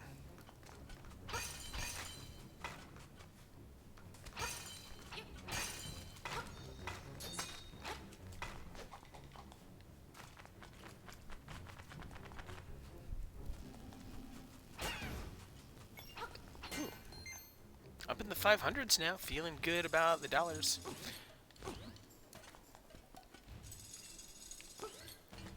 Oh no! Okay, yeah, you saw the one with the bomb. That's certainly, yeah, one of the more. That one drove me. Yeah, I said it then. I'll say it again now. That one drove me nuts. And that's not the only secret seashell that uses that mechanic. There is at least one more that is not terribly far away that relies upon the same mechanic. So just be careful and watch out for holes, because you never know when you need to chuck your bomb in a hole. Oh, come on.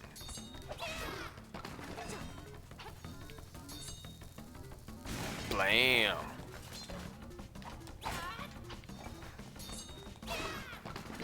Blam.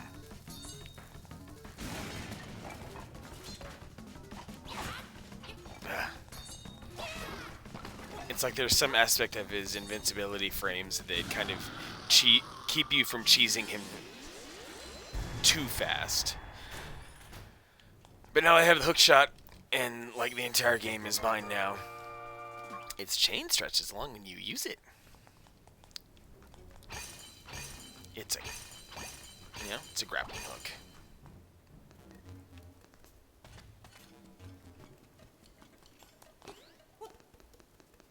At least it's easy to get out of here. And now, oh man, this is where shit gets really fun. Because I'll be able to use this on these enemies now. Yeah, in addition to stunning enemies, which is really good for. Though in the original you could straight up kill certain enemies with it, but yeah, you can take away its helmet, then stun it, and then kill it immediately. So satisfying. And now this is probably why it's okay for the game to charge me 980 rupees at a certain point, because this dungeon is so freaking loaded with money, it's ridiculous. So I'm about to go strike a major payday here over the course of the next couple of minutes.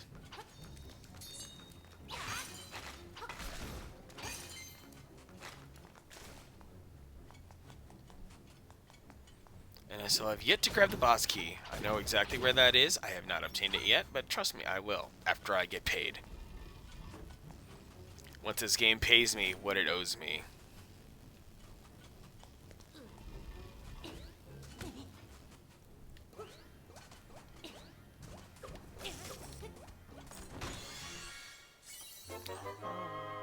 $50 rupees.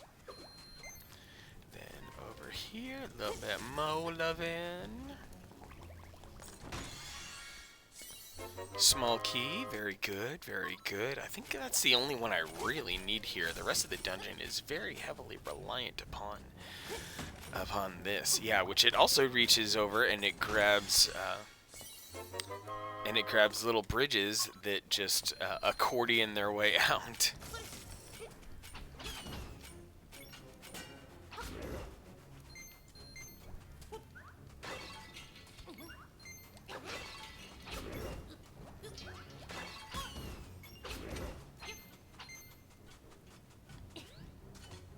Okay, now to go grab the boss key.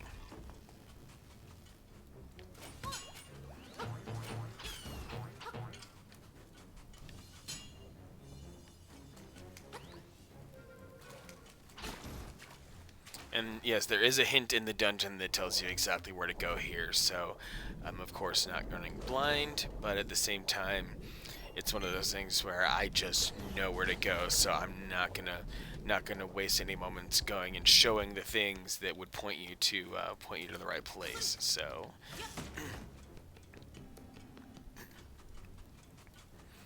through here, you got the nightmare key. Waha!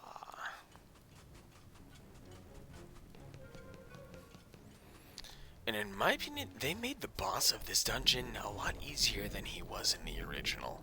He is much less of a pain to deal with, and I wonder if that was an acknowledgement that the original boss was a real tedious pain, so they kind of toned him down a little bit. You'll see when we get there, of course, and we are getting there. I guarantee it. Don't need a piece of power, because I am already powerful enough. But I do need to go down the one staircase that I have not gone down yet. Every time these things appear. Sure, more bombs. I'll take them. About the... I think, like... No way! You can stomp on those now? That wasn't a thing in the original? Yes! Oh, man! I have no business being so entertained by that, but here I am. Loving it. You can stomp on the cheap cheeps in this game.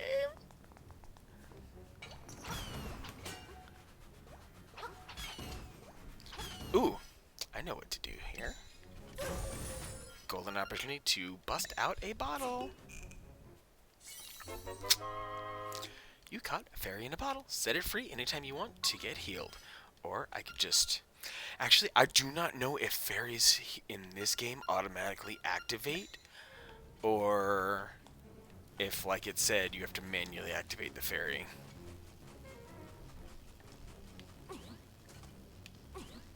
Let's see, can I push this? Oh yeah, I feel like that's an... I don't know if they added that in, or if that's a little oversight that they added. Because I don't think that's the intended route. I was supposed to come up those steps, and I don't recall exactly where those steps were. So maybe for pro players, they gave out a little capitulation. How do you get the heavy lure? I can't remember. I think you just have to fish a lot to get the heavy lure. I did a ton of fishing in my first playthrough, and I got the middleweight lure, and that was sufficient for me. As long as I got the heart piece and the bottle from the fishing game, that's about all I really cared for.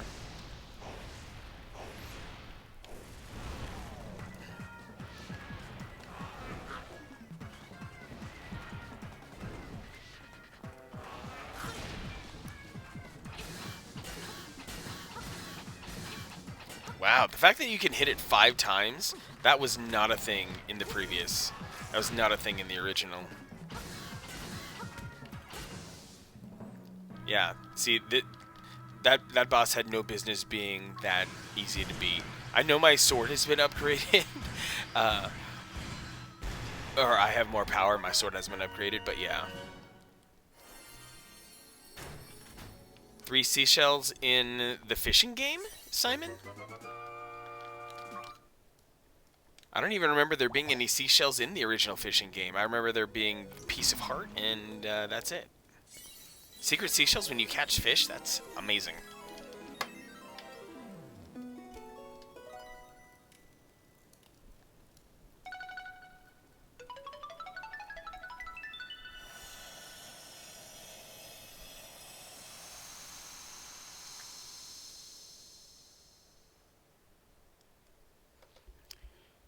Shrine.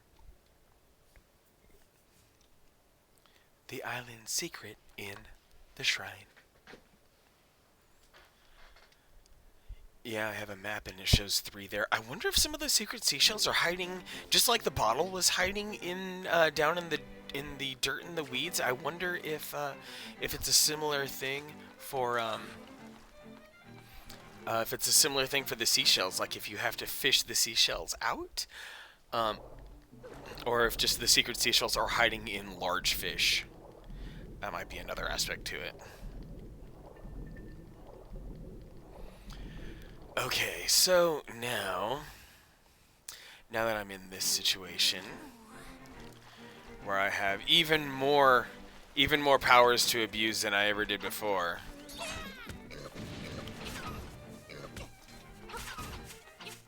Wow, I've now started my second row of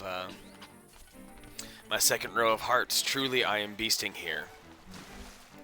Anyway, I cleared 5 dungeons in 3.5 hours. Pretty good clip, but my current situation is financial. I need to be able to, in order to be able to easily clear the 6th dungeon, I really, really need arrows. You got 2 and they were rewards, but I can't get the large fish at the bottom. I think he has it. Okay. Yeah, catching that large fish at the bottom is tough because usually there are fish above him that will nip your lure before you have a chance at it. So it's really frustrating. So I wish you luck on getting that final secret seashell from the fishing game. Now this right here, this is one of the more fascinating little modifications. This little L-shaped area did not look like this in the original. This used to just be tree. This little quadrant right here, this border right here used to just be another tree. One used to require the usage of the flying rooster in order to be able to get this secret seashell, especially because there was no tree stump to use the hook shot for. And actually, I'm finding this even more fascinating because I can't go back the other direction. I have to come back down here, which would have dovetailed nicely into that piece of heart and the other secret seashell that I grabbed when I fell down from Dungeon 4. But now I'm being forced to, because I wanted that secret seashell, I have to go all the way around. I'll at least grab the key for Dungeon 6, and then, well, actually, I should not complain about money, because I want to show off my favorite change to, here to Link's Awakening, and that happens to be in the river rafting game. You see, back in the original, this rafting minigame was a cool way to get money, as long as you knew of ways to route your way around everything. Now, I'm at a comfy 764 rupees, and that's all fine and dandy, but I need 980 at least. Other fun fact is that your rupee count, your wallet can now hold more than 999 rupees. So truly, there's some wonderful things going on. You there, want to go on a raft ride for 100 rupees? Why, yes, I do. There are 2 ways to ride the rapids. With the Rapids Raid, the goal is to pick up as many items as you can. The other way is the Rapids Race, where you try to get to the end as fast as you can. Which course will you be setting today? I will go for the Rapids Raid, please. Okay, the raft is ready for you outside. Enjoy. Now, this totally blew my mind, and I went back to play this as well, just to make sure that I wasn't bugging out here. There is an item here, like, clearly you can jump. That's the thing you want to do. You can see that the items that you want to acquire are flying, so naturally, it's normal to want to make sure that you have the feather equipped here.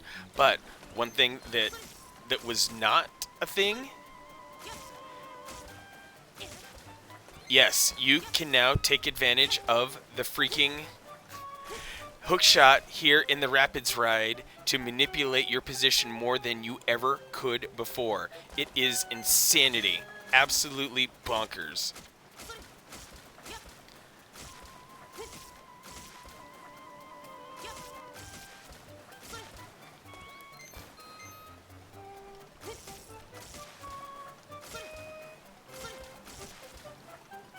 Not getting that one, but I will come over. No, I'm missing some. No, I just missed out on a ton of money. Oh, well, that's fine. I'll just go grab other things.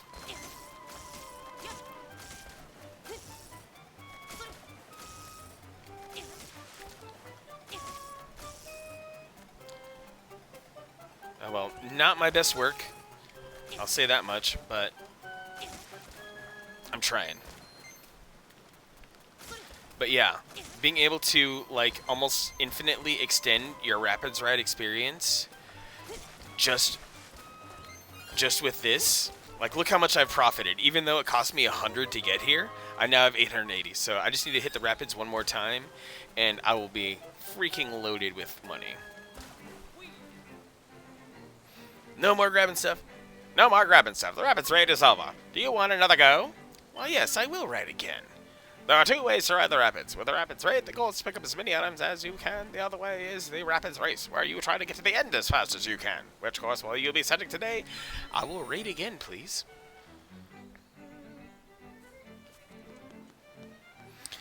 Yeah, other quality of life adjustments were how when you're playing certain mini games, you can just zip right back to the beginning of them instead of having to go through a ton of text to get that going. So really nice of them to do that as well.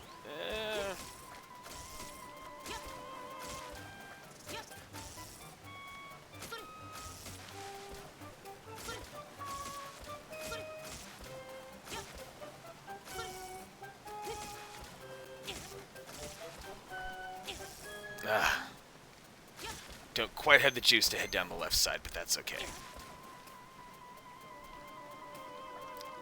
Trying to get all the monies here.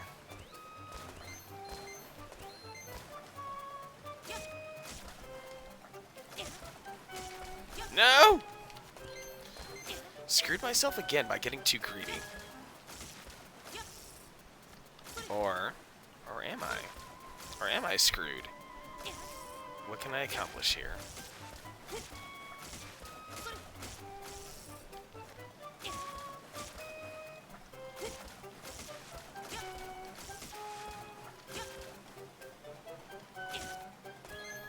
Okay, so there is that. It doesn't. There's a little current that prevents me from being able to go all the way there. Anyway. Yeah, and there's also I think another secret seashell and especially a piece of heart. That little treasure chest right there is only accessible through Dungeon 6 as well. So that's kind of a thing waiting for me later. There's a secret seashell in there, but there's a piece of heart waiting for me later as well. If I run the rapids one more time, but I don't think I need to now that I have 1,046 rupees. Like a beast. And 86, 1106. It just keeps coming. Yeah, they intentionally made these rapids easy to manip, so that was nice. How can I use the magnifying glass? The fish told me to use it, but it isn't equipable even at the shore. Okay, the magnifying glass, yeah, it's one of those kind of things because the magnifying glass, technically being a part of the trading sequence, is intentionally non-equipable. It's actually something that is technically active at all times because there are at least 2 places to use the magnifying glass in order to be able to do more. Use the magnifying glass. Fish told me to use it. So if you go back to Animal Village and you go into the house that's at the top right, the rightmost house that's close to that cave with the piece of heart, there is something to acquire there thanks to the magnifying glass. There is also down in the beaches south of Mabe Village. In the area just to the left of where you spent time with Marin, sitting on the log and talking, where there is a wall that you can bomb, where you encounter a character that is now visible with the magnifying glass. Because previously there was a chance that if you were doing some searching on the beach and you bombed that wall and you went into that room, it would be empty. But now when you go into it, there will be something there. So I know the magnifying glass is not. It won't feel super useful, but there are a couple of things there that will help you in your quest. Of those things that I described, one of which is a secret seashell. Since I know that that's what you're after, I'll dangle that there as motivation. Yeah, the magnifying glass, it also, another part of the magnifying glass is that it is a required item for figuring out how to navigate getting to the very end boss too. So it was actually very important now that you've defeated Dungeon 8 that you got the magnifying glass, because you basically, unless you get incredibly lucky, you cannot beat the game without it.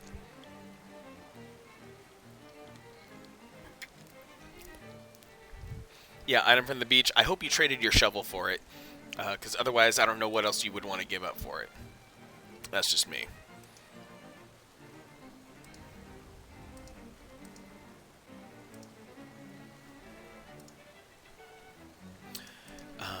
Okay.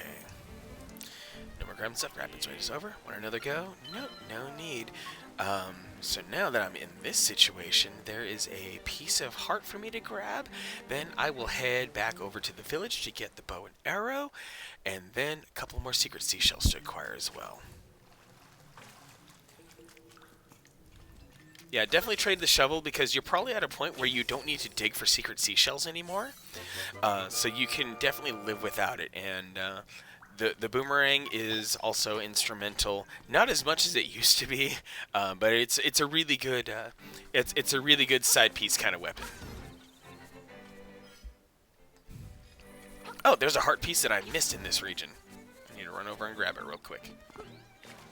Got so excited about getting money that I forgot about my heart. Just sounds like a metaphor for something. You got a piece of heart. Yeah, previously, back in the originals, you'd had to pick up that piece of heart blind. That piece of heart was always in that cave, but you just had to know to dive in there.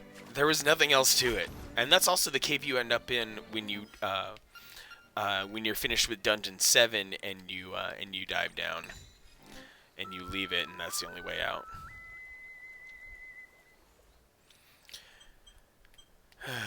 Okay, time to get them archer skills.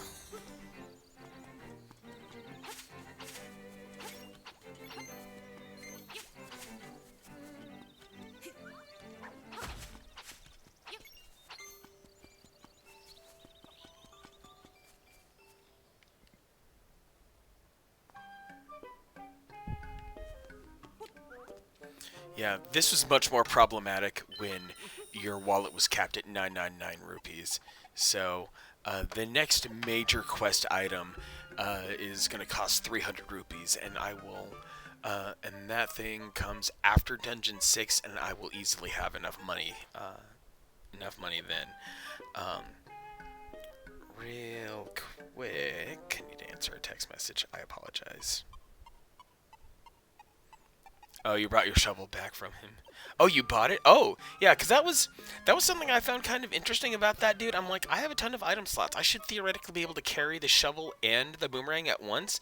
It shouldn't be one of those permanent exchange things. Because back in the original Legend of Zelda, you only had a certain quantity of item slots, and they wanted to include the boomerang, but there weren't enough item slots, so they gave you the option of trading one item from your inventory to be able to get the boomerang from that NPC. So that was their weird little workaround for the limitations of the interface they created. But now here in this, those limitations aren't there. So buying back the shovel sounds good.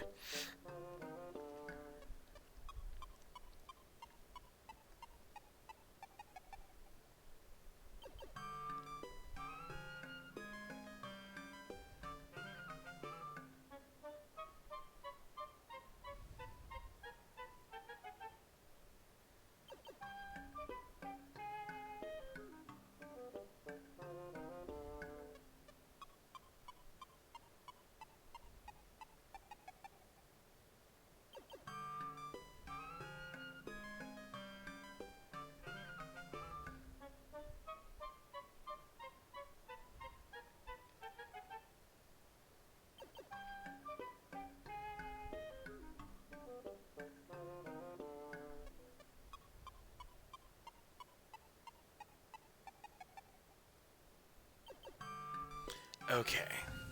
Thanks for your patience while I dealt with that text message. I can now start moving along yet again and crushing more of this game. So, currently sitting pretty at about... I'll be at about 4 hours in when I get to the 6th dungeon. Time to... Let's see, was there anything else that I wanted to get here in this area?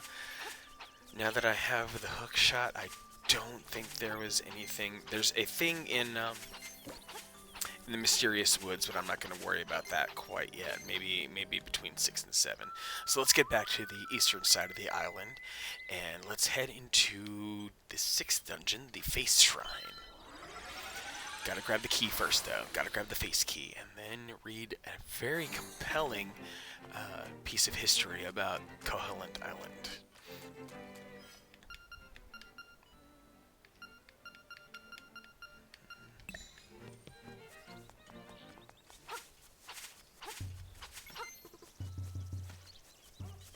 Actually, I can safely go ahead into that cave at the top right of the dungeon of the village and get that heart piece that's hiding over there.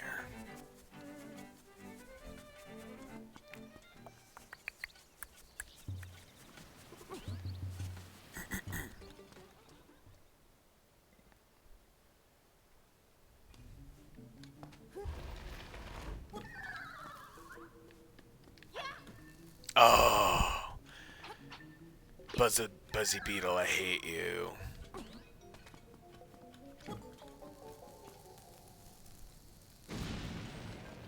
Okay, up I go.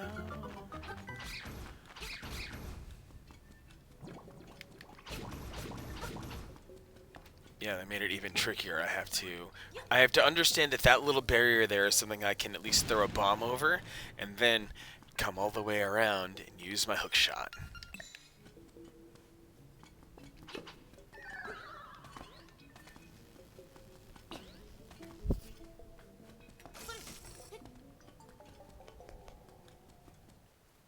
Da, da, da, da. And now, because of what it took to get here, I have to jump this way in order to get out. So the Buzzy Beetle gets to bother me one more time.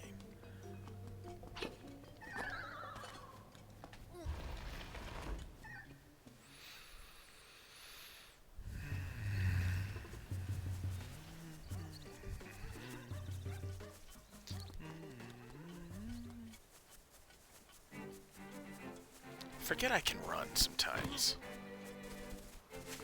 Helps me get through certain spots faster.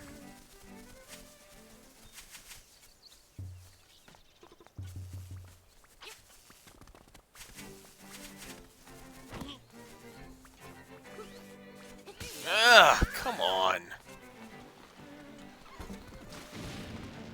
Ah, stopped by the owl. I'm gonna zip past this. I make no apologies. Just gonna shut up. I'm going to the ruins. Yes, I know.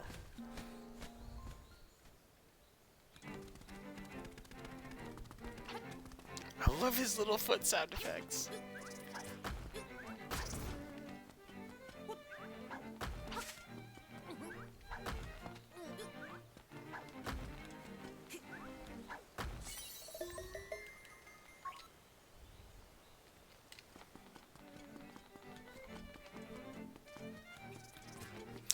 Now here's where things get tricky, because these Armos Knights don't behave in the way that they did on their Game Boy counterparts.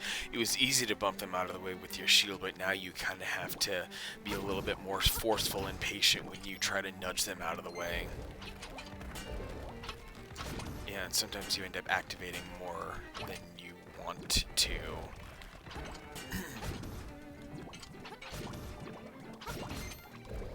Oh, piece of power. Lovely. Ooh, piece of power. Ooh, piece of power. Ooh, piece of power.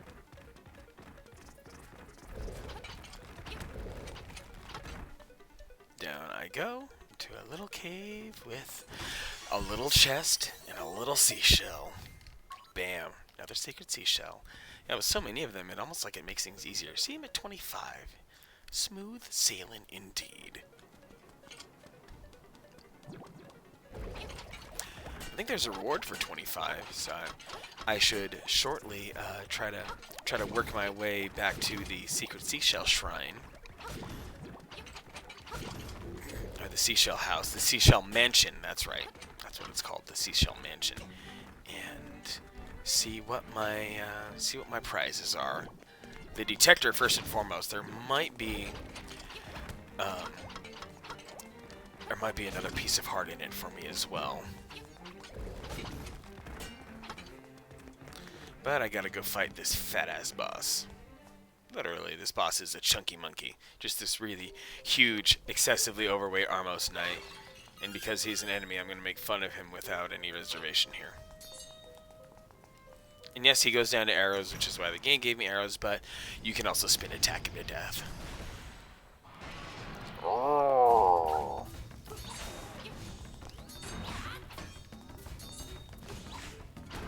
Ah, I jumped!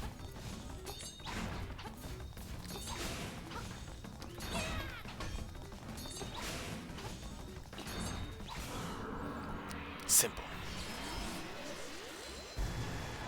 Face key. And they're able to add so many cool little details. This key looks awesome. I would love to have a house key that looks like that. And now up here, completely optional, but I'm doing it on principle. Some things, there's a lot of stuff that I'm skipping and I'm playing through this, but some of this stuff is intentional. Because it has so much meaning. This relief is beautiful in this version. To the finder, the Isle of Koholint is but an illusion. Human, monster, sea, sky, a scene on the lid of a sleeper's eye.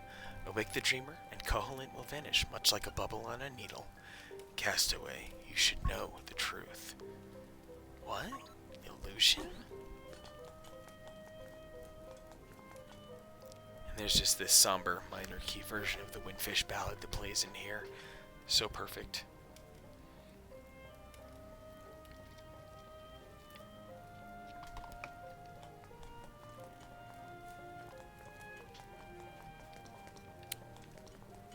Alright, now to wiggle my way out of here. More owl.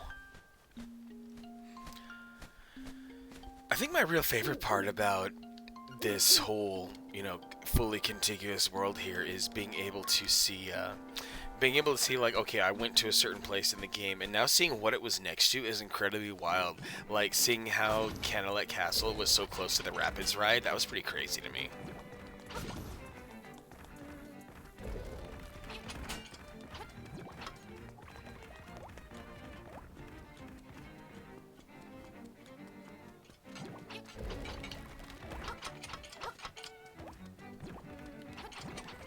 Move! You stupid Armos Knight, you should freaking move.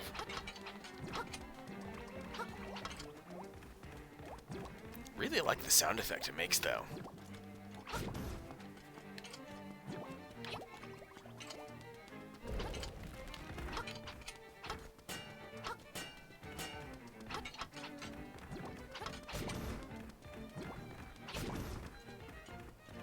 Okay, now I'm free.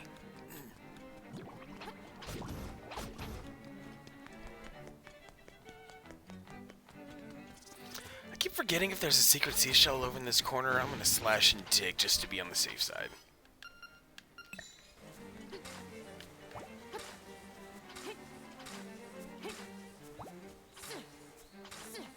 Because I don't have the detector yet, so I'm going a little bit blind. Because there, at the very least, every seashell location from the original is still there, but they just added to what was known in a whole lot of more new, surprising places.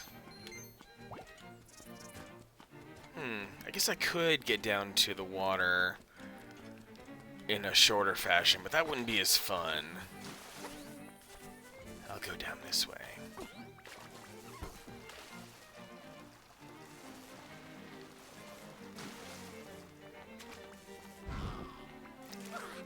The design on those Zoras is so great. I love them.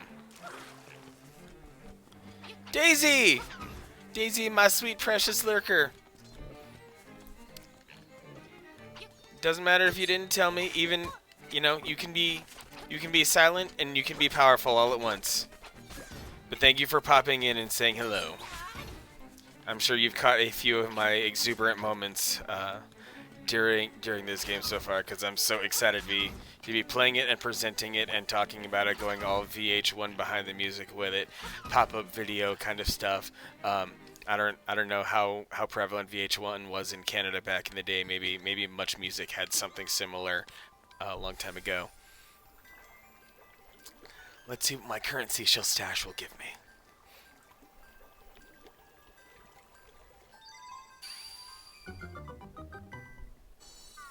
Time to get the seashell detector.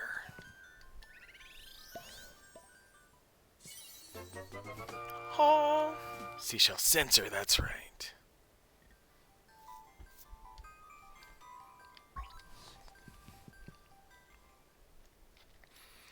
Okay.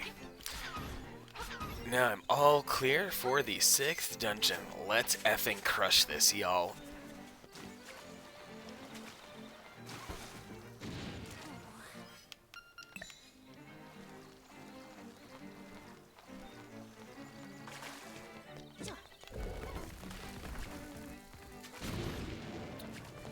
Hey, Simon, thanks for stopping by. Thanks for being a great part of chat. Good riffing about this game with you. Keep on gaming. Keep on crushing those essays. You've got a lot of cool things going along. 4 more seashells. The end is in sight. Proud of you. You've gone farther than I did. Okay, let's shove this face key in the face so we can get to this filthy dungeon. No, seriously, if you don't know what you're doing, this dungeon is a complete horror nightmare. Many moons ago when I played Zelda DX here on stream, this dungeon really tripped me up. Like, it probably cost me a good half hour of wandering around. But I've since solved that problem. And now I can tear into it.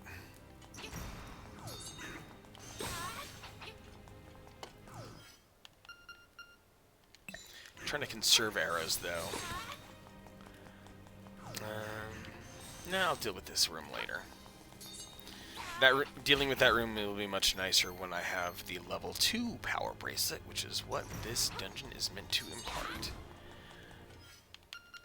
I will use the power bombs, though, because I have to tap this in order for the rest of this stuff to go off correctly. The dungeon does not flow right until the power bracelet, the level 2 bracelet, is acquired. I have to kill. This is the room that tripped me up last time, actually, where where there's a staircase that needs to be triggered, and I missed an enemy. I missed one of those blobs on my way to triggering that staircase, and it screwed me up. Like, I didn't know what to do with myself. I was so frustrated.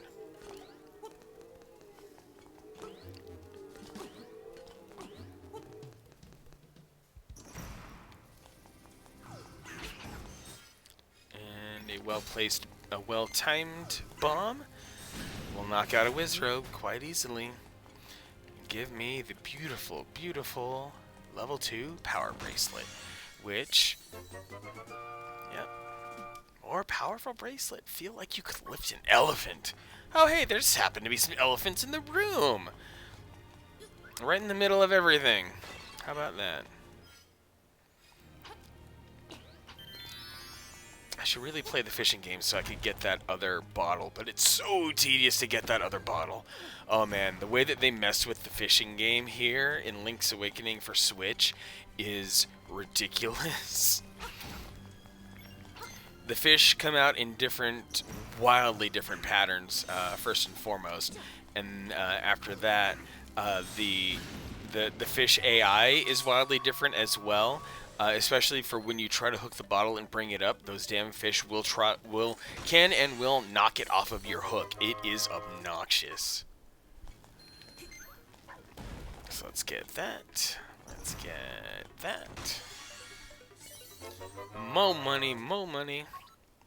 Yeah, the goal is 300 for the major questing after this. Oh, the Shy Guy is shiny. I never noticed that. He's super shiny.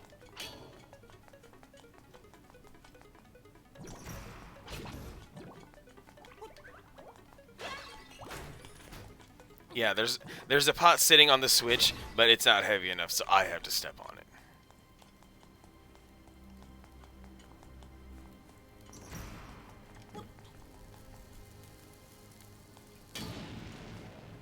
There we go.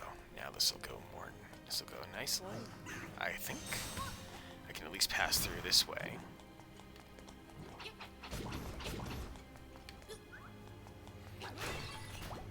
And that nice little clue of the pot there. Aha!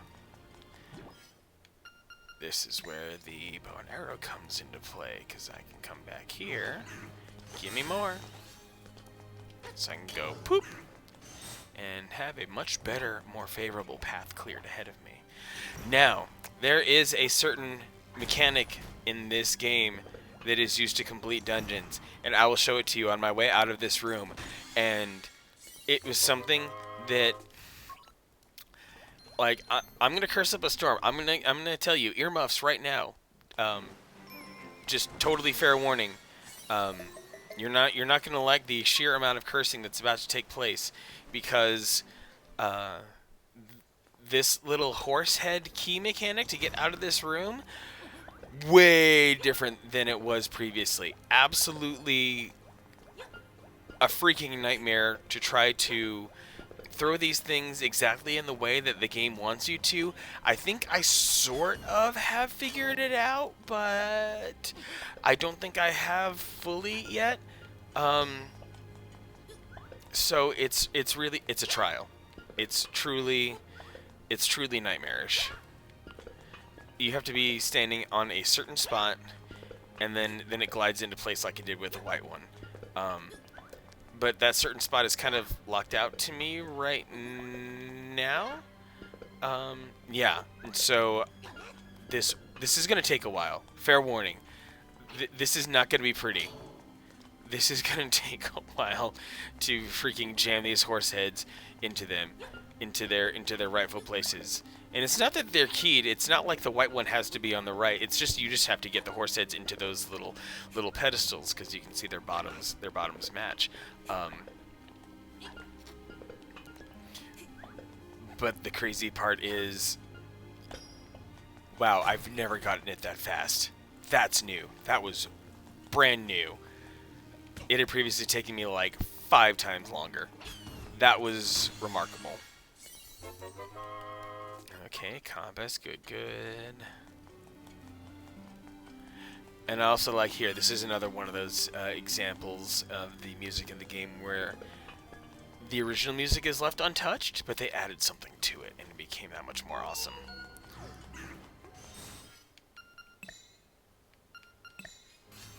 And eliminate that as an issue.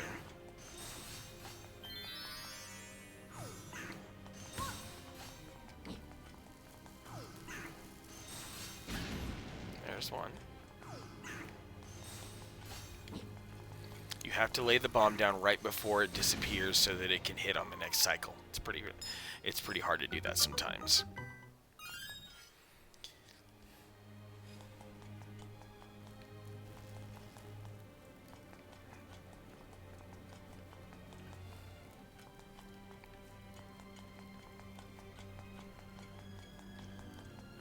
So now it's time to roll through the rest of the dungeon. Now that I've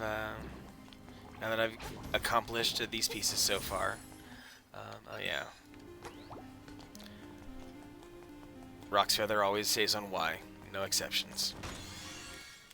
And I haven't quite gotten all of the treasure chest locations committed to memory, so there are still a couple of not so useful ones that I hit every now and then.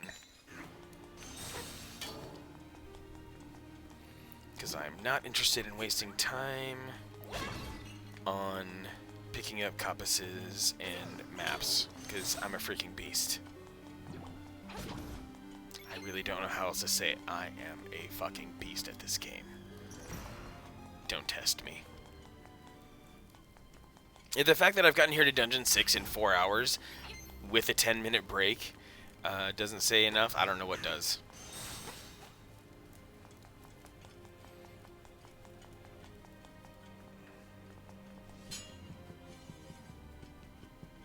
Using these guys as cover or not. Oh, this room. I'm glad they made this a little bit easier to deal with.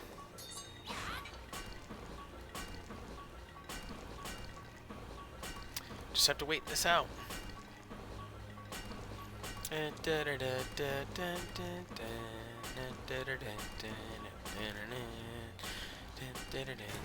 Okay. Onward we get to go. Don't want to burn that small key yet, because I think there's 1 or 2 more that I still have yet to acquire. Okay, I'm gonna try for it. I'm going to try for some... Yes! Got the bomb arrow! It's possible. I was worried that it wasn't, but it's totally possible. So much better for dealing with those bastards. Oh. Yeah, that'll work. Let's refill my arrows. Inside that chest is some crazy Tracy potion, so I'm not going to grab it because I already have it, and I have not died yet to expend any. That's something new, actually.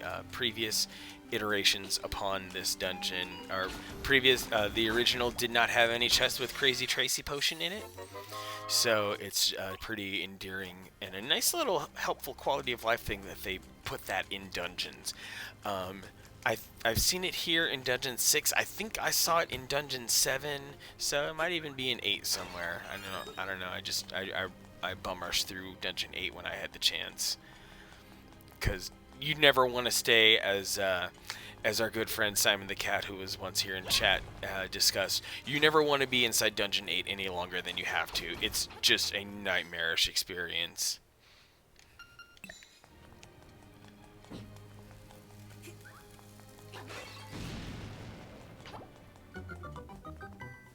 Oh, this boss. Oh, I hate this boss so much. They slightly tweaked his AI, and he hits you more often.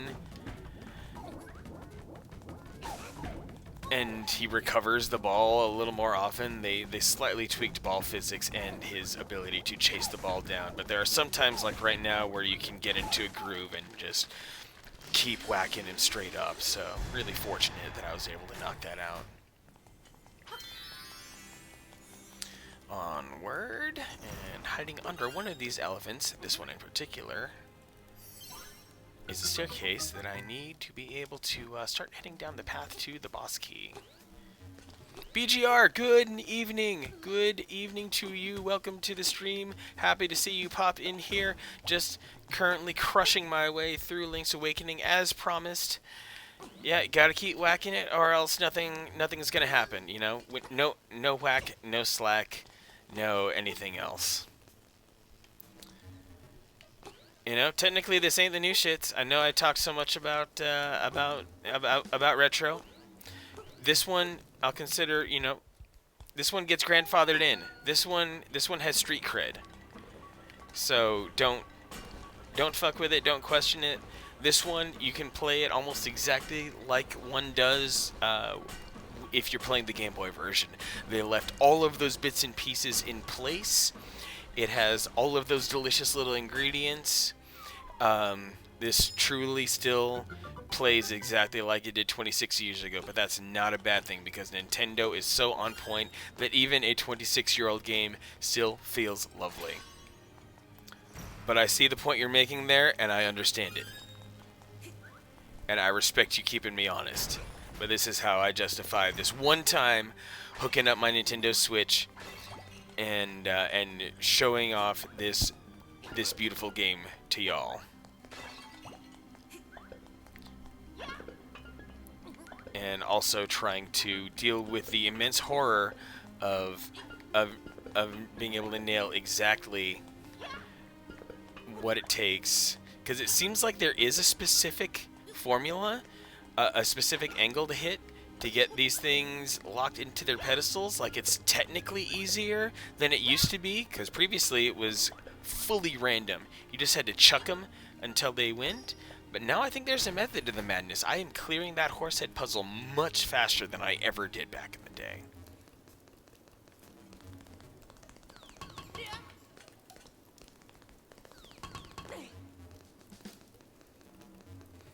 Now I get to go. This is the area that will eventually lead me to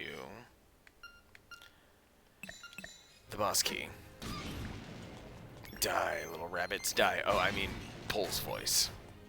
You're not rabbits, you're a Pole's voice.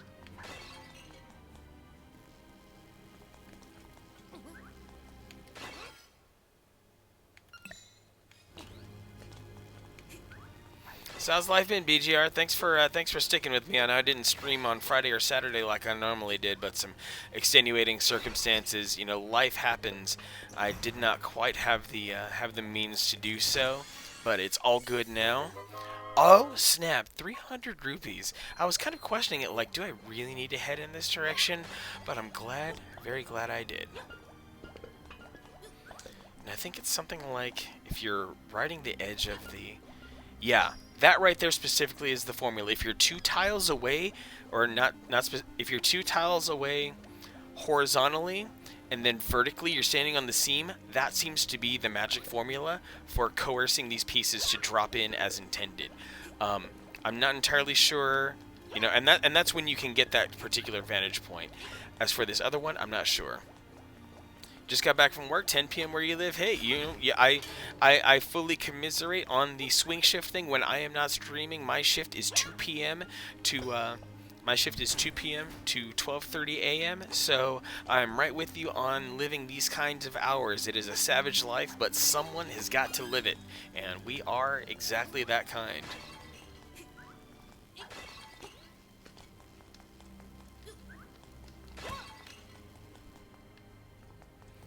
Now I can head down here. Oh, this mid-boss. It's okay. We defeated these guys many times before. They're going to appear a little bit later, but at least it's, you know, at least we've fully figured out beating these guys. We've mastered their timing. I've mastered their timing. And I can explain it to you again. So, these bosses do not behave any longer like they used to. Once upon a time, you could simply shove a bomb in their mouths whenever you wanted, but that is not the case any further. What happens is that they now have invincibility frames. They have a cooldown period. So whenever they eat a bomb, and you have to wait for them to make 4 movements in order for them to start opening their mouths again. Yep, 3 a.m. is about my bedtime too. I am entirely with you, BGR. Yeah, slurp that bomb, baby. Slurp it. Yeah, kind of an interesting mechanic. Really cool, in my opinion, way to have to deal with a boss. Nothing specifically wrong with it or anything, but just slightly tweaked to make it a little bit more challenging. Oh, I really, really hope that the... Okay. The problematic part was earlier, where there was a certain key that could not be obtained unless the switches were aligned correctly. But that's fine. I now have the Nightmares key, so I can go exactly where I need to go now. The hardest part is over. Dungeon 6 has been conquered. Time to head to the Nightmare's lair. And the nightmare is down a path that I have not yet traversed. Scary. But, yeah, BGR, I am currently at about 4 hours of streaming here on the 6th, actually technically the 7th dungeon, because I did destroy the color dungeon too. So I'm making some really good time here. This is probably one of the best paces that I've ever made. So truly, I feel like I may have died once. I will cop to that. I did die once, but at the same time,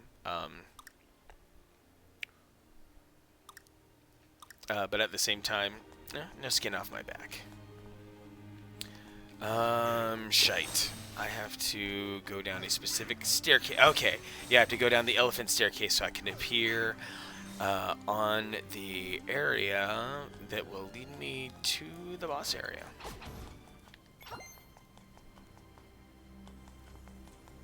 Through there, one more room, down these stairs. Might as well grab a few more bombs. And this dungeon is weird because there's like an infinite loop kind of thing that goes on. If I were to try to go north again from there, it would start looking a little bit strange. It would start repeating rooms. Don't know why they felt the need, like that was one of their little kludges, their little we're gonna duct tape this and call it good kind of things. Where in order to make a dungeon function the way that they wanted it to function, they just put a little workaround in there to remind you, hey, you're not going the right way. Oh, I hate Wizrobes so much.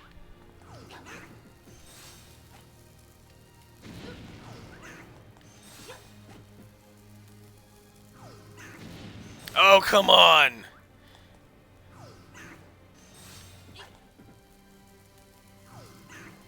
There we go. Now it can die like a good Wizrobe should.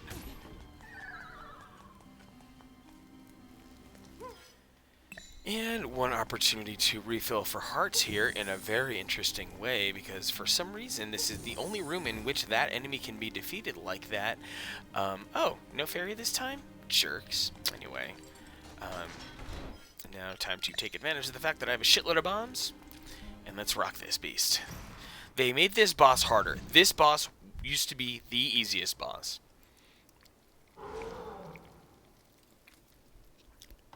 But now, he's moderately challenging.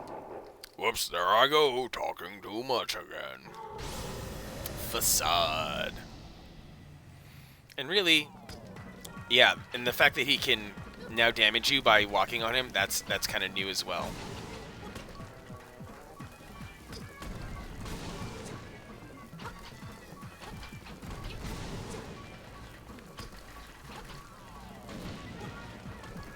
Oh no! You moved my bomb, you bastard. Oh yeah, then he starts creating the yeah, then he starts creating the freaking holes. Yeah, what an absolute jerk. Yeah. Take a bomb as your nose.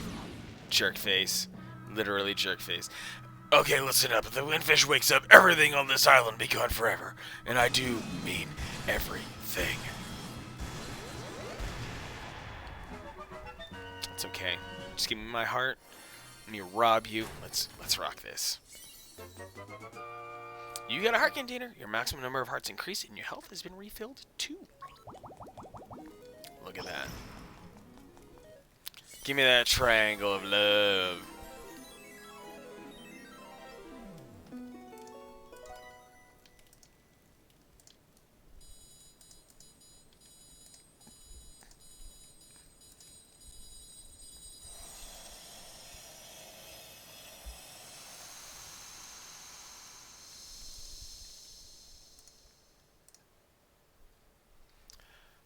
Mountain.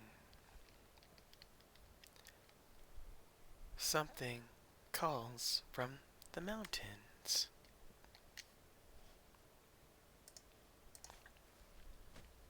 More owl yammering. And I apologize if you wanted to read what the owl's saying. I don't, because he's just getting in my way here. I know what I need to do next. I have the money to do it, so let's freaking crush it. And I think I will take this opportunity to, yeah, I will immediately warp to right where I need to go. Because there are several steps involved. Back to Ukuku Prairie. So I can get to the one place that I haven't yet been before. Ooh, there's actually a secret seashell near here that I neglected to acquire. But I can get it now because I can swim.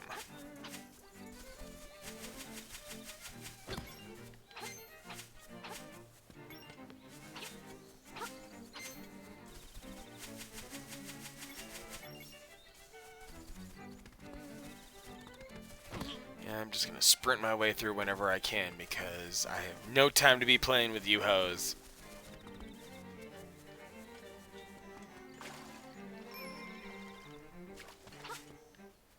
Bang. Another secret seashell.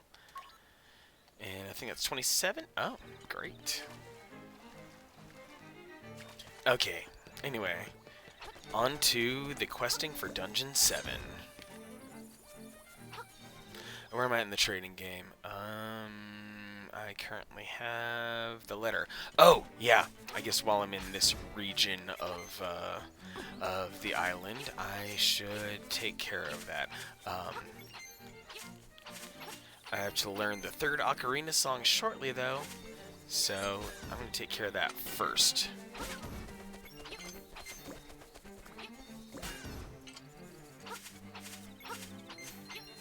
Dang. I'm already back at 782 rupees. This is bonkers.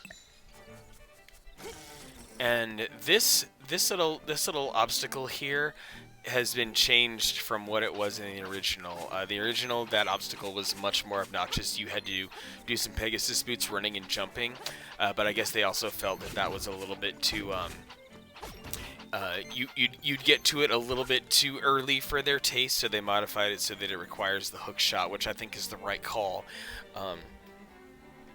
As it gates you from being able to get it until at least level 5, which I'm okay with. So, signpost maze. I'm just gonna cruise through this. There is a certain logic to it, which makes it easy to get through. You may see the logic immediately. It took me a long time when I was little to figure out the signpost maze. I wonder if I go look in my old bedroom, if I still have that little notepad where I created a little piece of art. I diagrammed this entire thing and just used to brute force memorize my way through the pothole field. But then later on, I'm like, wait a second, this has a pattern. So let's go. Start here, go this way. Go this way.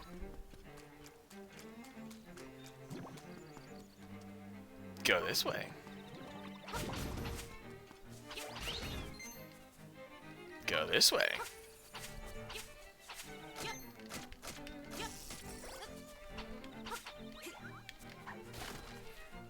Go this way.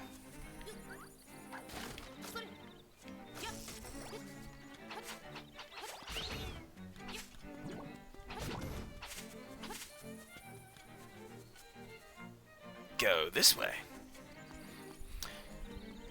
And by the way I move, you probably already noticed the pattern. Go this way.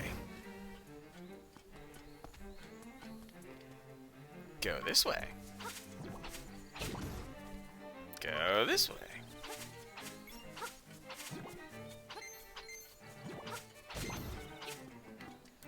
Go this way. Go this way. Go this way.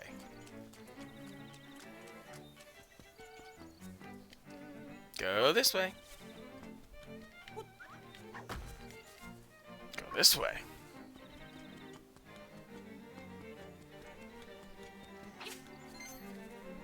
Great, you did it. Your reward is this way. And this is one of my favorite cameos here, and truly cements the. This is kind of to me, the thesis statement of the fact that we're in a dream world. That this Koholint Island is part of a dream world that exists within the realm of Nintendo characters. So, this is fun.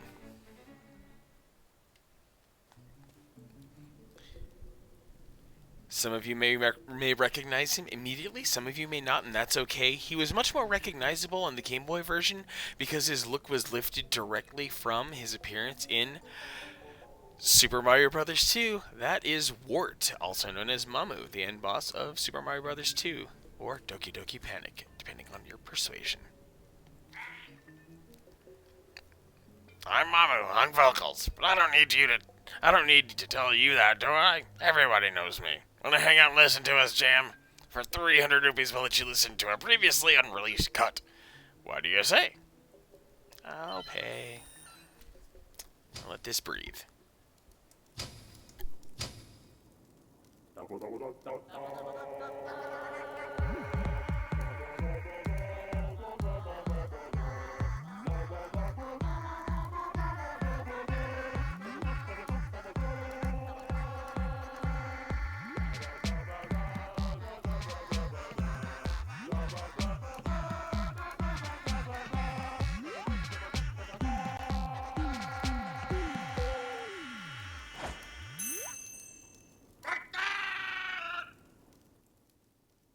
Wonderful audience. No encores. Croak. If you want an encore, you'll have to clip that. You've learned the Frog's Song of Soul. It's a very moving tune. It can even liven up unliving things. If you play this song, you'll make everything around you feel more alive. Well, sure. Whatever you say, Mr. Frog. Anyway, I have a small date with... I have a small date in the woods.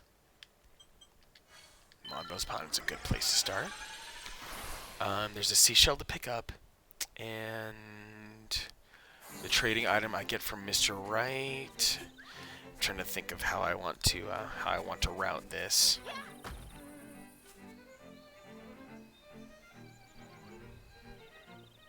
Wait, where's that seashell I wanted to pick up? Oh yeah.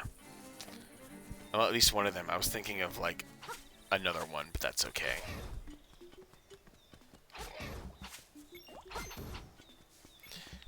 Because, yeah, this game loves to test your memory. Like, oh, I walked by a place I couldn't access. Now I can come here and get something. Now this little cave did not used to have a heart piece. It used to just have a chest.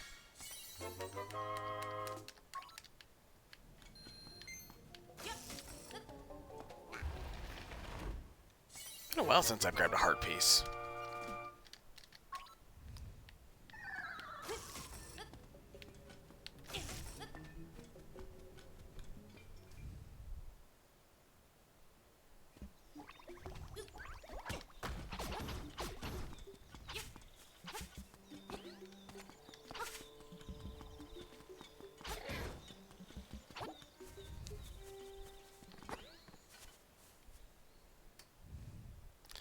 Now here, this is where I'm going to hit the recording button because I need to preserve this moment. It is one of the best moments in Zelda entirely, so here goes.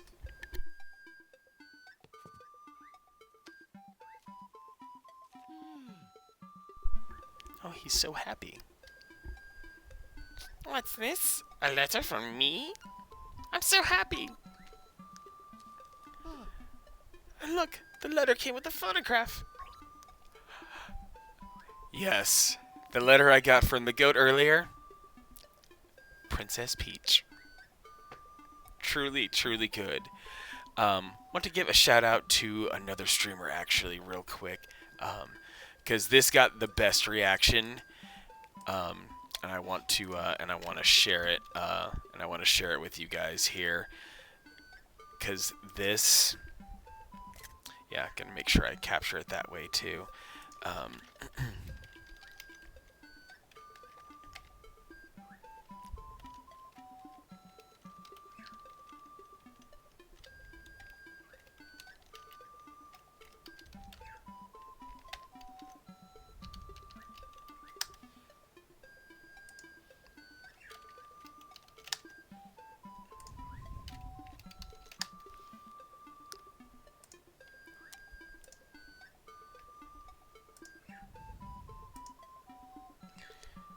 Just a second. Thanks for hanging in there.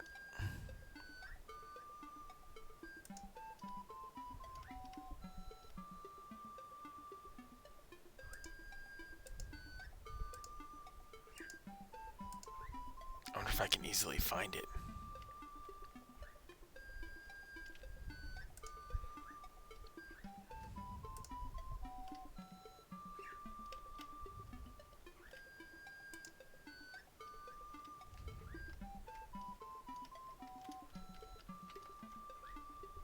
I guess not. Oh, clips, maybe?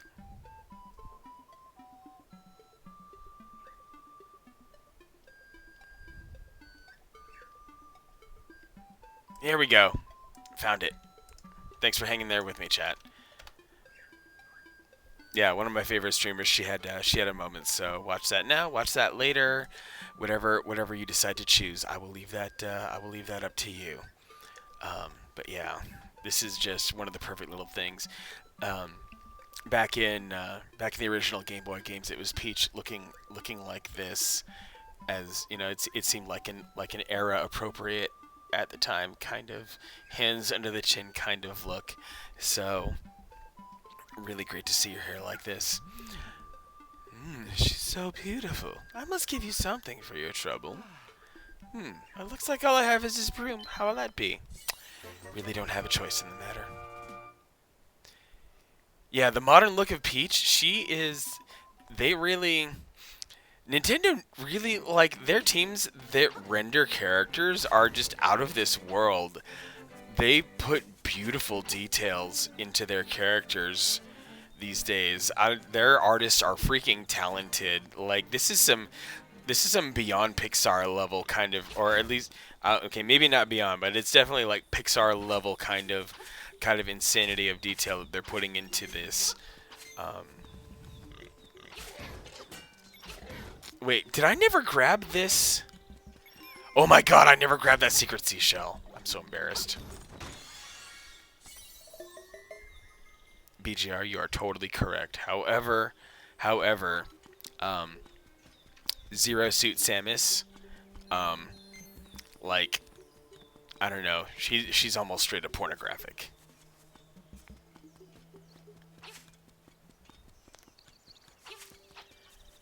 Okay, now actually I think I'll take a moment because I would like to get another piece of heart. Time to fish. A little bit of fishing does the body and mind good.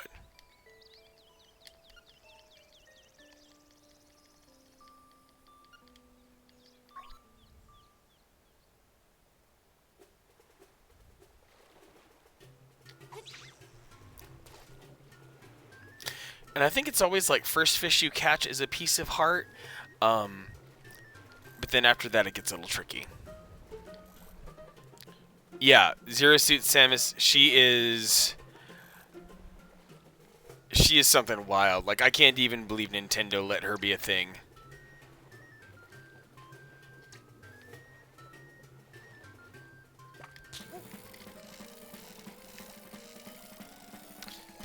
please, please, please. Don't break off. Oh, I need the heavier lure for him. Oh, one got away. Want to keep going? Sure. Oh, wait. Were there always cheeps in this pond? I don't remember cheeps before. Yeah, I like how the fish will poke it first and then they'll bite it. It's really interesting fish AI here. You landed a little fish, just like you. It's small but has plenty of fight. 4.87-inch runt. Not good, but it's got a piece of heart. 4 pieces of heart. I am really good at crushing these extra pieces of heart between dungeons. Let's get myself a cheap though.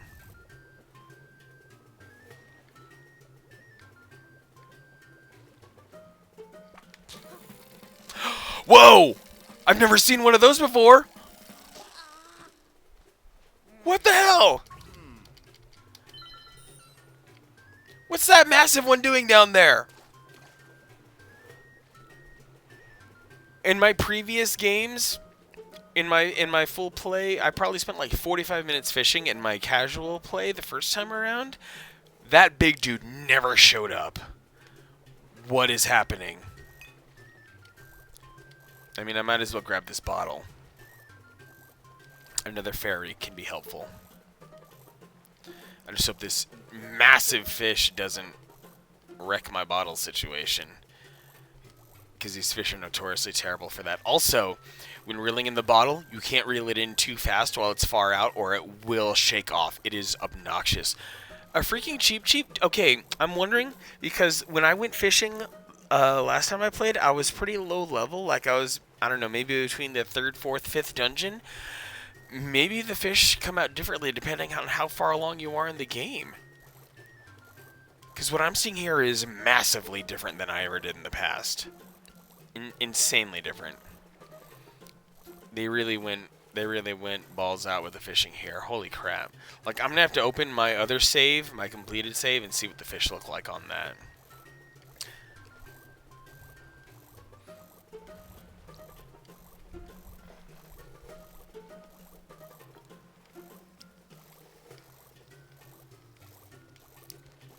Other thing, if the bottle is on its way up, the fish love to bump it and knock it off your line. It is the dumbest possible thing. So now it's closer. I can reel it up more, and hopefully it doesn't. Oh, are you kidding me? Whoops! You'll get it next time, buddy. And the thing is, I'll catch that fish. I could try catching that fish, but the problem is another one will swim right out and occupy that little zone. So it's pointless for me to try to catch that fish to try to clear things up. No, you don't. Fine, I'll catch you on principle, but his replacement is just going to swim right out.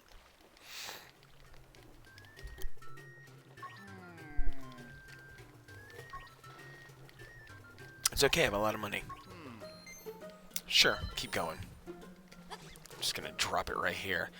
I'm not gonna aim for the really big ones yet, but oh man, that giant blue one. That looks like one of Manbo's fish, actually. What's he doing all the way over here?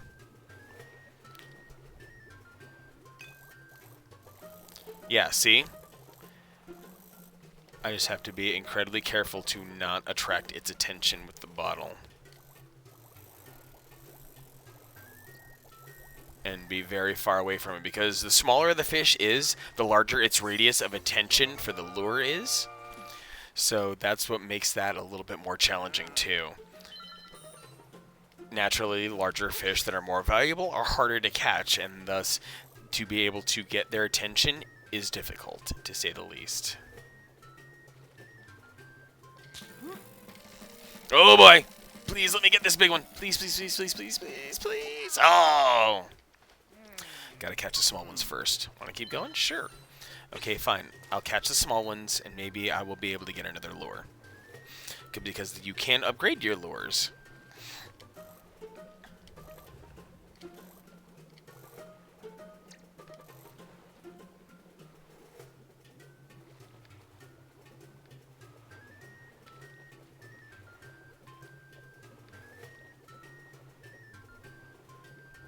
Nope, it's already going to ignore this one. Oh, how dumb is it? How dumb is this fish?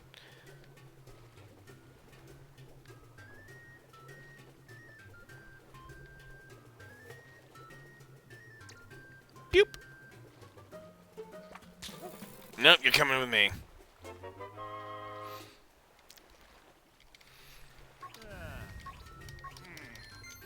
Yep, I'm gonna keep going.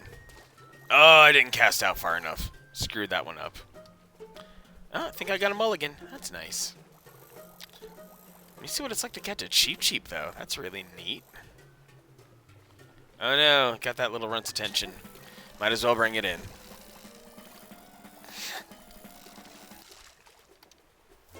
You know, if nothing else, BGR, I must commend you. You're one of you are very subtle in your tactics, but you are very good at getting me all horny on main here. Well, where I'll talk about all the lust I have for video game characters only after you pop in here. Let's keep this line high. Let's get this cheap up here. Come on. I do like this fishing music from this game, though. Oh, but come on, come on. Oh! I forget exactly what I have to do to be able to get a rod, to get a lure upgrade. There's no way I want to try to catch the big fish right now with what I have.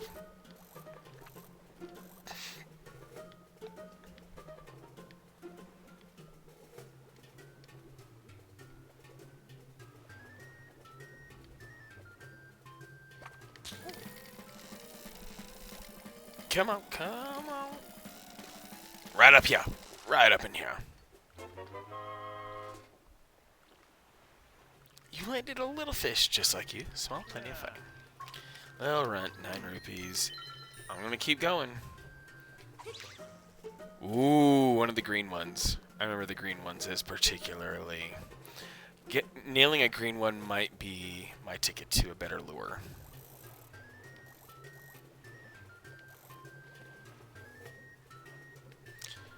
Just have to make sure it sees what I'm putting down.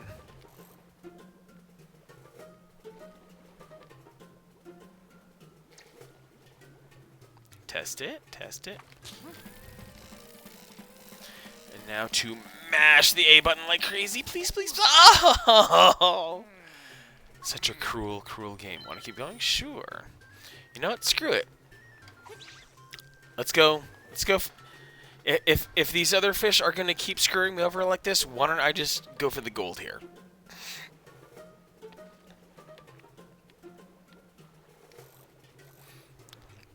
It's not exactly the Hylian Loach, but you know what? Close enough.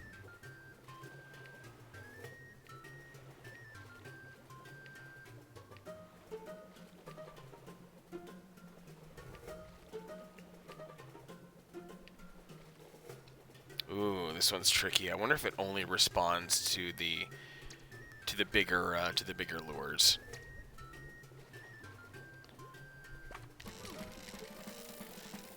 Yeah, this one's gonna break away really easily. Yep.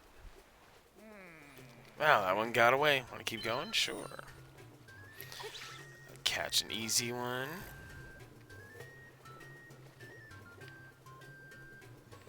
Like, what's it gonna take for homeboy to get me a good lure? Do I have to catch one of the larger green ones? Or do I just, is it by quantity? Is it by being able to hit something larger? I'm not entirely sure.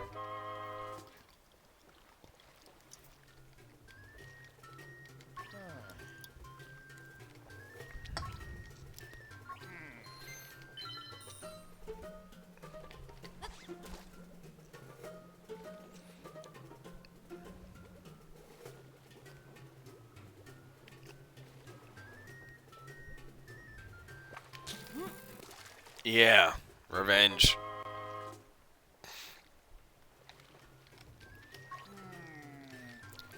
15.8 inches is runty.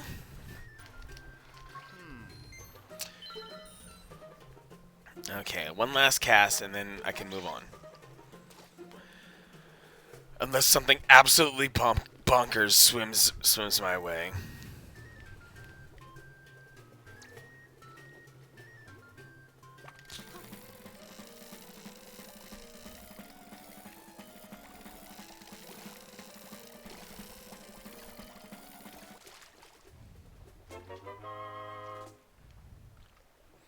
Yeah, I know it's a run. That's okay. Keep going. Nah. All fished out. Come back whenever you want. I got what I want. I got the heart piece, and I got the bottle. So really, I'm a winner here. So let's go crush our way to Dungeon 7. Oh my God, I'm embarrassed. There's a secret seashell that I've been walking past this whole time. This one, and there's a secret seashell that's been hiding in the trendy game ever since I walked with Marin on the way to Dungeon 4, so I need to pick up that slack as well. I'll be at 30 secret seashells, not too shabby.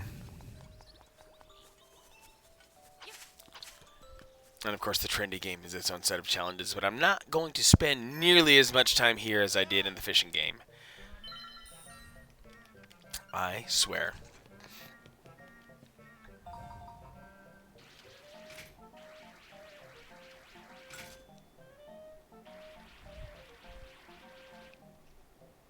Will it lift? Ooh! That looks good. It's got a decent... Of course. No matter how good you think you are.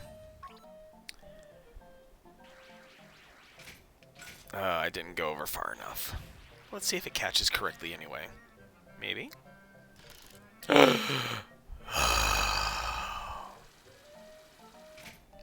Terrible.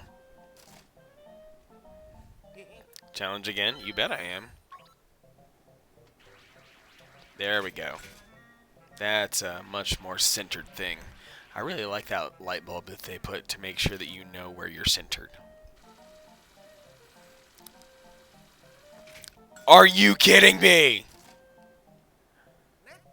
Challenge again? Play.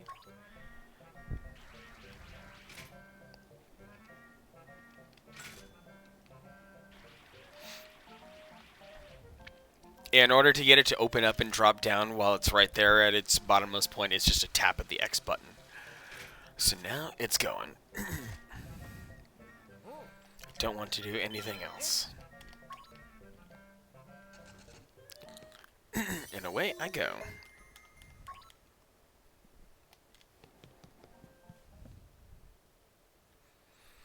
So now I finally get to move the plot forward.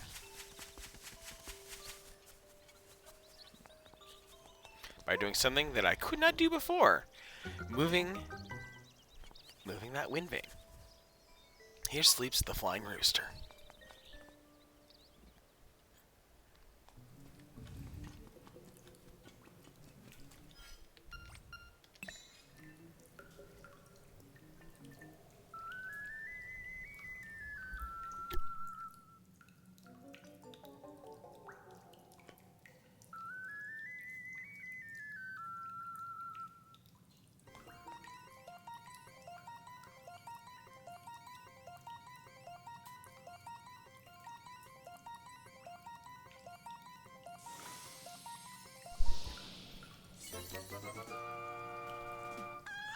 Wow, the rooster has recovered. He seems very friendly.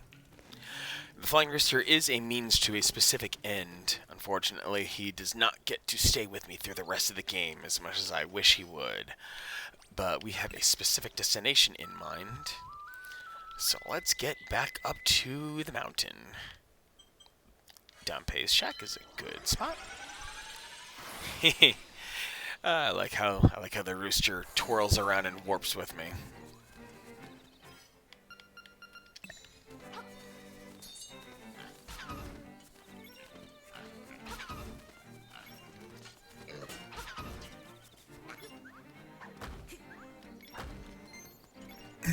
Yeah, there are at least 3 occasions in which this game forces you to go through this mountain path. It's pretty wild.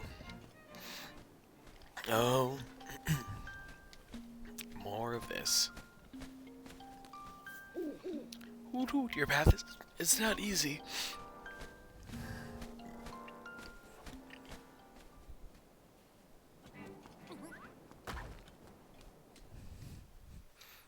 Okay, enough screwing around. I think it might be entirely within reach. I might single stream this game. It's not impossible. Being that it's only 10 o'clock, I might actually be able to, I might be able to beast this by, midnight. I don't see any reason why not.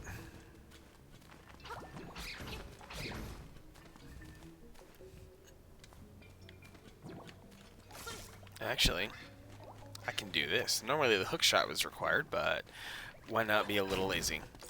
Get mo money, mo money, mo money. Just 50 rupees.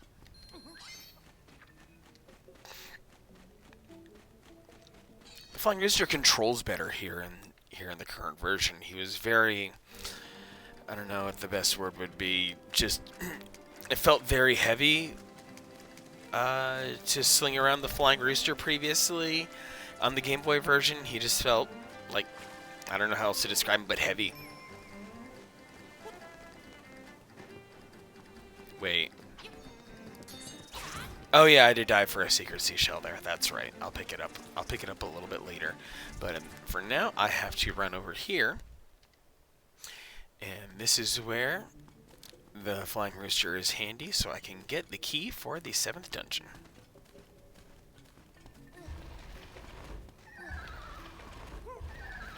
I do have to push these things out of the way.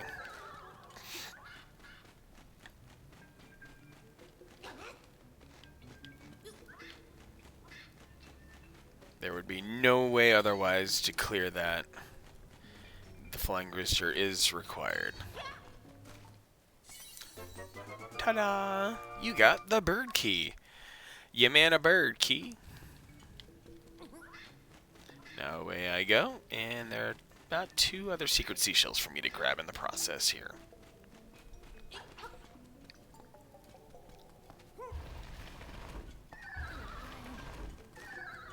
I forget if there is anything interesting over here. Like this is just it's just a waste over there.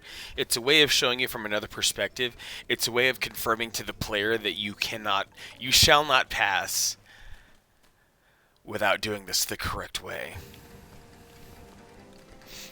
Actually, yeah, 3 secret seashells to acquire shortly, actually, because there is one. This one here, yet again, uses a mechanic that is not in use anywhere else in the game and did not exist in the original.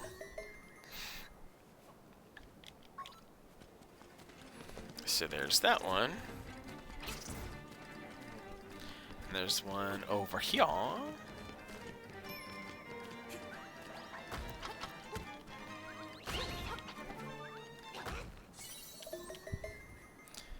Secret seashells were originally in the other game, but there were only like 25 of them. They doubled that for this one. And so the mechanics behind collecting secret seashells changed entirely, being that I have so many more to collect. Yeah, they definitely did double it. They also increased the amount of heart pieces to acquire as well. Which is, in a way, makes this game easier than its predecessor. But that's also why Hero Mode exists for this remaster as well. Gosh, I love this remix so much. This was the best song in the original, and they made it even better.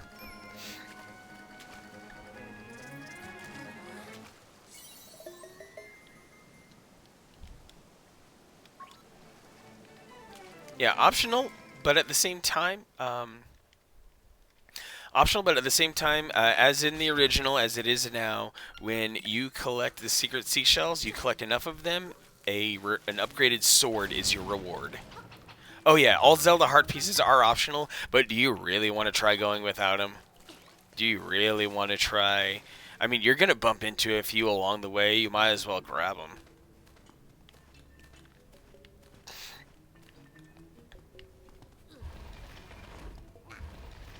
Alright, I already screwed that up. I'm not supposed to open these until I come back in. Only on the way back in can those chests all be opened in one go.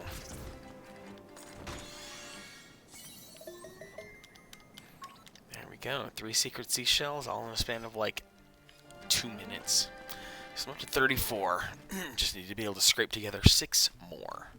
So...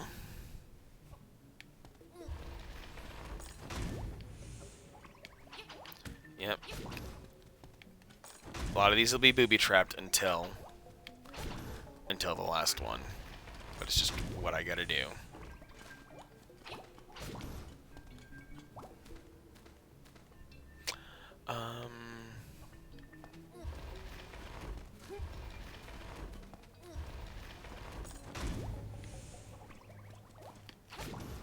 Because back in the Game Boy version, if you tried to...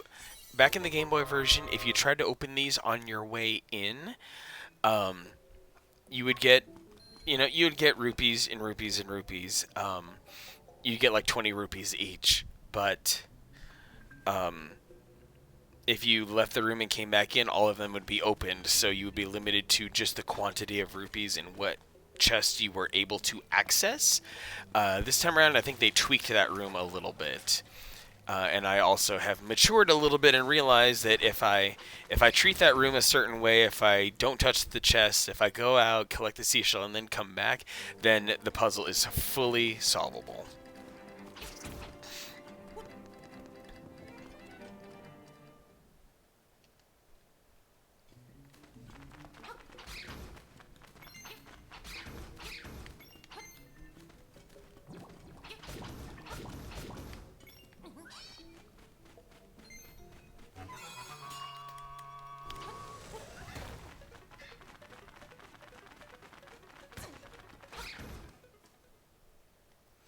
Round and round the mountain path I go.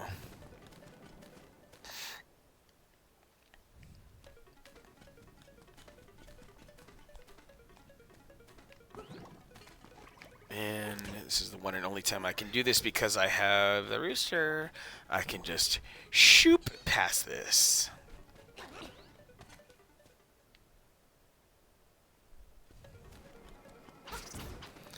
And there is a fairy fountain right there. I should get a fairy for my empty bottle.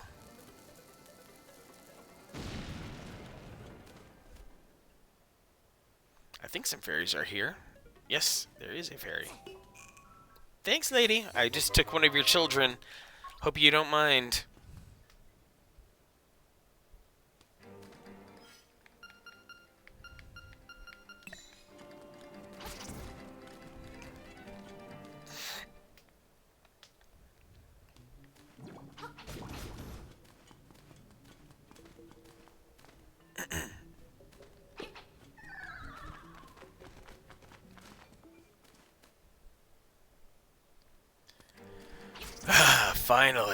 Finally, the rock has come back to Eagle's Tower.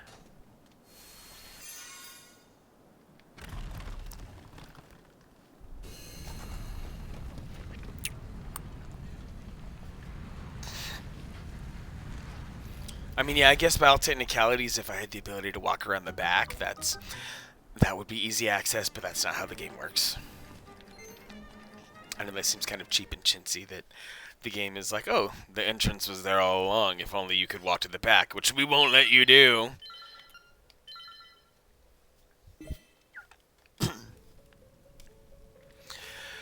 Okay, level 7, Eagle's Tower. Absolute beast of a dungeon for the uninitiated, because this dungeon has a particularly nasty gimmick.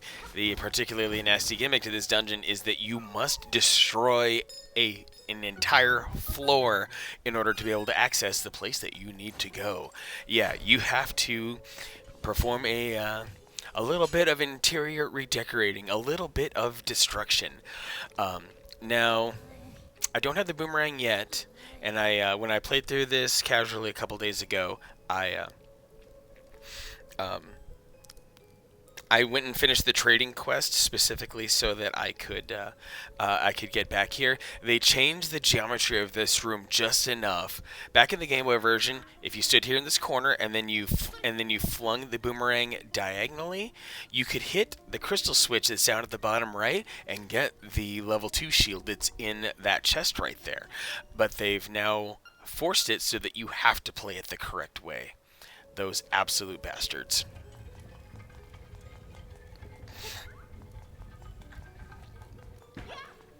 So this metal ball is going to be my my means of destruction here. It's going to be the tool that we use to complete everything. And it's going to be really fun navigating the path between all the 4 pillars to destroy this place. So, first one, no big deal. And actually, they changed the behavior of the ball. Previously, you would throw the ball and it would slightly bounce right back. It doesn't do that this time around. It usually goes right through the pillar, and that's not a cool thing. So I get to slap that, and then that lets me hit this pillar, which is already kind of sort of like halfway decayed. Yeah, see? Just shoots right through. It's totally bonkers. So now, here's where things get really interesting.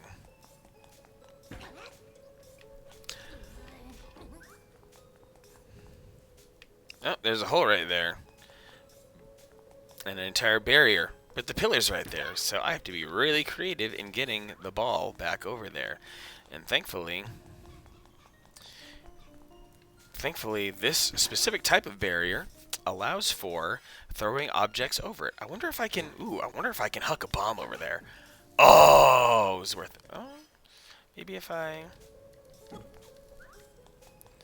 do it like that, will it get far enough? Ooh, yes, it opened that spot too, preemptively. That will help.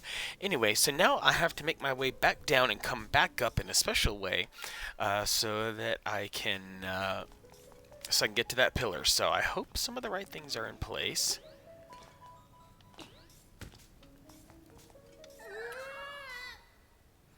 And I have to go clear to the other side of the dungeon. And yeah, this is a good way. This is a good way.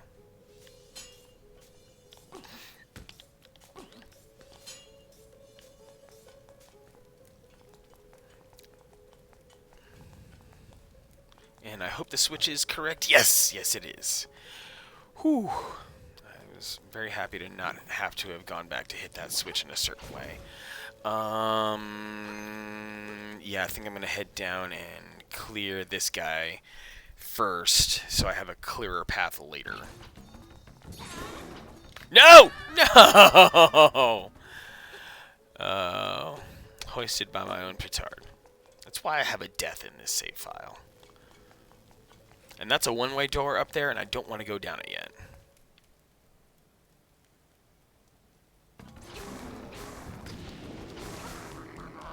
But now my sword is powerful, so I can kill that. So I can kill this Hinox quickly. And get an extra small key. Which I'm not even fully sure that I need, but killing it is just a good idea in general. Okay, I'm gonna whack that one. Just these things are hilarious in general, the fact that they exist. There we go. The sooner I can deal with those things, the better, because that chest is important. Not the contents of it, just the fact of, just by virtue of its placement, so that I can hook shot to it later. But I also need that. Okay, I need that small key so that I can get the freaking chest.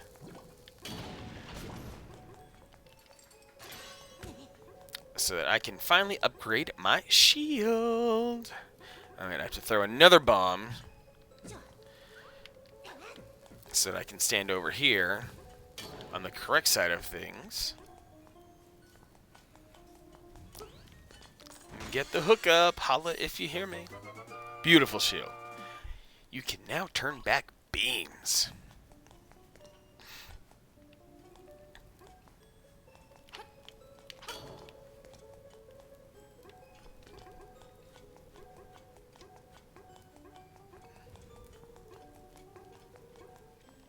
And this game is much better than its original predecessor, than remembering that you killed stuff so that you don't have to kill it again.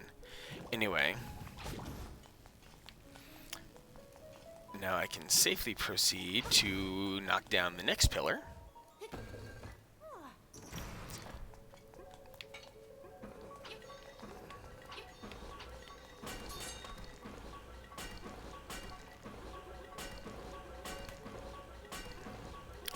and wait for these evil, nasty tiles to clear out so I can move to the next room. There we go.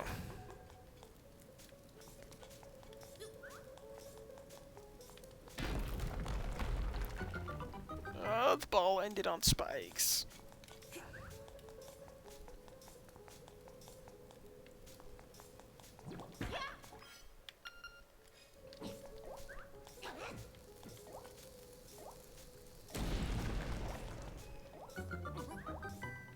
Oh, what the hell was I supposed to do this time around?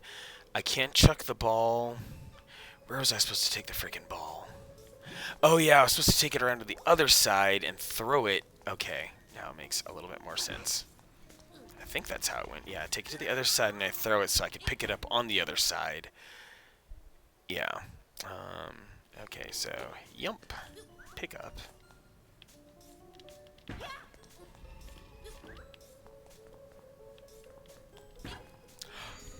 Mother effer. Oh, I screwed myself so badly there. Now I have to go all the way back because the ball will teleport to its original point of origin, which probably isn't the worst thing.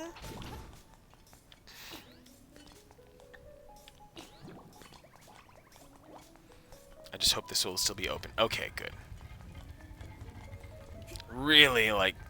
Ooh, can I just head down this way? No, I can't. That would be nice, though.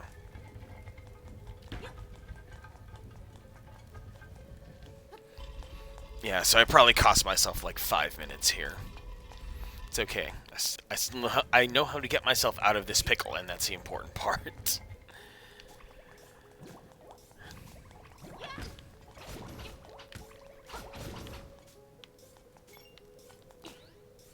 Just have to go tag the crystal down here again.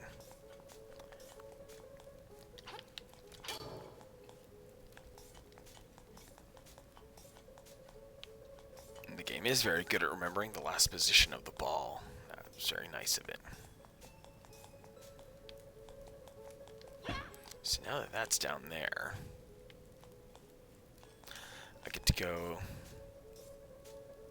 around, make sure I've got my routing planned correctly. Yeah, I'll fall down here. Yep, this'll do. This'll do nicely.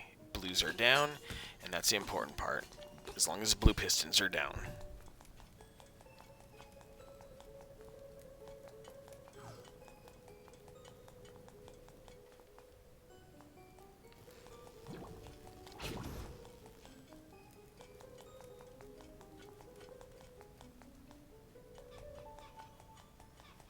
Yep, and it still has the chest there, so I don't have to kill those things again.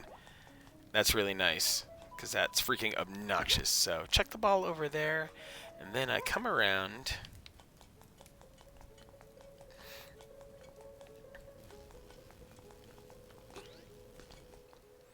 And then, thankfully, I don't have to wait for the tiles to spin out again, like I did in the old Zeldas.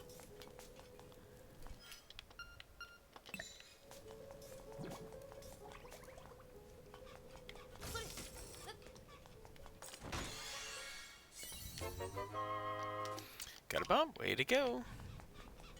And now for the final piece. And now, the controlled demolition.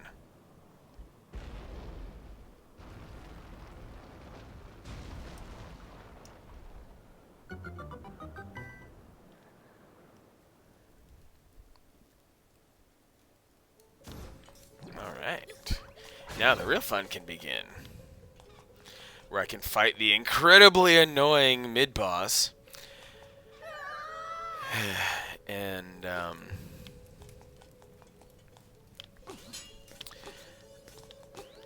after fighting the incredibly annoying mid-boss, get the boss key and finish this dungeon up.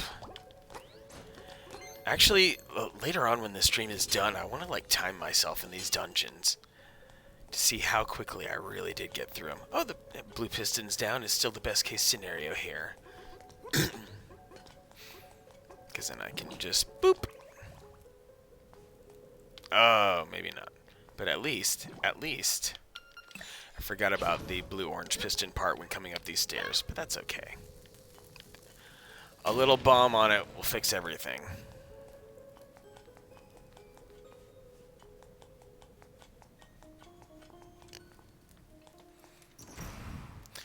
This is obnoxious. Hey, Runt, you think you can take me? All right, boys, get this punk out of my face. Got his Ron Burgundy flute solo going here. Yeah, the hardest part, I kid you not, the hardest part is making sure that you kill all of those things in a single pass. It's a lot harder than it seems. Like, I might as well not even try to fight the rest if I miss one. And I don't know what it is back in the original. I could absolutely crush these things, but not this time. I don't know what it is. I just hope I survive. But it always starts with the top left one.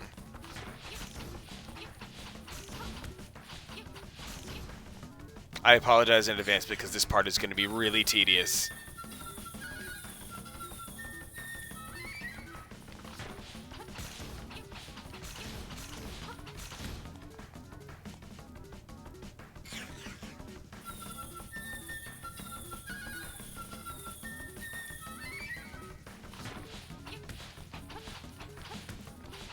It's not like I'm not sword slashing either. These things are just really hard to hit for some reason.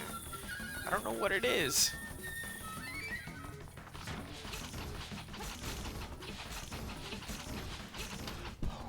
That was nice. You lousy so-and-so. These creeps are some of my best friends. You'll pay. I'll never forget you. If they were his best friends, then why was he sending them to die? Like, that's a bit much. Like, they were his best friends, but he was clearly not their best friend. Like, I don't get it. Why such cruelty?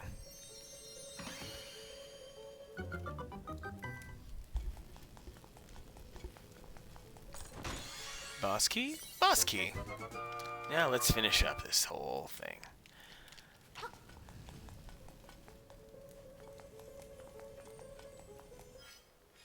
Yeah.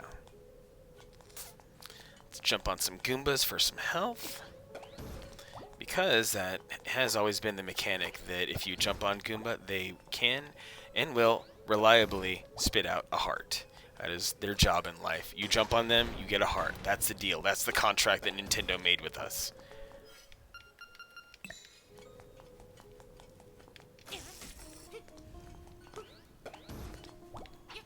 Alright, full health, clear eyes, full hearts, can't lose. Okay, before I fight this boss, Mother Nature calls. I'll be just a moment. Be right back.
Alright, I am back. Thank you for your patience. Gonna go just jump right back in here. And let's keep the mayhem going. We've got a giant bird to kill.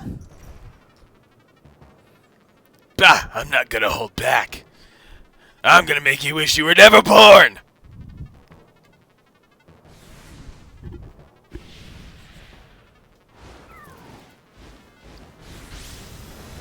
Evil eagle. Very evil eyebrows.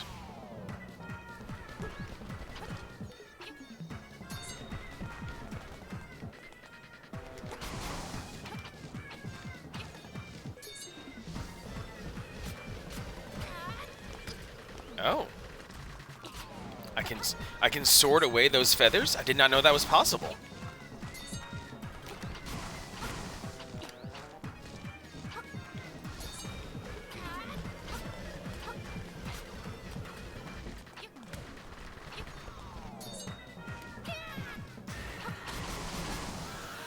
Easy peasy. My energy. God, I lost, but you'll be lost too if the windfish wakes. Same as me, you are in his dream.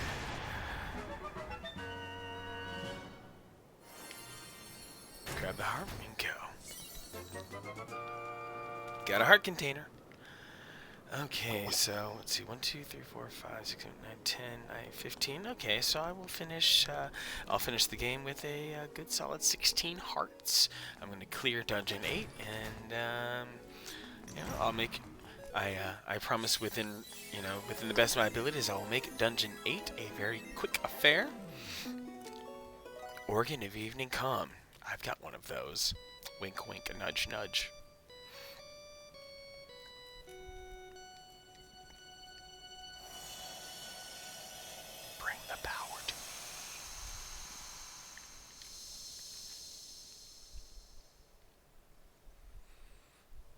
Ocarina. The music of the ocarina leads. I wonder what that could mean. Anyway, normally, once upon a time, one would just jump down that pathway, but because we fancy, we're going to warp. There's nothing to be gained by going down and then traversing west. I'm going to go back down here to expedite the process.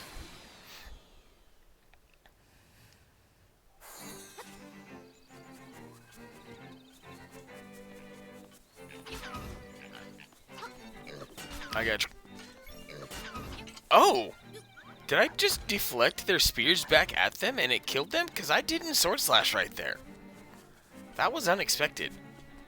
Is that a new mechanic? Because I don't ever remember doing that. Oh, this is the windfish staircase. My bad.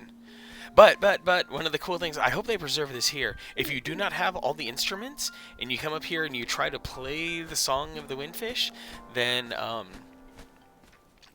it will play a version of the song that, it will play the full version of the song just without the instrument in question. So, thunder drums are the item from Dungeon 8. And it's going to be interesting hearing this without percussion.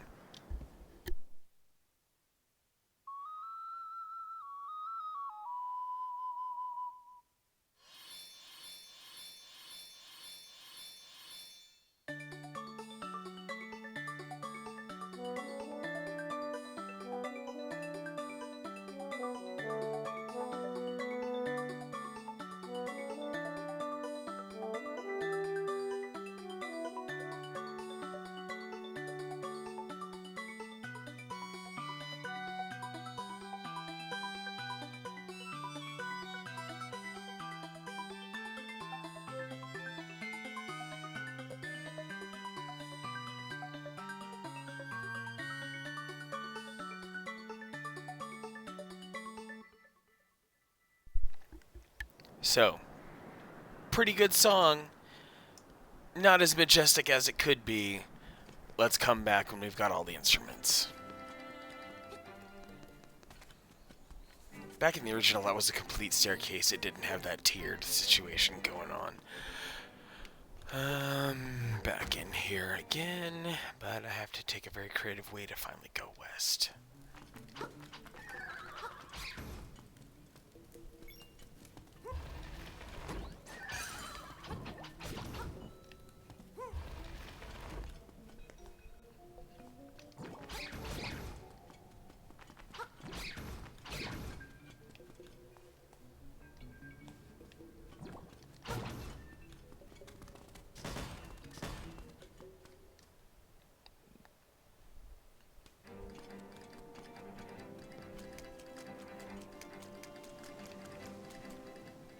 Oh wait, not here.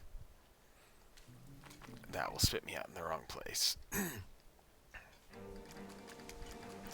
Takes a long time to make sense of the labyrinth that is Telltale Mountains.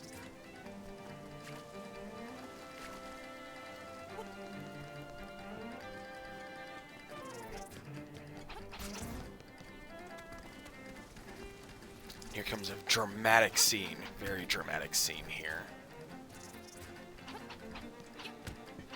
Oh, come on. I'm reclaiming that heart you stole from me and killing your brother.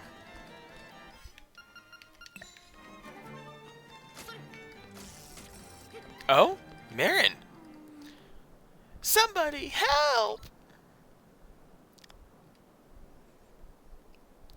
Hey, Manic! Some monsters put me up here! What should I do? I'm afraid of heights! Well, time to be the hero. Yeah, that was a surprise. Manic, thank you. Say, Manic, I don't know how to say this, but... Oi!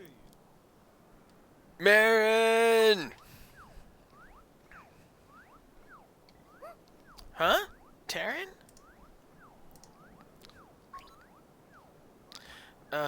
Never mind. I gotta go. That lingering glance. Hurts me every time.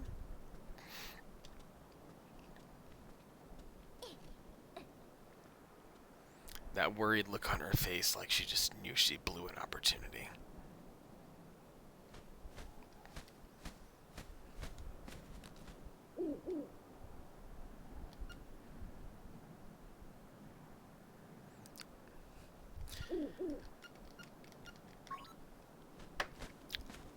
Apologies. Must respond to a text real quick.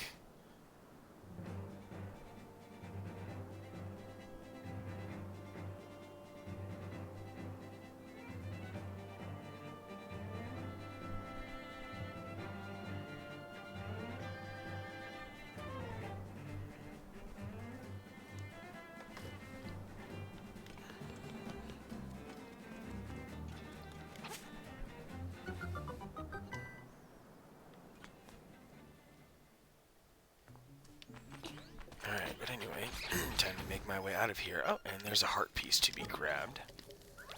I hate those spider monsters so much.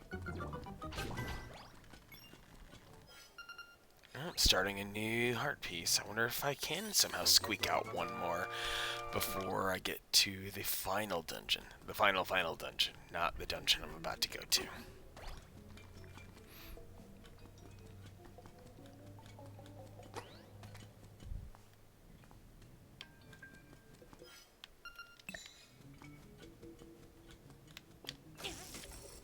Or am I in the trading sequence? Broom? Okay. Should be fairly trivial to head back down near Animal Village and complete that. After the 8th dungeon, of course. Oh, you weird little Moldorm, you're out of place.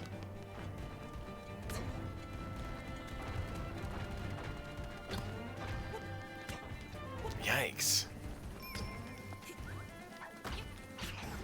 Now for the final upgrade after the secret seashell. Let's see, I think there might be 2 easy ones I can think of off the top of my head. 35? Okay, I'm moving. Not too bad.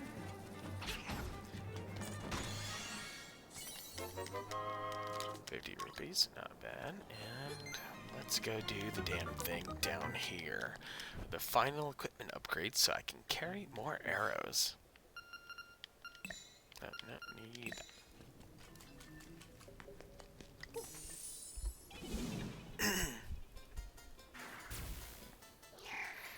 Hey kid, you woke me up from a fine nap. Thanks a lot, but now I'll get my revenge. Are you ready? Let you have more arrows.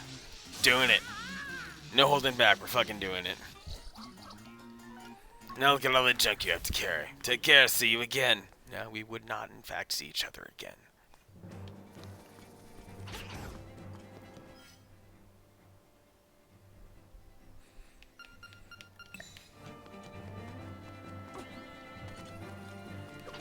Looks like I need to go with bomb. And I think actually there's a heart piece over here. Don't quote me on that. Yeah, just a random lonely heart piece. Sergeant Pepper's lonely heart piece.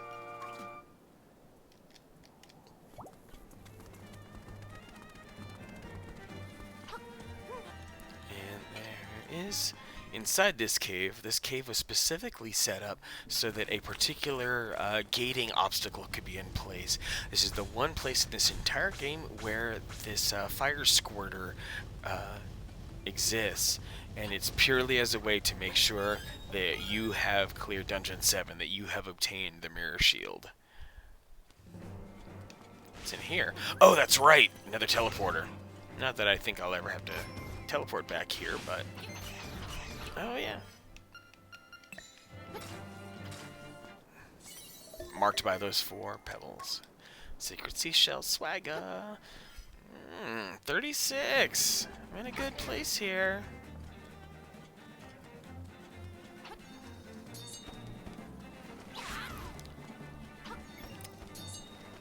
These weird pterodactyls.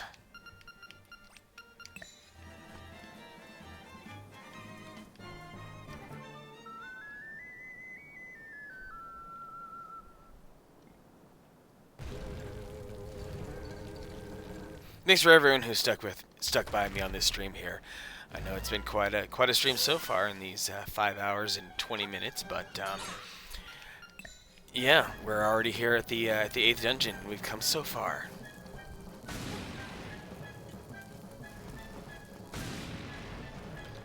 Yeah, this is actually a bit of a twist here on this on this, because usually because in the Game Boy he was a pushover. He was just slash and slash and slash, and there you go. But now he's actually a formidable foe here.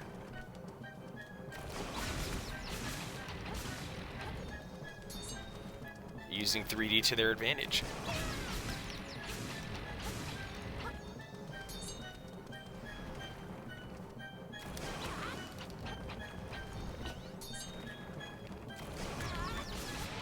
There we go.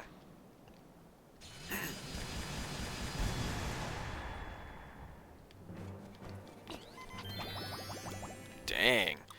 Okay, gonna safety save just in case. Not that I think I'll really need it, but time to go crush the 8th dungeon with steely efficiency.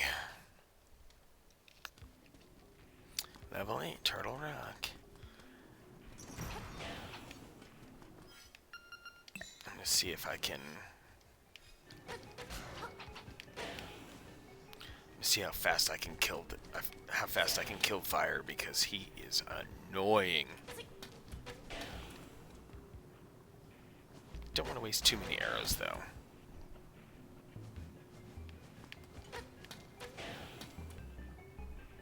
Like, he just runs at the slightest provocation. He's so dumb.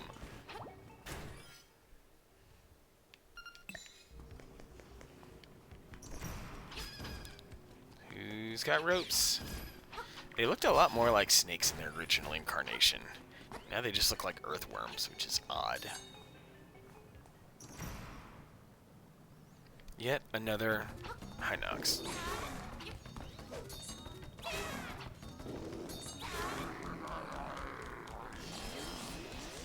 Easy peasy. And another fairy, so I can top out my health. Anyway, gonna go do stuff on this side of the dungeon first and foremost. I think there's a small key this way, not sure. I'm doing a lot of this stuff out of just out of due diligence, because it is really, really, really, really, really not a good idea to neglect any rooms in this dungeon.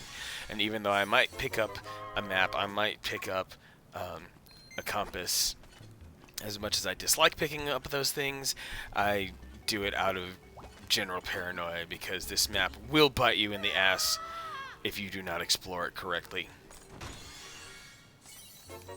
More money that I don't need anymore.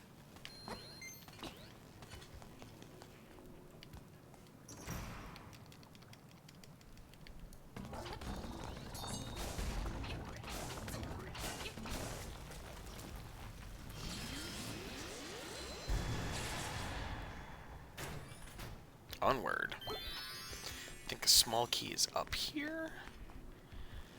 With fire.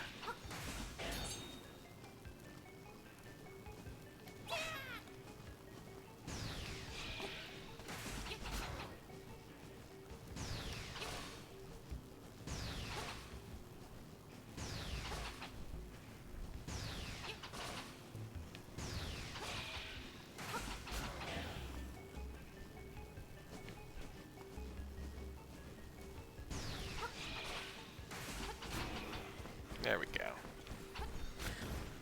Fly away, little ones. Let me get my small key in peace.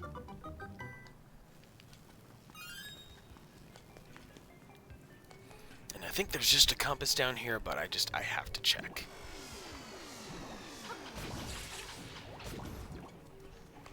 Ooh, piece of power. Ooh, piece of power. Ooh, piece of power.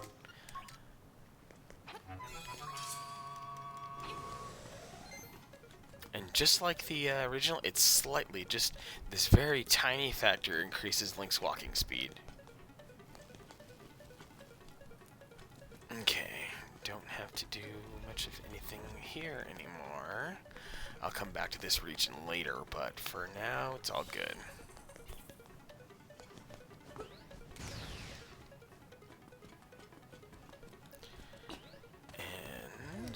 Next destination is simply over to these stairs. Actually, this is dumb. I wasted a little time. I shouldn't have needed to go as far as I did to get up here, but oh well.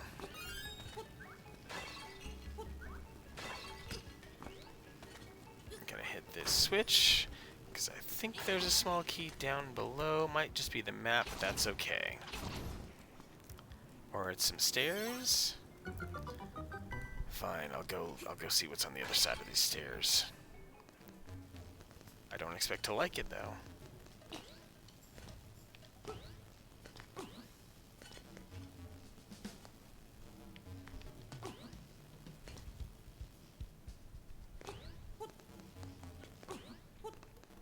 Yeah, BGR, told you, I am crushing this seashell thing. I make no bones about it. There are very few things that I will be boastful about as a person, but one of those things is that I can absolutely beast Link's Awakening, and I promise you, I'm beasting this game. Sorry if I was delayed on acknowledging or seeing that chat. Just kind of in the zone here.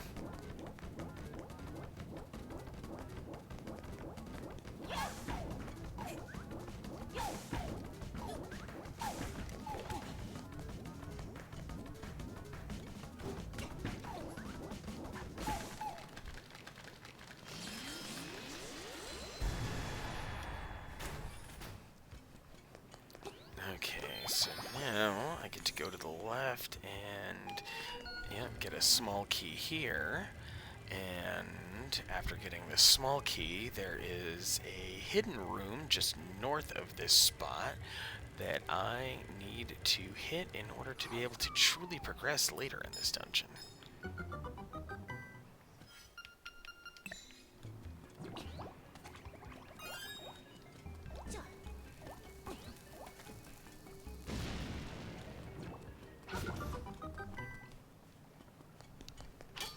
That's it. That's the dungeon doesn't function until that tag is hit. Without that crystal being hit, there's certain portions of things later that completely fall apart. So I needed to hit that. So now I should be able to make some progress by going south from here.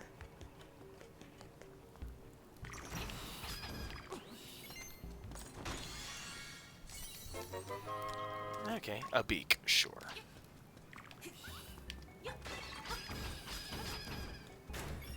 Wow, those things make some weird sounds. They didn't make sounds in previous Zeldas. Oh, wrong button. Ah. Jumped the gun a little bit.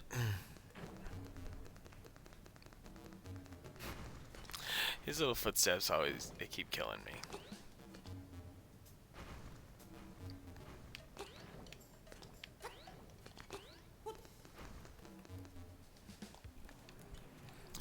Oh yeah, this is one of those take no precautions kind of things, because all of this effort being used right here is getting me to the dungeon map, which is okay. It's just little security things that I do to maintain the flow of completing this dungeon. So now that I've gotten the map, I can double back, and let's make the real magic happen. To make sure that I have enough small keys, which I think I need like 4 of them, to be able to get to the mid-boss. Because getting to the mid-boss and getting the dungeon item is the real pivotal point to this dungeon more than anything else.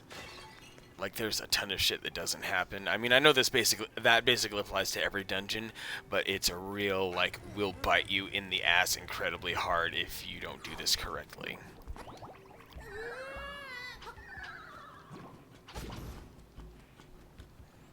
Okay, so I got that, and I don't think there's anything terribly useful here. Nope, just an enemy. Just a fakey. That's okay. Just making my way back to the big lava pit.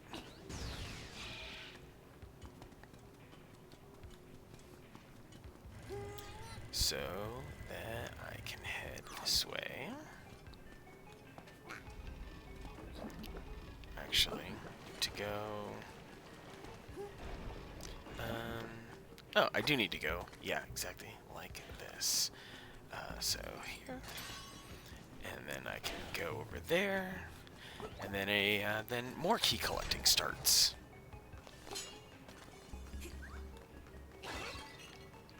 I don't need to go up that staircase yet. That staircase is kind of a red herring right now. It might have its place later, but it doesn't right now.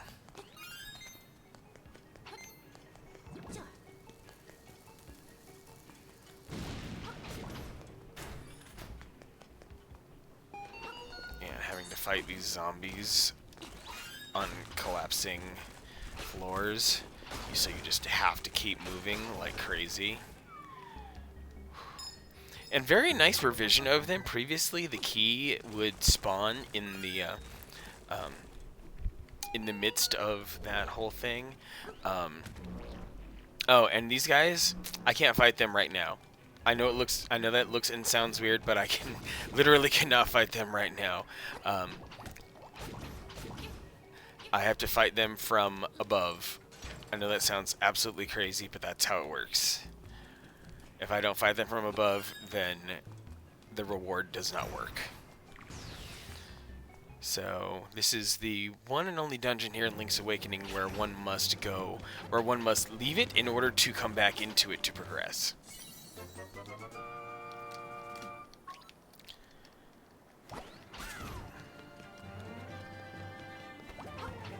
And they put yet another warp point right here, which is really nice of them. That's one of the legacy warp points. They added a lot more since the original.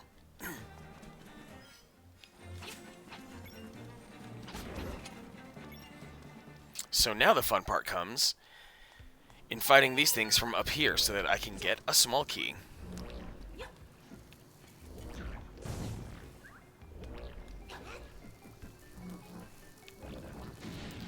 And of course this also means I have very limited vantage points by which to shove bombs in front of these things' faces. Oh no! Oh good, I'm very lucky he ate that.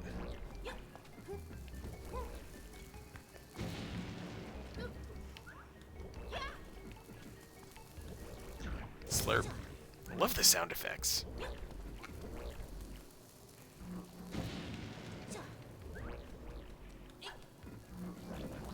Yes! Oh, I thought he ate it. Yeah, you're gonna slurp that one. Please slurp that one. Good thing I have a ton of bombs. Otherwise, this would really suck. Yes! One more good hit. Yes! Right on the money. Nothing but net. And now, my reward. My sweet, sweet reward. Got a small key. Can open a locked door. Sorry, fairies. I'm going to let you fly free this time. I already got 2 imprisoned in bottles right now anyway.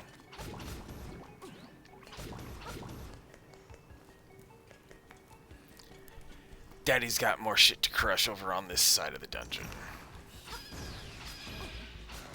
And I don't need to crush fire yet. Yeah, there's a wrinkle to this one. More than he ever had previously. Because previously it was just shoot an arrow at him. But now you have to jump and do it. Which is super obnoxious. Oh, I might as well grab the small key from here because I need to do the big sequence anyway.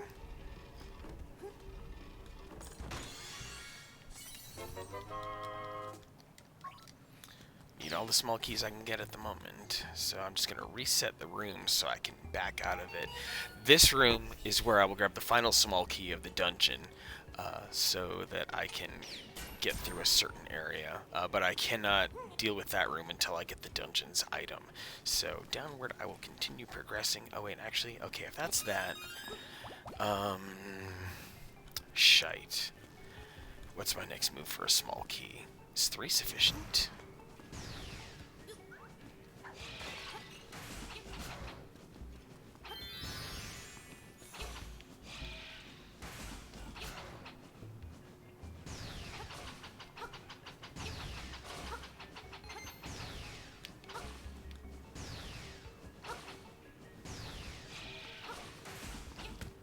Oh.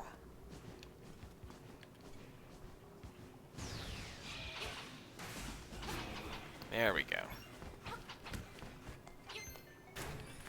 And yeah, this room is just purely for letting me know that I need to go somewhere else in order to be able to progress. Oh yeah, I think there's a small key gated behind that mid-boss, and I have to go up a certain staircase in order to get to him. So this is actually routed correctly.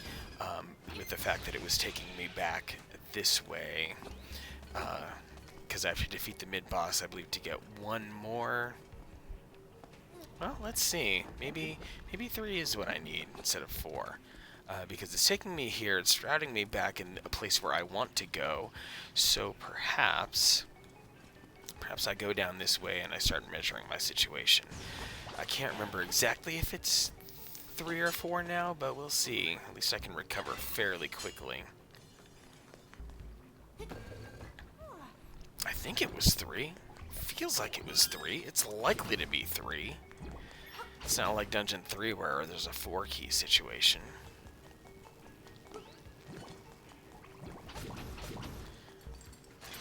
Un.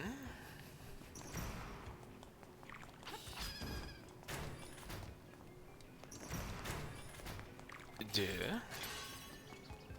And then trois.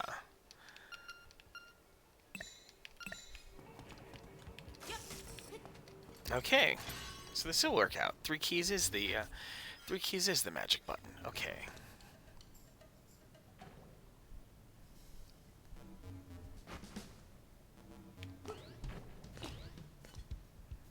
All right.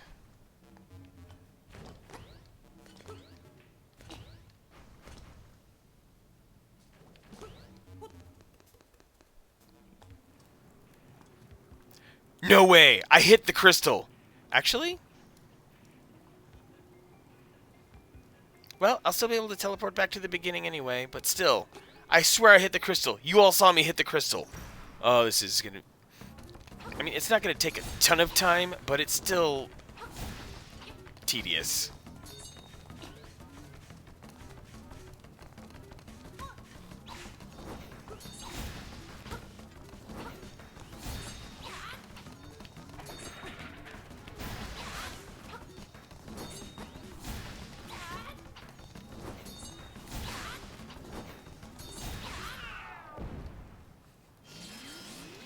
Yeah, kind of looks like a mass luchador a little bit, but it was, at least to me, he looked like a penguin.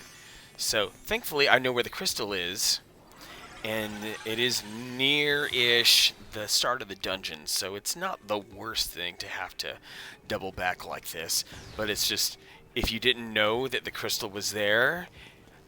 Oh, I bet the crystal reset when I left the dungeon and came back in. Oh.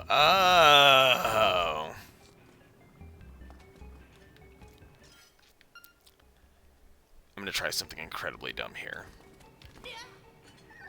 Ooh. Maybe I can make that. No, I have to make my way all. I have to go around. Fuck.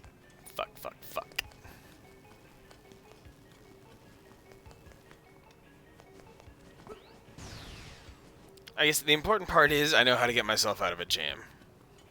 More than anything else. It's not the worst thing that I get myself into a little bit of a pickle because I know enough to get myself out of the situation. There are much worse predicaments to be in. Blue's down, orange up. That's the way I get the fire rod.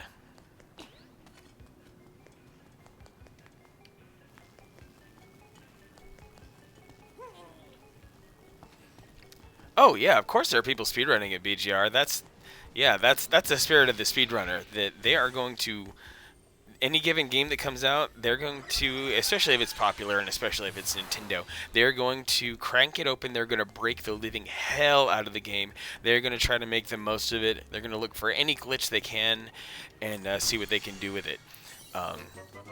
Yeah. Now, granted, it won't be long. I mean, there may already be some already. I'm about.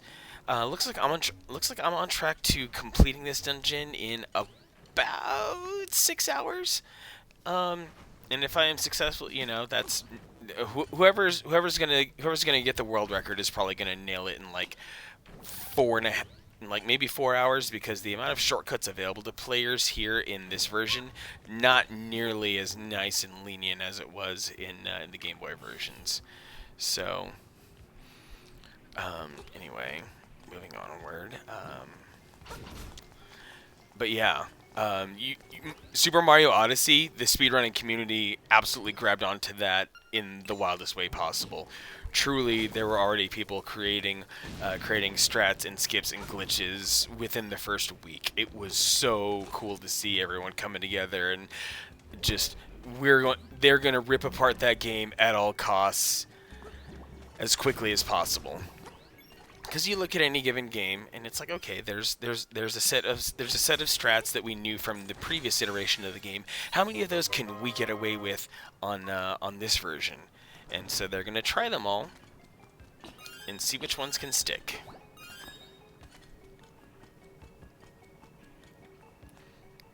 I'm by no means the fastest, but you know what I will say, I play it efficiently. Which is why I'm already here in the 8th dungeon. Almost 6 hours later. So now that I'm here, oh, I need to like go around or something. Maybe I can flex it like this. If I push this down, yeah. And if I push this down,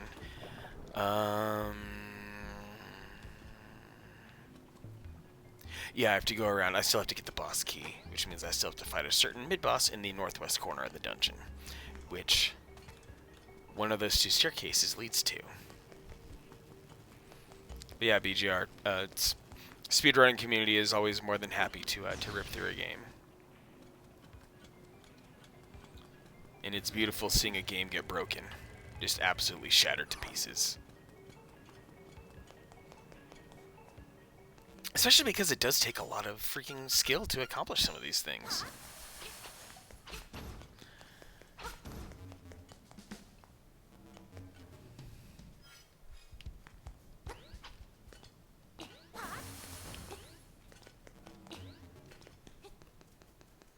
Skill and knowledge and practice.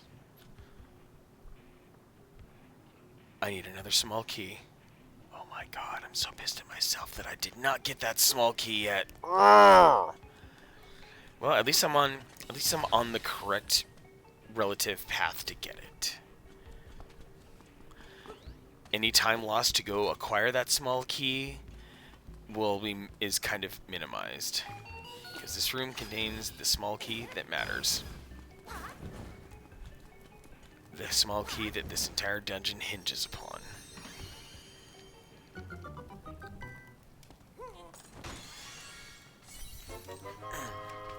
Small key can open a locked door.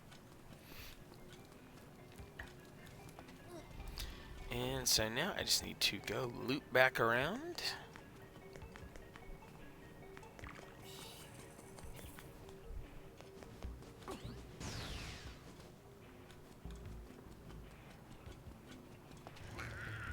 And go back up that staircase.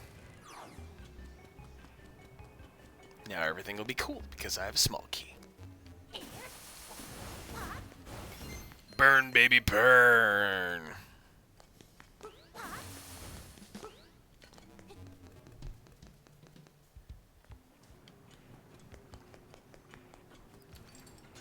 Okay. I wonder if this boss's ass is vulnerable to,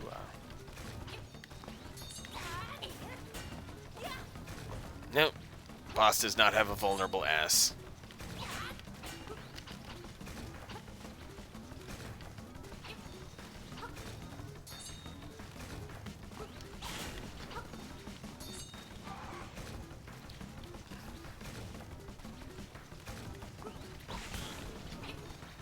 Used to be you could unlock this boss and get him to go back and forth in a single side, but not quite the case anymore.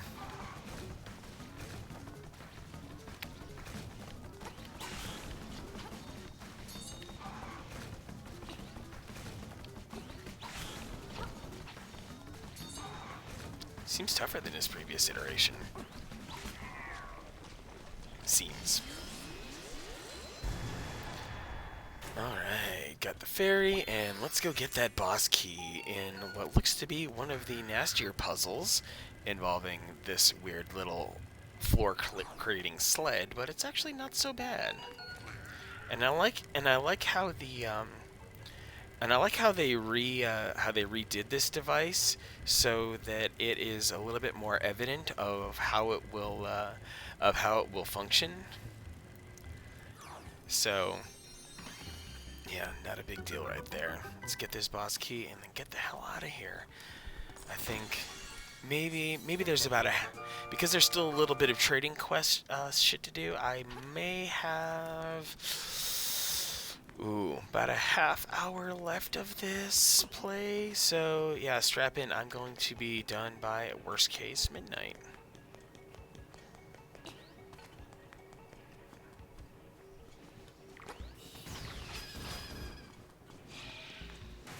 So back down here I go. This dungeon does operate in some very clever loops.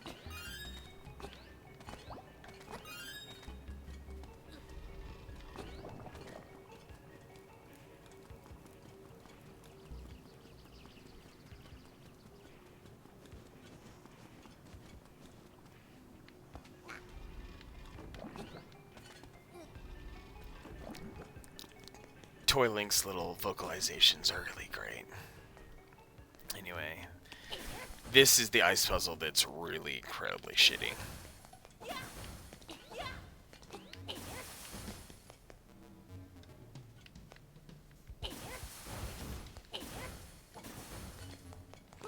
Because I have to jump and I have to time.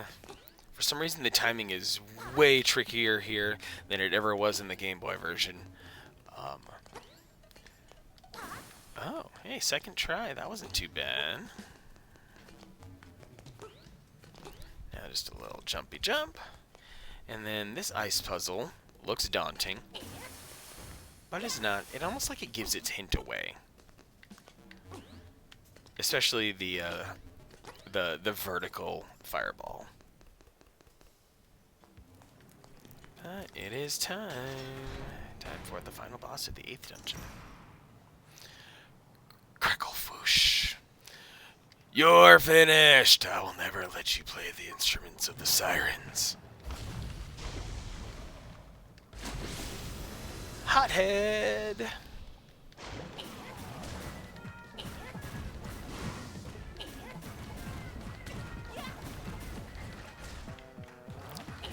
Oh my goodness, Rob, you're back. Welcome. I'm just about, as you can see, I'm about ready to crush the 8th dungeon here. So, getting, as I had hoped for, a pretty efficient kind of run here. And very soon I will be done with this game. With this particular save file anyway. I have other save files in which I've got other things I'm trying to accomplish, but for the purposes of streaming, this save file has some good stuff going on with it. Surprised I'm still on. You know, I'm definitely working on my stream stamina. And this game is, I've definitely done what I can to communicate that this is my game. This is my time to shine. This is where some of my best gamer skills get to be showcased. So, why did you come here? If it weren't for you, nothing would have to change. You cannot wake the windfish. Remember, you too are in his dream. Now, this game just keeps begging for more. There was probably like a good 20-minute segment where I just sat and did some fishing. So, as quick as it seems, the fact that I've been streaming for just under 6 hours, there was definitely 30 to 45 minutes that I just wasted on questing and demonstrating stuff. If I were going like real speedrun shit, then I might be done by now. But I decided to, take some parts a little bit at a leisurely pace. Maybe didn't always use the most efficient routing. So this is the end product. There's a part of me that wants to get the L2 sword, that I want to get all the secret seashells, but at the same time I already have the red tunic, which makes me powerful enough. Egg. So profound. Egg. The egg on the mountain calls. I mean, that's what the entire game has been doing so far.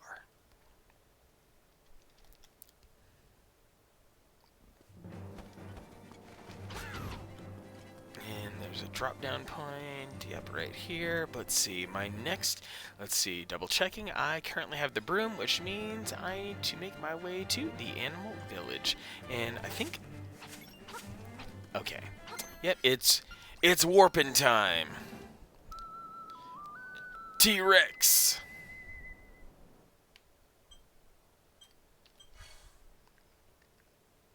Oh, if you go silent, totally get it. You're in bed, you're sneaking to stream. I'm just grateful you're here. Thank you very much. Probably listening with some headphones. But it's not always easy to type either, so you do you. Let's finish this questing here. The old lady over here wore her broom down to the nub. A new broom? For me? It is, isn't it? Okay, in return, you can have this fishing hook I found when I swept by the riverbank. You exchange the broom for the fishing hook. What will the fishing hook become?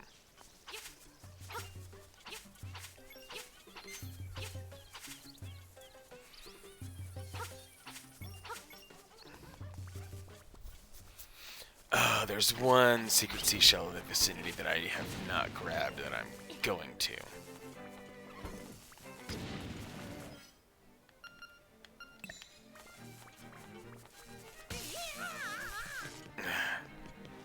Of course.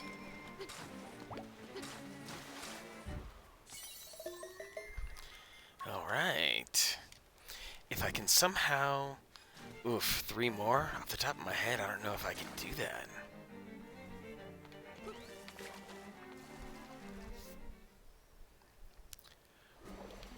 Anyway, time to go for that pearl necklace I've been hearing so much about. Let me have it. I'll give you my next catch if you let me have it. Minor cutscene. I'm going to answer a text message.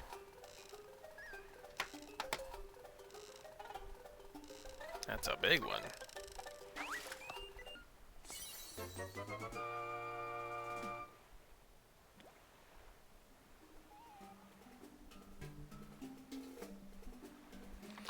Okay, a necklace. Very hesitant. Lucky?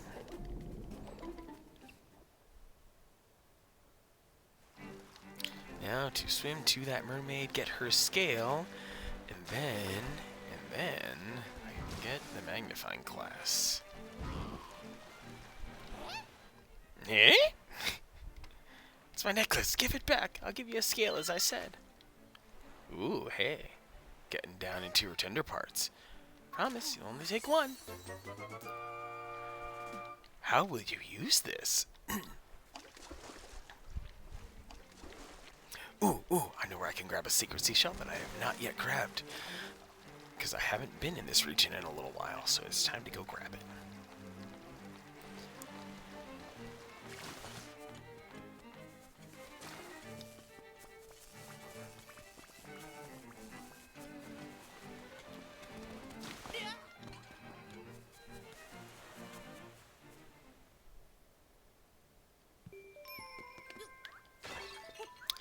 If you already have the seashell sensor by the before you take the ghost back to this house, as soon as the ghost says it's time to go, the sensor will ding. So that's it's been there for quite a while. Okay, back into the water I go. And I guess it's really nice that those enemies give off those flashes of electricity. Those are a helpful indicator that they are dangerous. There's no outward indicators otherwise back in the original, so very good on them for letting people know that I should not try to treat that like any old enemy.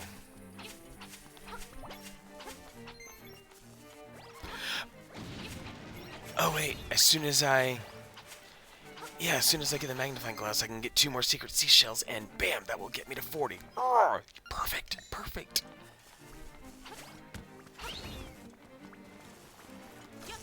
Yeah, there are 2 secret seashells to be obtained, and they are literally right next door to each other. But let's get this magnifying glass. Put the missing seal in the mermaid statue. Here we go. And now to very carefully make my way through what's happening down here. Magnifying glass. You got the magnifying lens.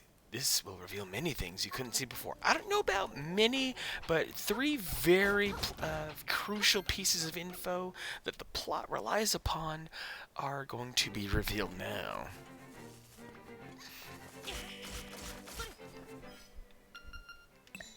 I'm just gonna straight up kill you. I don't care anymore. Zip back across. Yeah, now that I have the magnifying lens, this is gonna be great. And I'm far enough along in the trading sequence too. Because every now and then, I think there are other spots in the game that have this as well, where the sensor will ding, but it's not entirely obvious where the secret seashell is, but it's because you have to complete a task to get the secret seashell. You got the letter to my dearest Mr. Wright? Bravo! Bravo, and not bravo. I'm not kidding when I say this means a lot to me. I want you to add the seashell as thanks. You found a secret seashell. If you kill a lot of these, there could be something in it for you.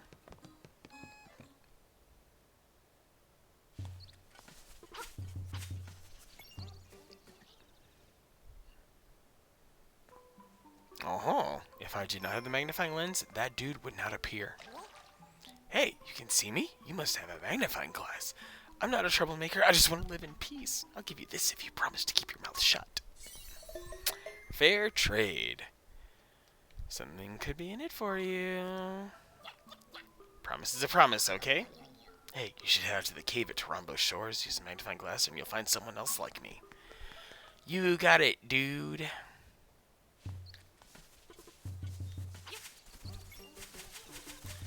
Now to go to the Seashell Mansion and get my rewards.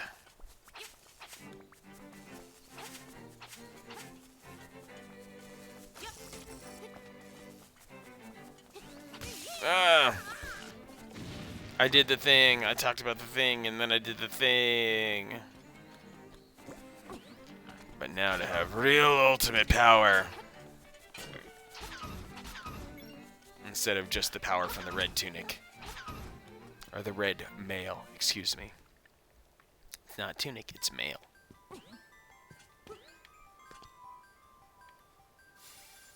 Scan me. Rrrr.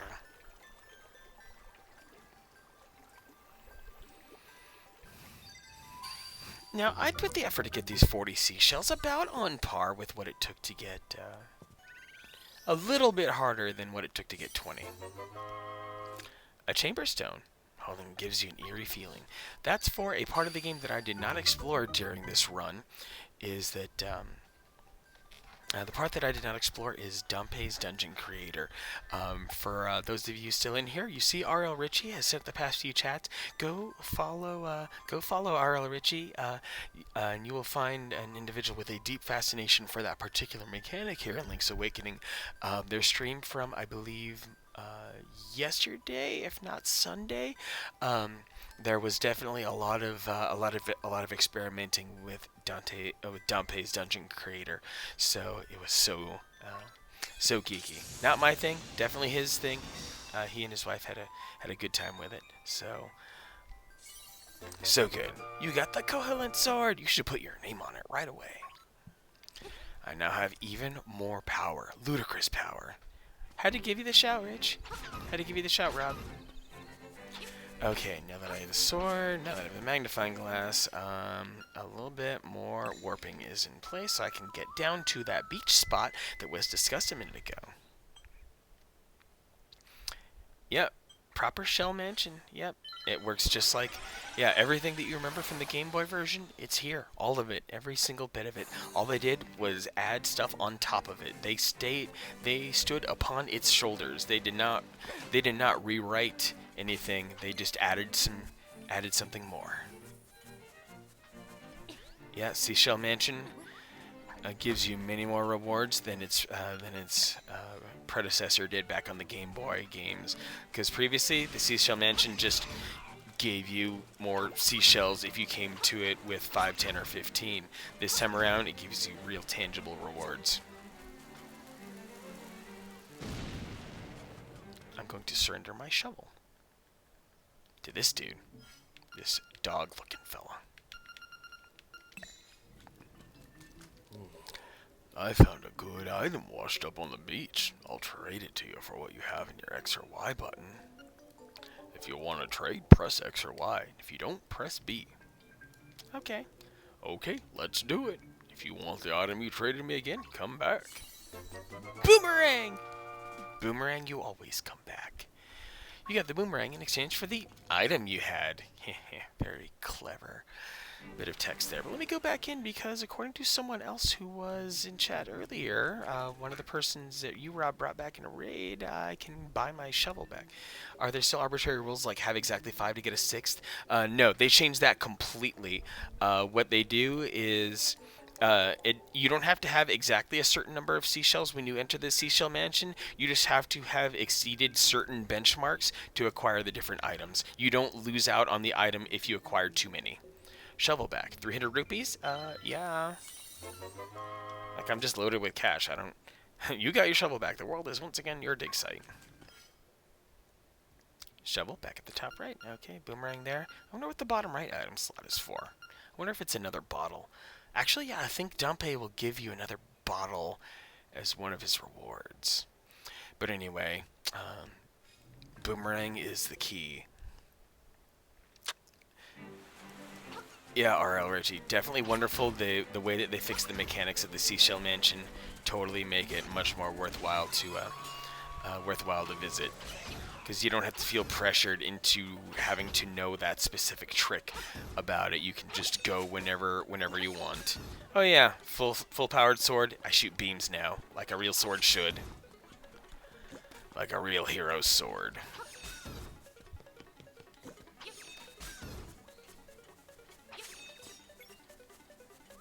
So now, back in here, back to the sacred text, the one book that looks different from all the rest. And this is actually really good because back in the original, all the books looked basically the same. They couldn't differentiate themselves. So you have this black, menacing-looking book down in the corner. Makes you want to read it. Dark Secrets and Mysteries of Koholint. Do you really want to read it? Yes. Round and round the passageways of the egg. Right, up, left, left, up. Oh my, that's different than the usual. Right, up, left, left, up. I'm gonna write that down.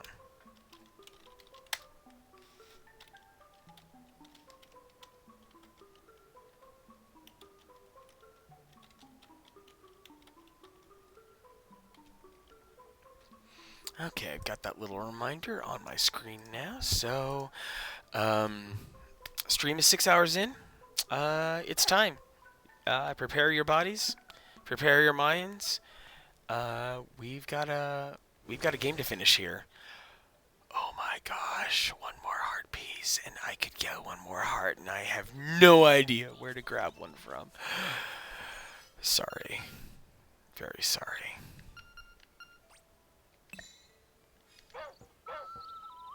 Let's play me Mambo's Mambo one last time. So I can warp up here. I know I technically could get a heart piece from Danpe's shack, but I'm not gonna. It's time to finish the fight.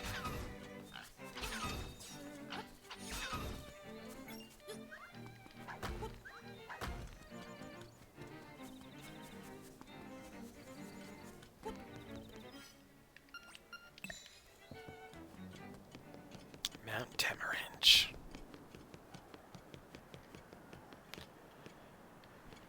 Here goes. I'm going to turn the volume up a little bit. I'm going to mute myself because we just need to let this soak in.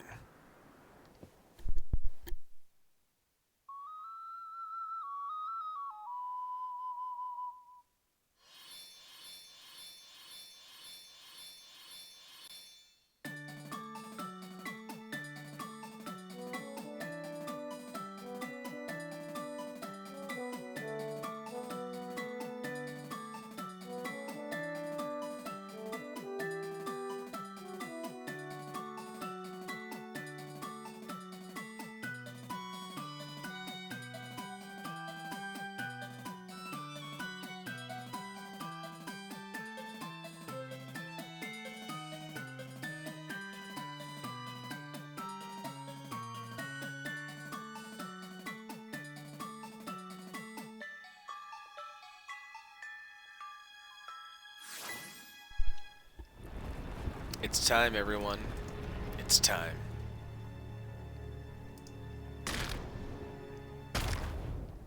Ooh. Scary. Now the owl must do owl things. The time has come. The windfish awaits. Enter the egg. Hoot, hoot. Famous last words.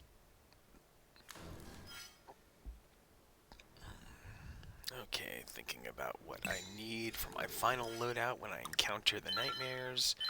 Let's get a save going. Game saved. And just verifying 2 fairies. And got Tracy's secret medicine. So, guaranteed to kickstart your heart. So, it's time. I love what they did to redesign the windfish's egg. Because previously it looked like it was all just made of stone, very Spartan here. But now it truly looks like you're inside of a dream.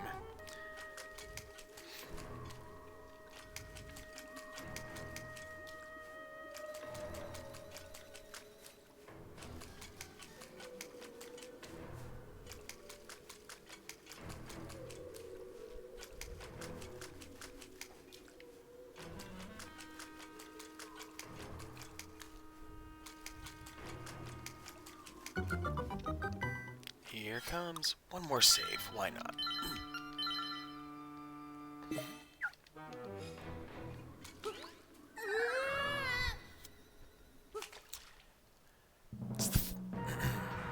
It's the final fight. Okay, I gotta bust out that voice. Pardon me.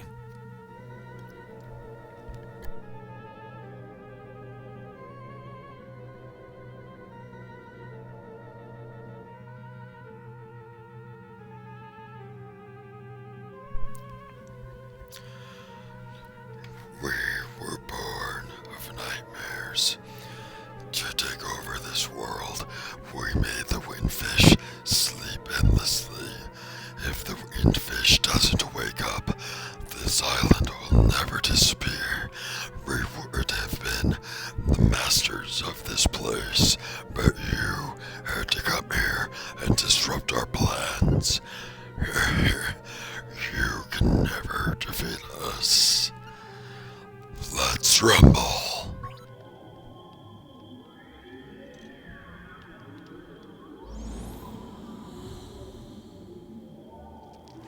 Rumble indeed we will. Oh, glowing eyes. They definitely made some tweaks to this to make it easier. Certain mechanics still the same. It's just one of those like really kind of yet again thoughtful things to like add technique that don't like specifically make it harder, that don't really truly change the mechanics, but nonetheless keep you on your toes no matter what. That's the important part. And oh boy, Aghanim is back.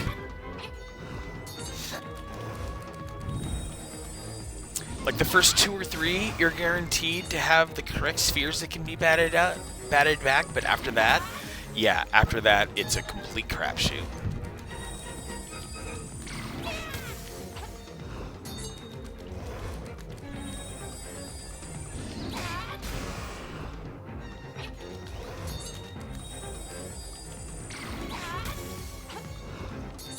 Sometimes you're just gonna take the hit, but that's okay.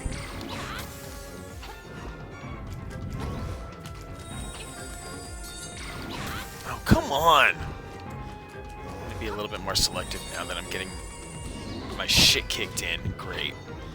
As soon as I start getting hesitant. One more. There we go.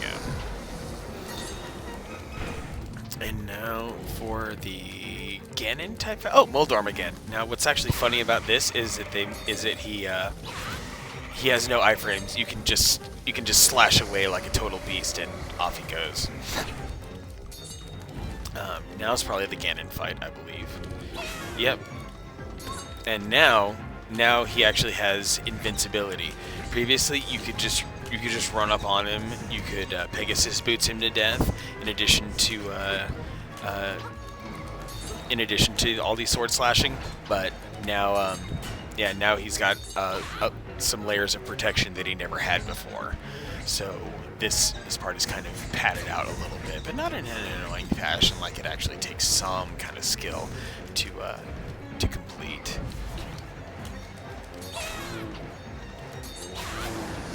Oh, baby! I got a double hit on that spin.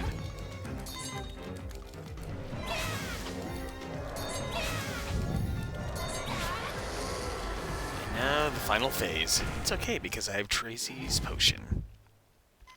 But this one is going to be lazy because I have the boomerang. So I'm going to probably make this look a little bit easier than it should be.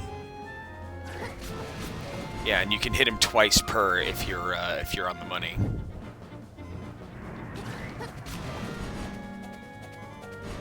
You just have to be able to hit him on his first vulnerability frame, and then you can double tap each opportunity.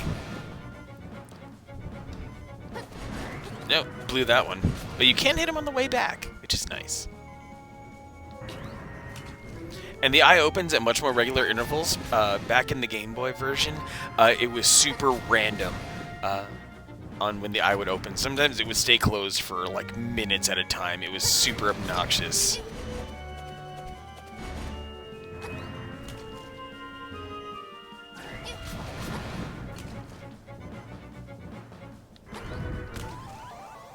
Oh no, I died. Or did I? The magic cream. Cream rules everything around me.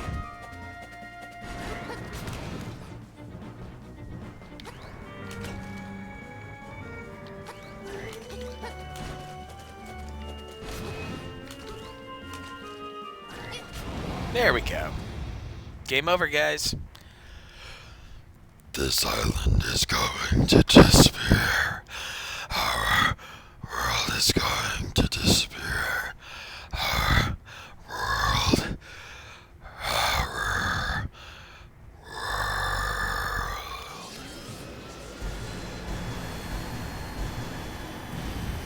And that's The Legend of Zelda Link's Awakening in about 6 hours and 10 minutes. Manic, you have beaten all the nightmares. Climb the stairs before you.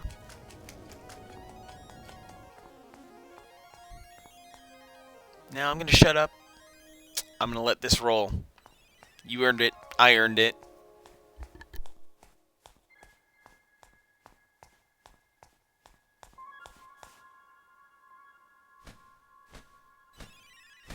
Or maybe some of you have me on a tab on the side or just listening, so I should probably read. Hoot. Young lad, Manic, the hero, you have defeated the nightmares. You have proven your wisdom, courage, and power. Wisdom, courage, and power. As part of the Windfish's spirit, I am the guardian of his dream world. But one day, the nightmares entered the dream, began wreaking havoc. Then you, Manic, came to rescue the island. I've always trusted in your courage. I knew that you could turn back the nightmares. Thank you, Manic. My work is done. The Windfish will wake soon. Goodbye.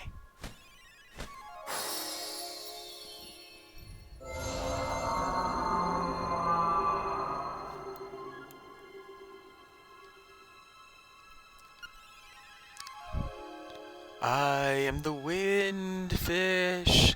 Long has been my slumber. In my dreams an egg appeared. It was surrounded by an island, with people, animals, an entire world. But verily, it be the nature of dreams to end. When I dust awaken, Koholint will be gone. Only the memory of this dreamland will exist in the waking world. Someday thou may recall this island. That memory makes the dream world real. Come, Manic, let us awaken together. Play the 8 instruments. Play the Song of Awakening.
And there it is.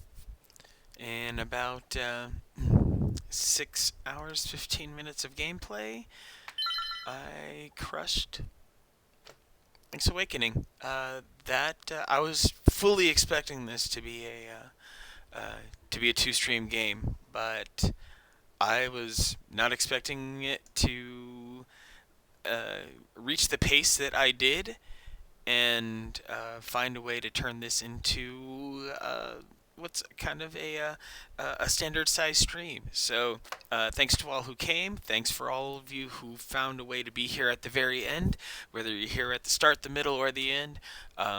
You help to make this a really enjoyable, awesome thing. So I'm really happy to have shared this game with all of you, and I'm also happy to have gotten a run like this recorded. There were so overall very few errors, except for that one freaking death I took at the very beginning. I'm so very salty about that, but that's that kind of pales in the face of everything else. So I'm gonna call it a wrap, and I think I'm gonna do a raid here. I am a big fan of Smooth Operative Tippy. She is a wonderful, sweet, pure soul. Looks like she is allegedly playing Horizon Zero Dawn right now. Let me go peek in at her stream real quick. Yeah, it's her first playthrough, so she is getting herself all accustomed to that game. I never played Horizon Zero Dawn, but from all that I have ever come to understand, it is a lovely, lovely lovely game. So I'm gonna go hit the raid, and I'm gonna wish all of you who've come with me a very good night. Just pop in, show her as much love as you possibly can. And I know I'm a drop in the bucket compared to her, but she's still super awesome. So thanks for everything. I'm gonna wink out. Raid is gonna happen shortly. Peace. This is most disturbing.